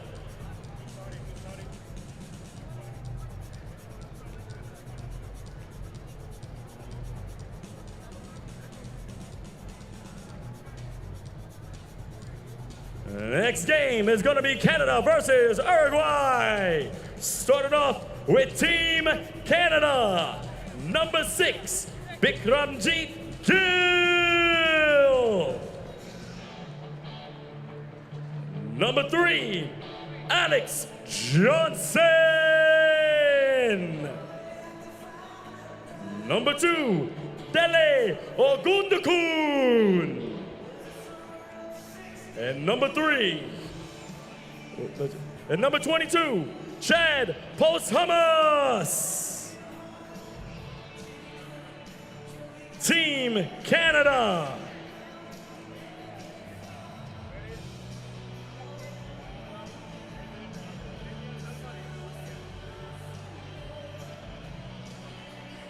And now for Team Uruguay, number 41, Damian Alvarez.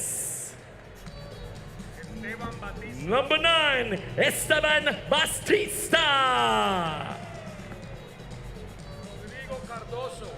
Number 5, Rodrigo Cardoso. And number 2, Augustine da Costa. Team Uruguay.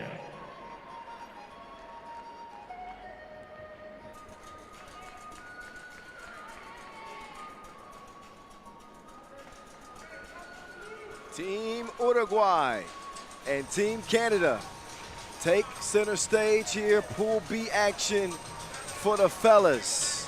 This one should be a good one. For Uruguay, they started off well. 21-16 win over Ecuador. For Canada, the same. Also off to a winning start, as this team was able to get getting their groove and cruise to a victory. This will decide the number 1 seed out of the group. He will be going into the quarterfinals undefeated. We'll find out right here, right now. Kyle Montgomery, aka the voice of 3x3, in your ear. Alex Johnson, Bikramjit Gill, Chad Ryan, William Posthumus, and Dele Ogundukun representing Canada. For Team Uruguay, it's Augustine da Costa, Damian Alvarez, Esteban Batista Hernandez, Rodrigo Cardoso, Grudnicki, They will step between the lines and get ready to get to it. The Canadians will start with a rock. Women's team finished up group play 1-1. They are still quarterfinal bound. Can the men remain unscathed? They want to start this offensive possession with Superman Johnson and the Bearded King. The Bearded King, he be stroking. Cashes in on his first 2 attempt, and that's a nice start for Canada. Posthumous left his feet. The Bearded King was not in the mood for company. He protects the paint and earns himself a rest. So offense and defense from Big Gil. Alvarez will answer. He chunks the deuces, scores it past Superman, and we're all even just like that, 30 ticks into this game. I like the matchups across the court. Ogundokun and Alvarez, that's a nice matchup, and look at the bigs. Batista and Posthumous.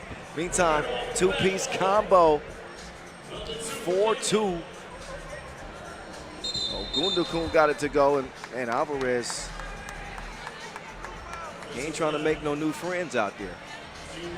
Hey, somebody tell him that Alex Johnson's a nice guy.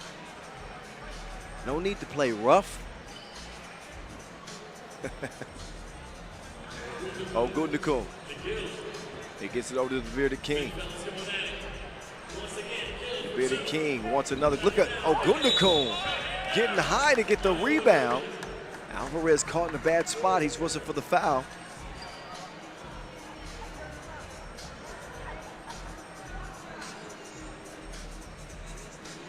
So credit Dele Ogundokun.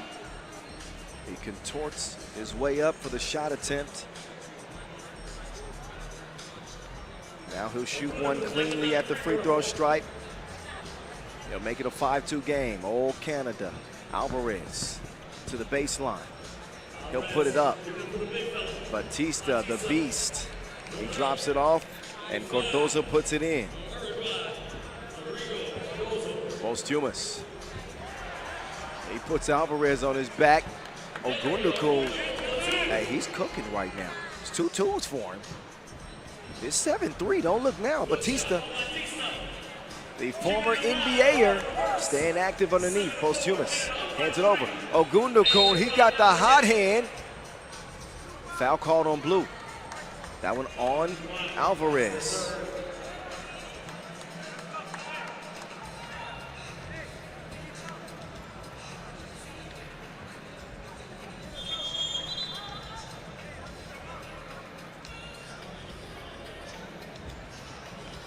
Four, 7, Canada.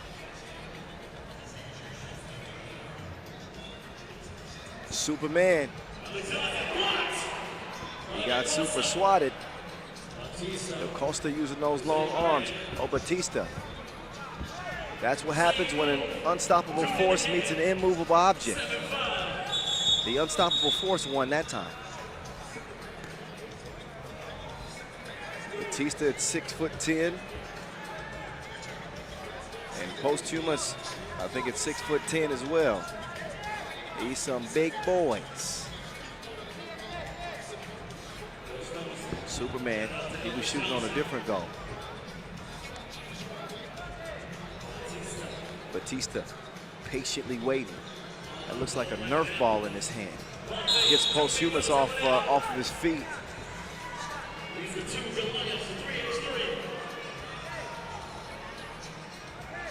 But a couple of Goliaths out there. The lumberjack. Bisons.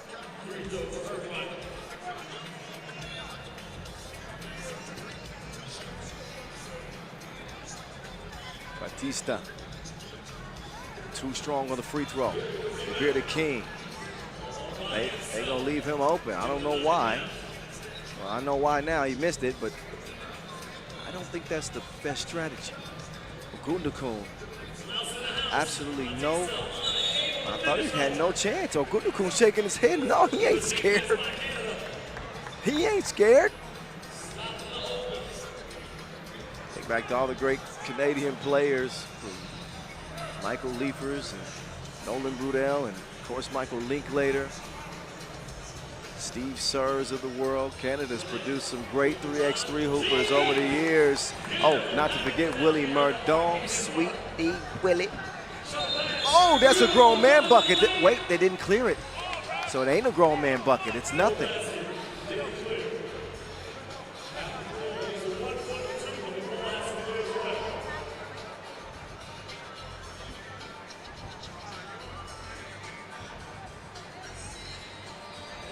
(9-5) Canada. Vic. Superman Johnson could not get away. And it completely disrupted that offensive possession for Canada. Uruguay coming out of the qualifying draw, in case you're just joining us. One qualifying draw A. And win their first game of the day against Ecuador. Oh, he got some skills. Cardoza. Over to Batista.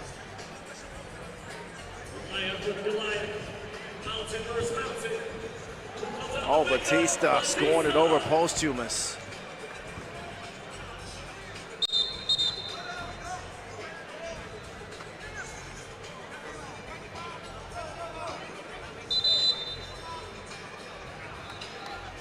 So 7-9 contest. Canada still in front.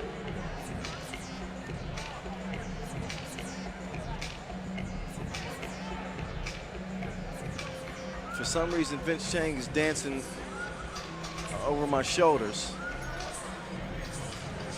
Somebody get this man some medicine. He's distracting me from my job. Security, security, please. Here's the battle of the bigs. Batista getting tricky. He's got some brains to go with the brawn. But Canada have the lead. Alvarez pulls up. It goes missing. Vic, yeah, he's gonna get whistled for that one. You can see it. Knew that call was on the way, shuffled his feet. So there's the turnover that Uruguay had hoped for. Alvarez with the jab step. He's got Big Gill on his hip, but Big ain't going nowhere. Stays tough and D's up at the rim. Loose ball goes to Batista. Here comes Cardoza. There went Cardoza. He's quicker than fast food. The young man is eating. Gill misses it. We got a one-point game now. Alvarez wants some. And Vic was not going to give it to him easily. He will happily give up that foul instead of a bucket and put Alvarez on the line and force him to earn it the hard way. But look at Cardoza, man. Don't sweat the technique. He got skills. He's perfectly capable of taking the game over by himself. I've seen him do it. He does not knock the shot down.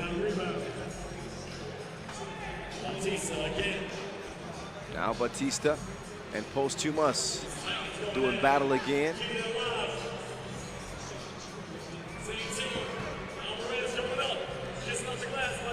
Batista, no. Posthumous snags the rebound. Oh, Alex Johnson lost him with the behind the back. Posthumous is fouled.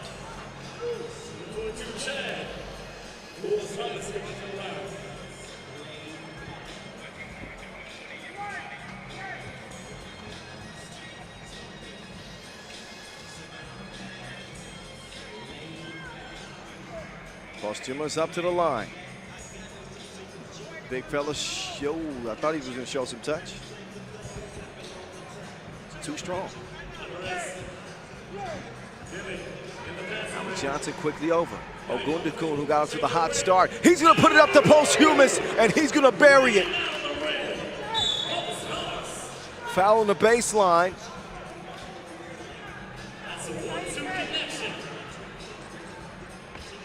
But it ain't no fun if the homies can't have none. Ogundekun put it up and Posthumous put it down.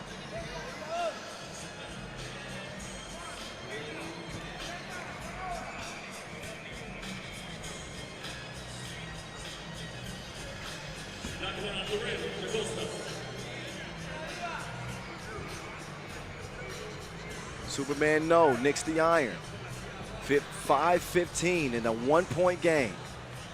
Here comes Batista spinning. Oh, abuse. He says the Bearded King is too small. Bearded King will get a good look. No 2 that time. He started the game with a 2. He wants it back. Yeah, he's gonna make it count that time.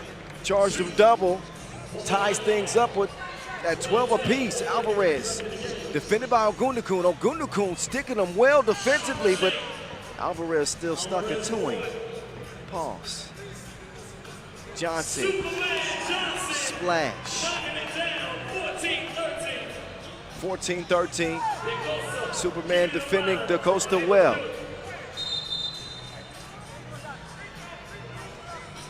We got a foul off ball.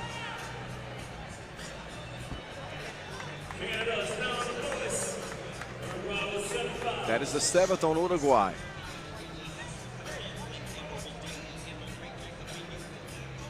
So that puts Dele Ogundukun up on the stripe, shooting not 1 but 2.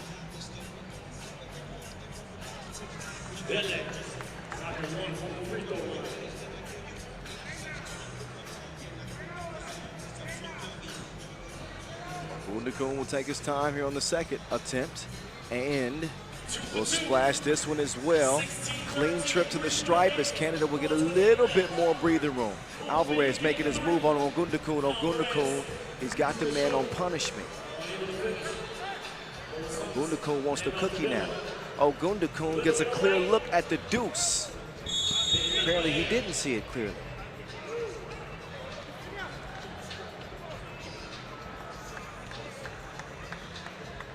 Team Blue will take over the rock now. Now it's the Hound versus the Mountain. That's for you Game of Thrones fans out there. Who's the Hound and who's the Mountain? 5 fouls on Canada. Alvarez misfires from deep.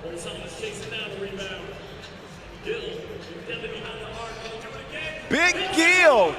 FaceTime. This ain't no video call.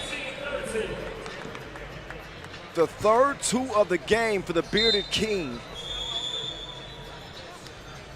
A big one that will put Canada up 18-13 as they set their sights on a 2-0 record.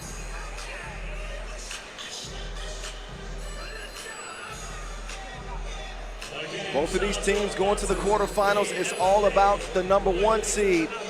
And this has been all about the Bearded King. He and Superman Johnson letting it loose from long range. And they splash it like a bird bath. They better respect his ability to shoot. 6 points from long range in this one is significant. He has missed a couple, but the shots he's made have been difference makers for Team Canada. Here we go. Dime, no. Cardoza gets called for the foul. Superman Johnson up to the charity stripe. See Superman elevating, some contact on the way up.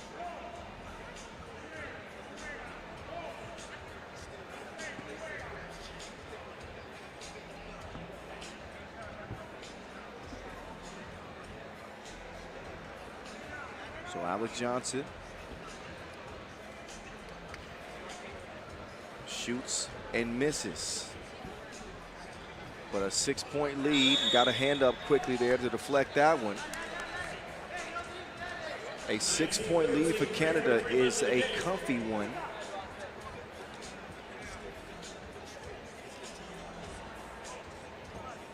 So they aren't exactly threatened at the moment. This game's also not exactly in the bag at the moment. So can't get too comfortable. Superman, no. Ogundukun. Look at the activity from Ogundukun.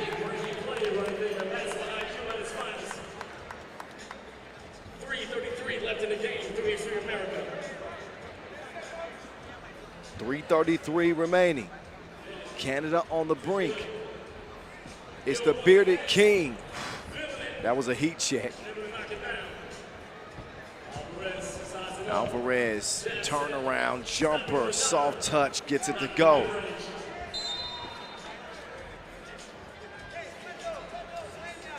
Five-point game, 3:16 left. Plenty of time for 3x3. So we got 3:16 left. Uruguay aren't quite out of it, but they feeling woozy right now. I can tell you right now, they got a 5-point hole to climb out of against a Canadian team that is in sync like a boy band. And they don't look like they're gonna show any signs of letting up here. They need 2 points to put this thing away. And you better believe they smell blood in the water.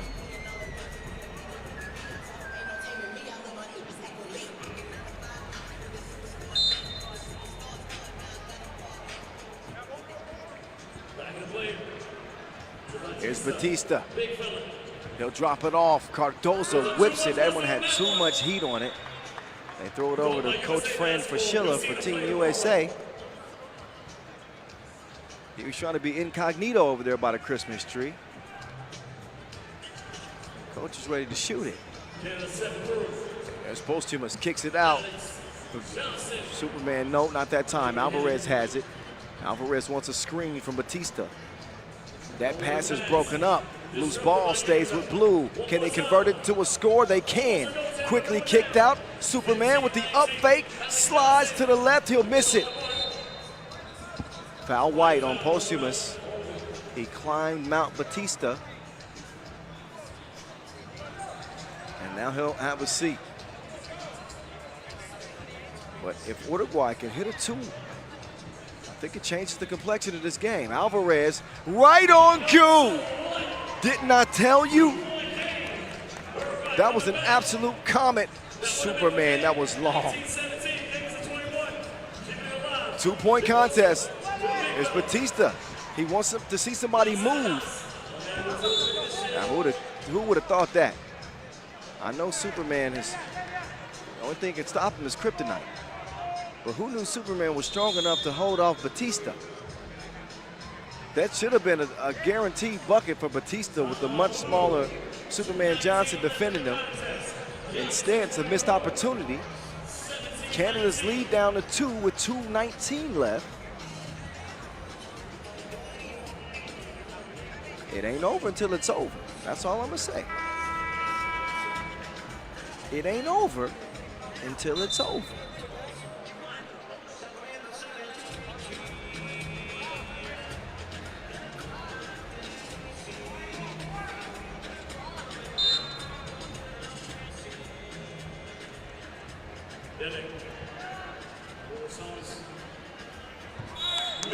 Miscommunication. FIBA 3x3 Managing Director Alex Sanchez here at the T-Mobile District. He's the boss man, checking out the action at a beautiful venue. AmeriCup 3rd edition. 2:03 left in the contest.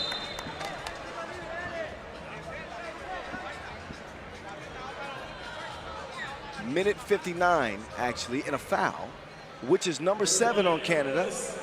2 free throws. Upcoming. Batista. Can he get rid of the free throw woes? It's hard for the big guys to get a feel for the ball.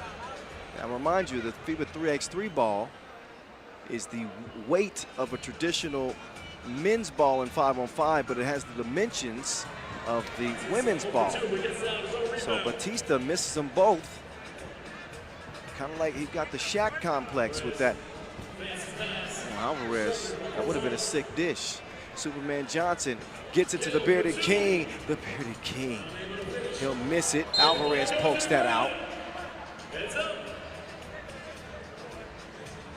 So right when it looked like Canada had him on the ropes, and looked like they were going to cruise to the win category, Uruguay has found a way to get back in it. Superman Johnson trying to turn the tide. Superman to the, no, he's not to the rescue again. DaCosta instead will have it. DaCosta puts it all up in Ogundekun's face. You're going to have to sign that. DaCosta fighting to the screen. Ogundekun, he will miss it. Posthumus gets the rebound. All leave it at 19 apiece. Alex Johnson, no. Rebound to Blue.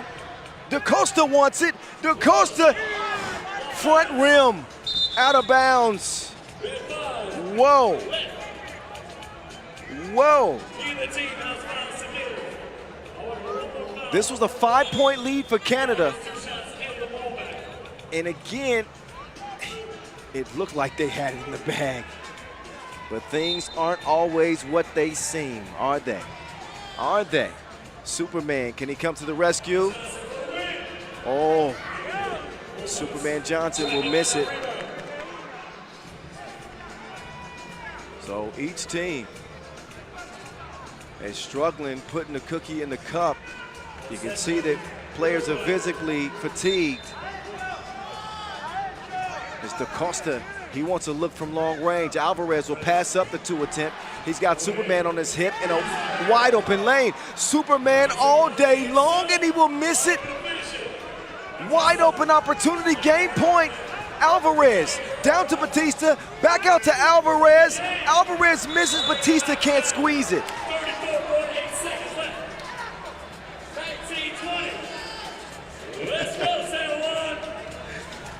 Oh man. The game that will never end continues. Uruguay all of a sudden in front after trailing 19-14. They've gone on a 6-0 run. Superman, oh, that's definitely a foul. Clever up fake from Superman. That's a veteran move. Superman Johnson getting him off of his feet. Cardozo goes for the bait. And now Superman can put this game to an end from the free throw line. He's going to get 2 cracks at it. And possession for the Canadians, but these are critical free throws. Oh, the first one never had a chance. You just wonder if the pressure right now in a pool play game, it plays a factor. Johnson disappointed that he missed the first one. He does even the game up at 20 apiece. 25 seconds left. Canada with the ball. Down to Posthumus. Posthumus in the post office. He will tip it out. Superman Johnson leaves it short. Cardozo on the run. Next point wins. Cardozo with the quicks. This game has come to an end. Uruguay stormed from behind. They ended on a 7-1 run and snatched the top spot from Pool B from the Canadians. A game that showed a lot of heart, a lot of grit. Uruguay, that's a win they can be proud of against Canada. Uruguay is not a team to be slept on all the way from the qualifying draw. 21-20, they get it done over Canada, and again have the top spot out of the group, winning it by the slimmest of margins. Impressive stuff from Uruguay.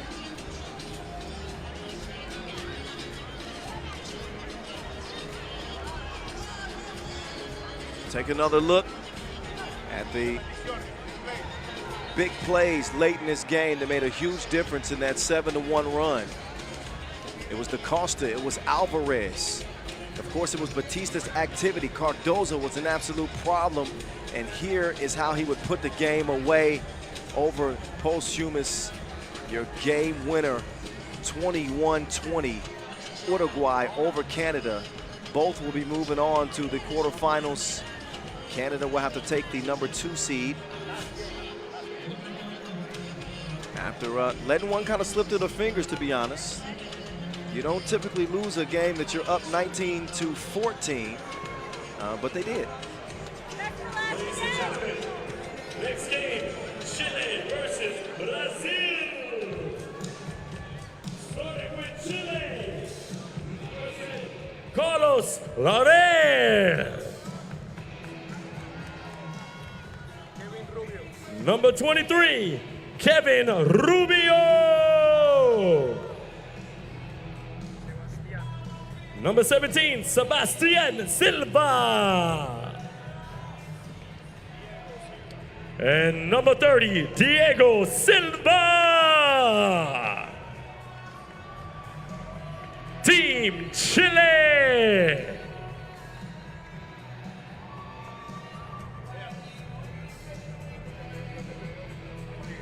Now for Team Brazil. Leonardo Branquinho. Number 6, Leonardo Branquinho. Number 35, Jonatas de Mello. Number 4, Jefferson Socas. And number 3, William Wienerman.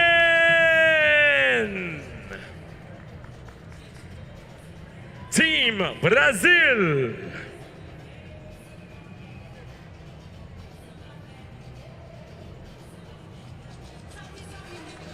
Team Brazil with an impressive opening victory over Mexico, 21-10 they put it on them.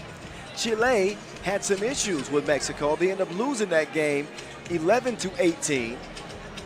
So another situation where Chile come in with their backs against the wall in a must-win situation. Kayla Dawson and Deanna Jackson.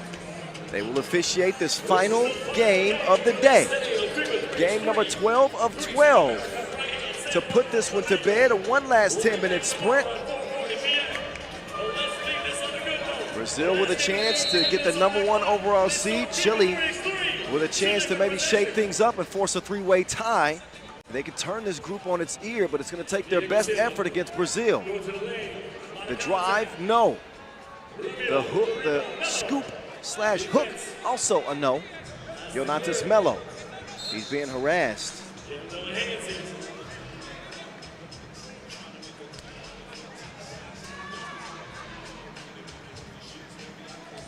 Mello has it at the elbow. Branquinho turns around. He will let it fly. He will come up Kevin Hart.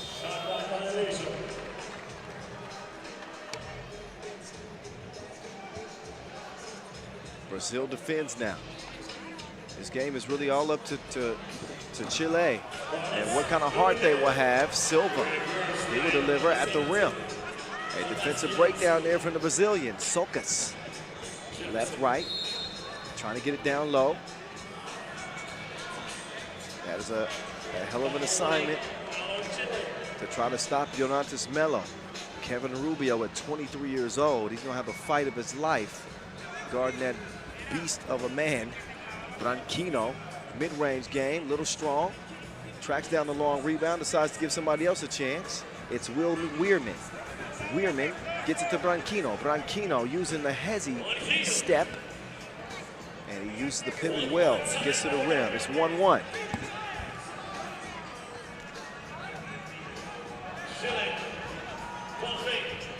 Silva, a little long. You got Sebastian Silva, and you got Diego Silva Campos. Just to distinguish the Silvas in this one. 1-1 so far. One half of the quarterfinal brackets will be officially set once we reach the final horn in this one. Will Weirman. Not that time. He will get it back, though. You got to box out. Weirman, he's a sneaky fellow. Gives his team a 1-point advantage.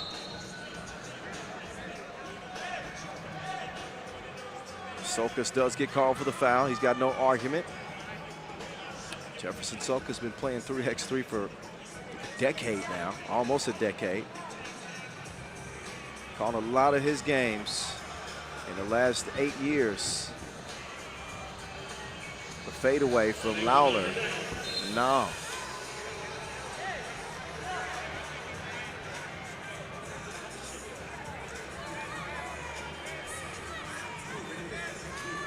Mello and Socas. Sokas with 22 international caps.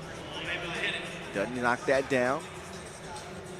So the offense slow to heat up for both teams. Their trade misses. Branquinho over to Sokas. Melo says it's all you. He'll set the screen. Branquinho with the step. Oh, that's a difficult shot right there. Doesn't go. And Sokas gets called for another foul. So Sokas has got to settle in defensively. He's picked up both of Brazil's fouls. Just trying to stay active defensively. Don't want to take too many risks. Silva throws that one away. If you lost a cell phone, please come to me on the microphone. If you lost a cell phone, please come to me. Wilmer out of control, but there's a reason for it. It's because he got pushed. Foul number 3 on Chile.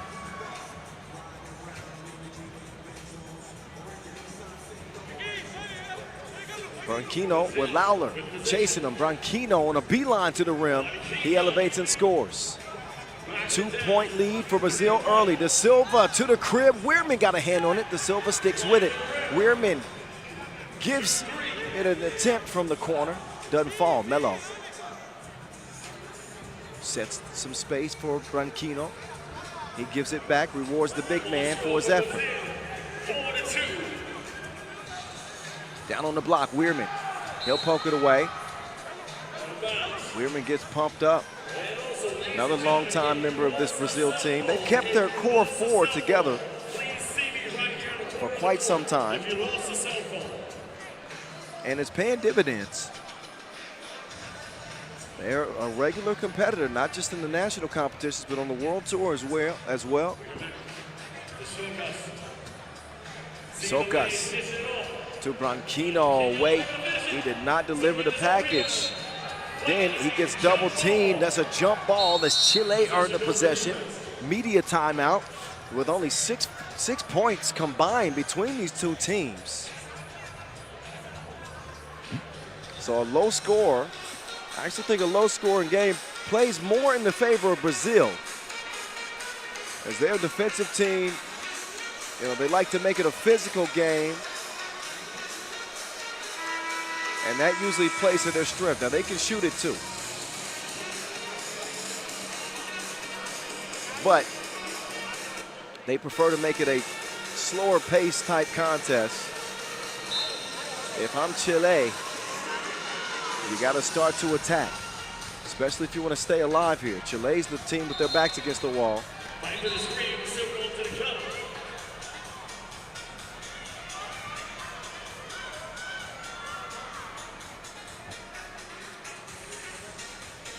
Diego Silva. He'll put it up. Comes up short. Melo from the corner. He's got to get it cleared first. Now he finally does. They got 7 seconds to work with. They're going to leave Sokas open. The stroke was broke. Lawler.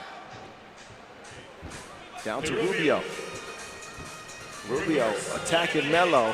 I don't think Melo moved an inch back on that post attempt. Sokas trying to thread the needle, but he's got a foul on the baseline. That one called against Chile. It's the 4th.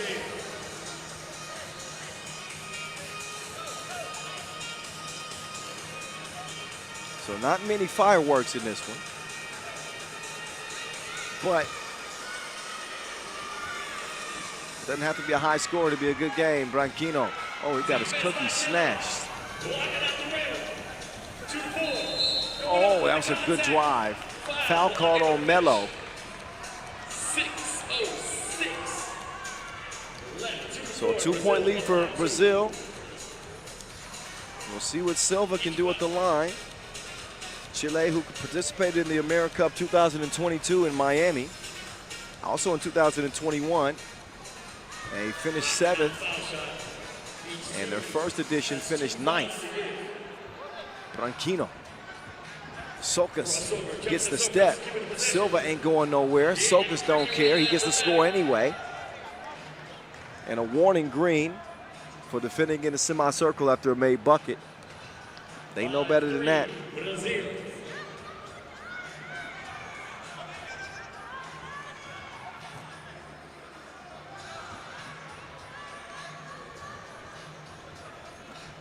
Back to the action we go. Rubio, up fake. Sebastian Silva turns around, little too much protein. Oh, Rubio missed it point blank. He's gonna get another chance. Thankfully for him, he gets to save face. The weatherman, no rain that time. Lawler uses the screen. Lawler with plenty of space, and he gives Melo a taste.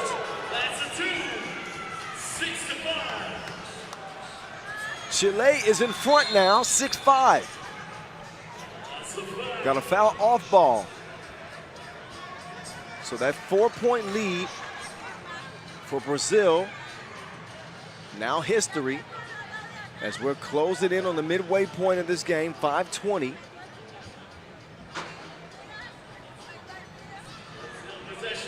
Sokas, off balance shot attempt, no. Sokas, fooled with the up fake. Can't convert the clean look, out of bounds as Lawler and Weirman get tangled up. It's gonna be a push on Green, the 5th on Brazil, each team with 5 fouls. 5:07 exactly left in our final game here at the T-Mobile District. Day 1 of the main draw on this 3rd edition of the AmeriCup. Kyle Montgomery, AKA at 3x3 The Voice in your ear. He picked his pocket. Melo with the steal, Weirman with the shot, Melo with the board, and the score. Tie game is 6 apiece. Lawler doing his dance. Lawler whips it down low. Rubio up fake. He's got nowhere to go. Lawler, Sokas falls, and it looked like it was non-contact. Sokas will take a 2. He will miss it, but he's not moving at 100%. And Sokas trying to fight through the screen. Little concerning. You never want to see a player go down without contact. I'm not sure what happened, but he looks like he's all right. Okay, we'll keep an eye on that. Right now, shift your focus back to the game. Speaking of shifting, he shifts to another gear. Lawler does, gets to the crib and breaks the tie. Now Branquinho, he will miss. Uh-oh, here comes Chile. There's some fight in these dogs. 4 minutes to go. Chile trying to bounce back from an opening loss to Mexico, where they only scored 11 points.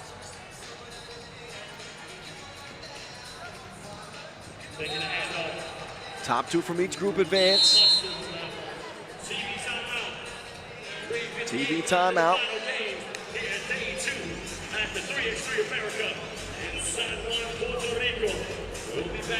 So we'll get reset, head down the final 4 minutes of the last game of the day.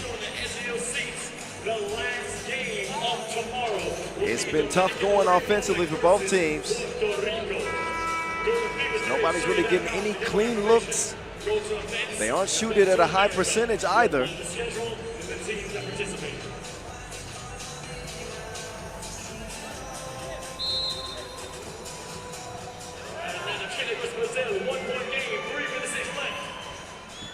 Sokas turns the corner fast left. The floater well off the mark. Rubio skies for the rebound. He's got it. They have it cleared. Diego Silva. Rubio gets rid of a Weirman. And while he was out there trying to sell a foul, he gets scored on and then turns it over.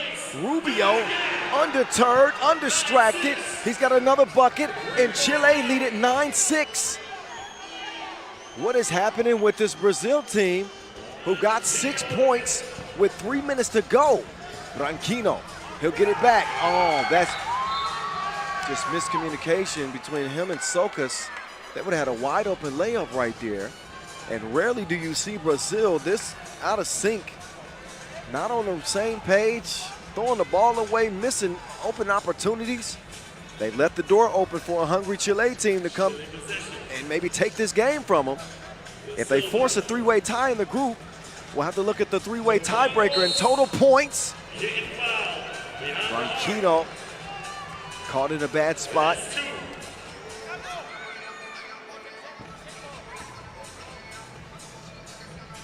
Here's a look at the shot attempt, and you can see Branquinho. He doesn't give the shooter a safe landing space, and he gets called for the foul. Lawler will connect.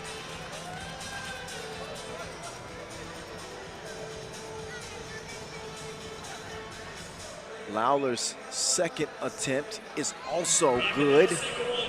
And don't look now, but Chile lead this thing by 5. Brazil are absolutely stagnant, stuck offensively. Nothing going right. They even run out of time on that possession.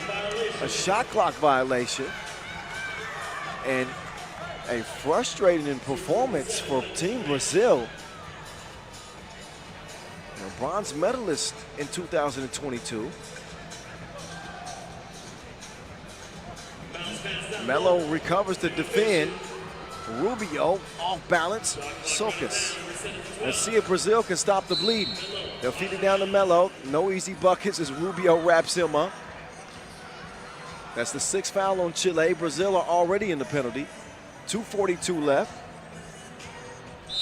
Now we start crunching the numbers. Mexico finishes with 28 points as they lost to Brazil 21-10, so 28 points for Mexico. Chile are up to 22, and Brazil with 6 points now. Well, where's their score total? They're at 27 points. So Chile, number one, have to get the win. They could potentially snatch the number 1 seed in this group. After losing 21-10 to Mexico, after losing 18-11 to Mexico, Chile has a chance to win the group. Melo down low, he'll get the score. Brazil finally responds. They show some life. They're still down by 4. 2:29 to go.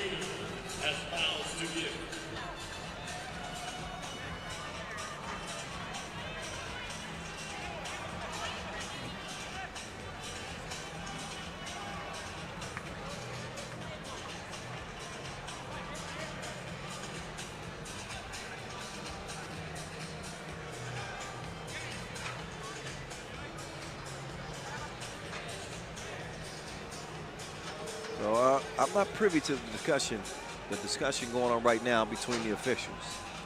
I wish I could tell you what the heck is going on over there. I don't know if we got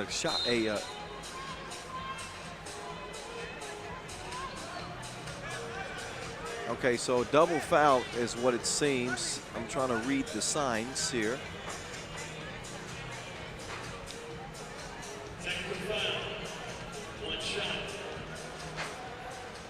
Technical foul. Okay, well, we'll get it sorted out. Weirman's going to shoot and miss the free throw. Possession now to Chile. Rubio using the size, and he abuses Weirman. Took him to school in a 5-point game. A volunteer foul on Melo. So Yonatas Melo will have 2 big ones coming up. Both teams shooting 2 free throws the rest of the way by virtue of the penalty. Melo, he finds the mark that time. So Brazil aren't out of this. Just keep an eye on the score totals. If this comes down to a 3-way tie, it's going to be close as the top 2 teams advance. So Mexico is watching this game very closely. Lawler trying to get some distance on Melo. What a finish for him over the big fella.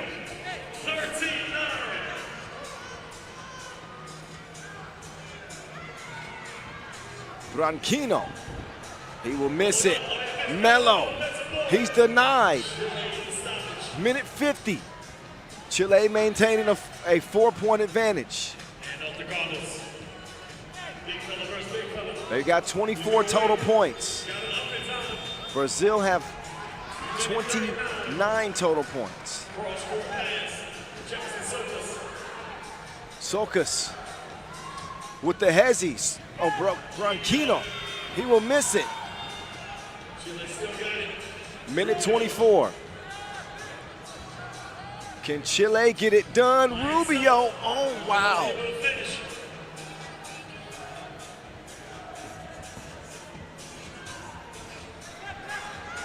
Can't believe he missed that layup. I'm still in a state of shock. Behind the back dish to Lawler. Lawler on the baseline, ain't nobody home. That's an easy layup. 14-9 game. Socas with the floaty, no. Rebound goes to Chile. Here we are under a minute to play in a 5-point lead for Chile.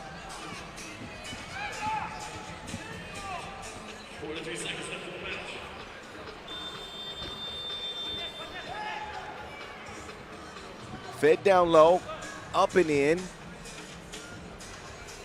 So Chile with 30 seconds to go, can they hold on? If they hold on here and get the win, that's gonna do it. Mexico will not be going on to the quarterfinals as they will not have enough points to emerge from the three-way tiebreaker. It is gonna be Brazil, and it's going to be Chile, if my numbers are correct. 27 total points right now for Chile. And forgive me, I'm doing the math as we go. 32 points in total for Brazil.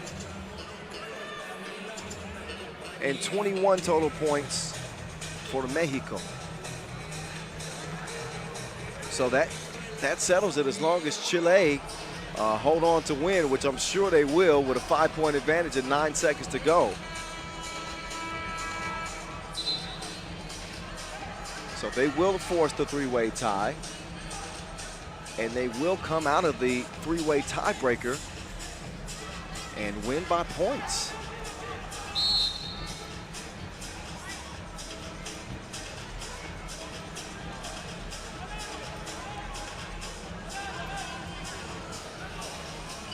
.7 seconds left. Jonatas Melo. So a warning for Chile, no coaching during the games. This is the last one of the day.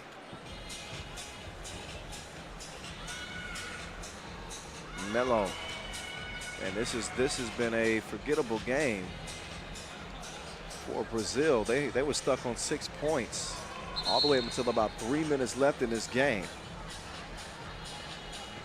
Just never could get in step, making mistakes, missing layups. It was,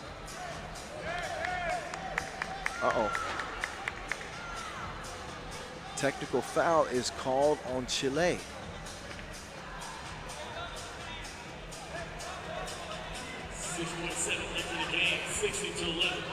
Uh-oh.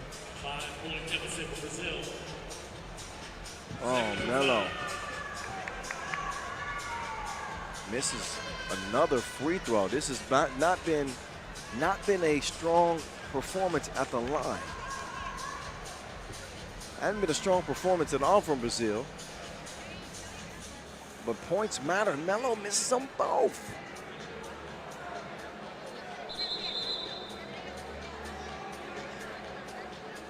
Yeah, he shoots 2 free throws. They don't give him. Oh, wait, no, that was a technical.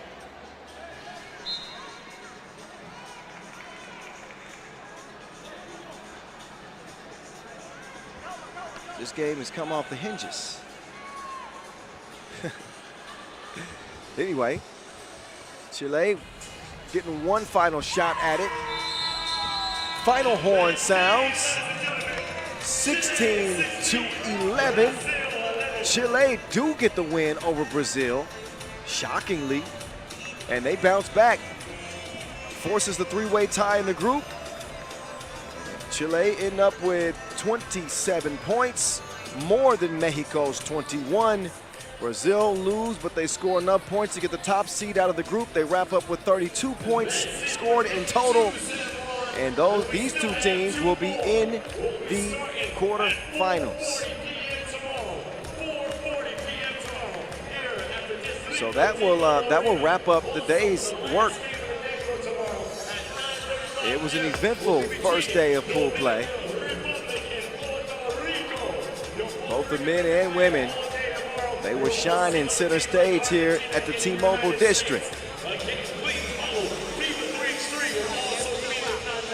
The last one was a fight.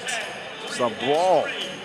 Low score, ugly game, a lot of misses, a lot of fouls. And Chile find a way to outbrawl the Brazilians and will their way into the quarterfinals.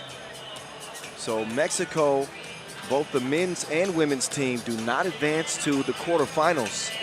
So a tough day for Mexico after getting off to such a good start. But Brazil plays on, Chile plays on. Team Canada, both the men and women.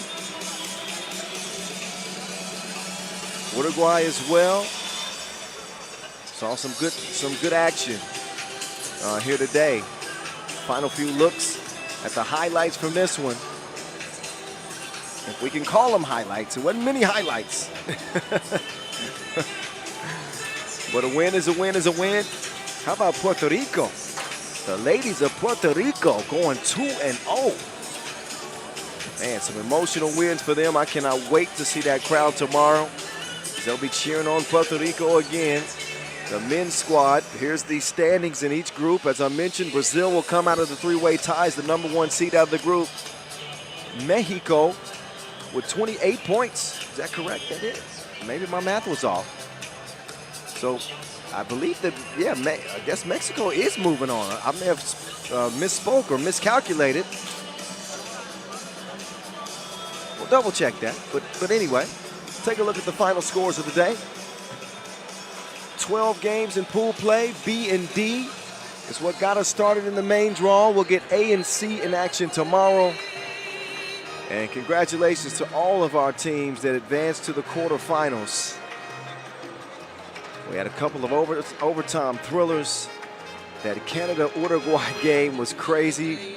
The one just before the last game of the day.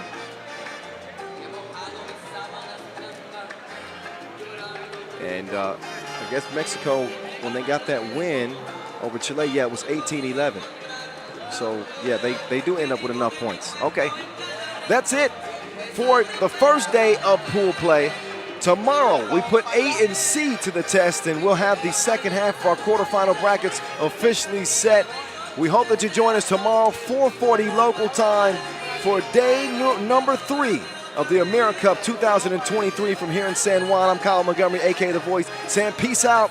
Pool play continues tomorrow, same time, same place. See you then.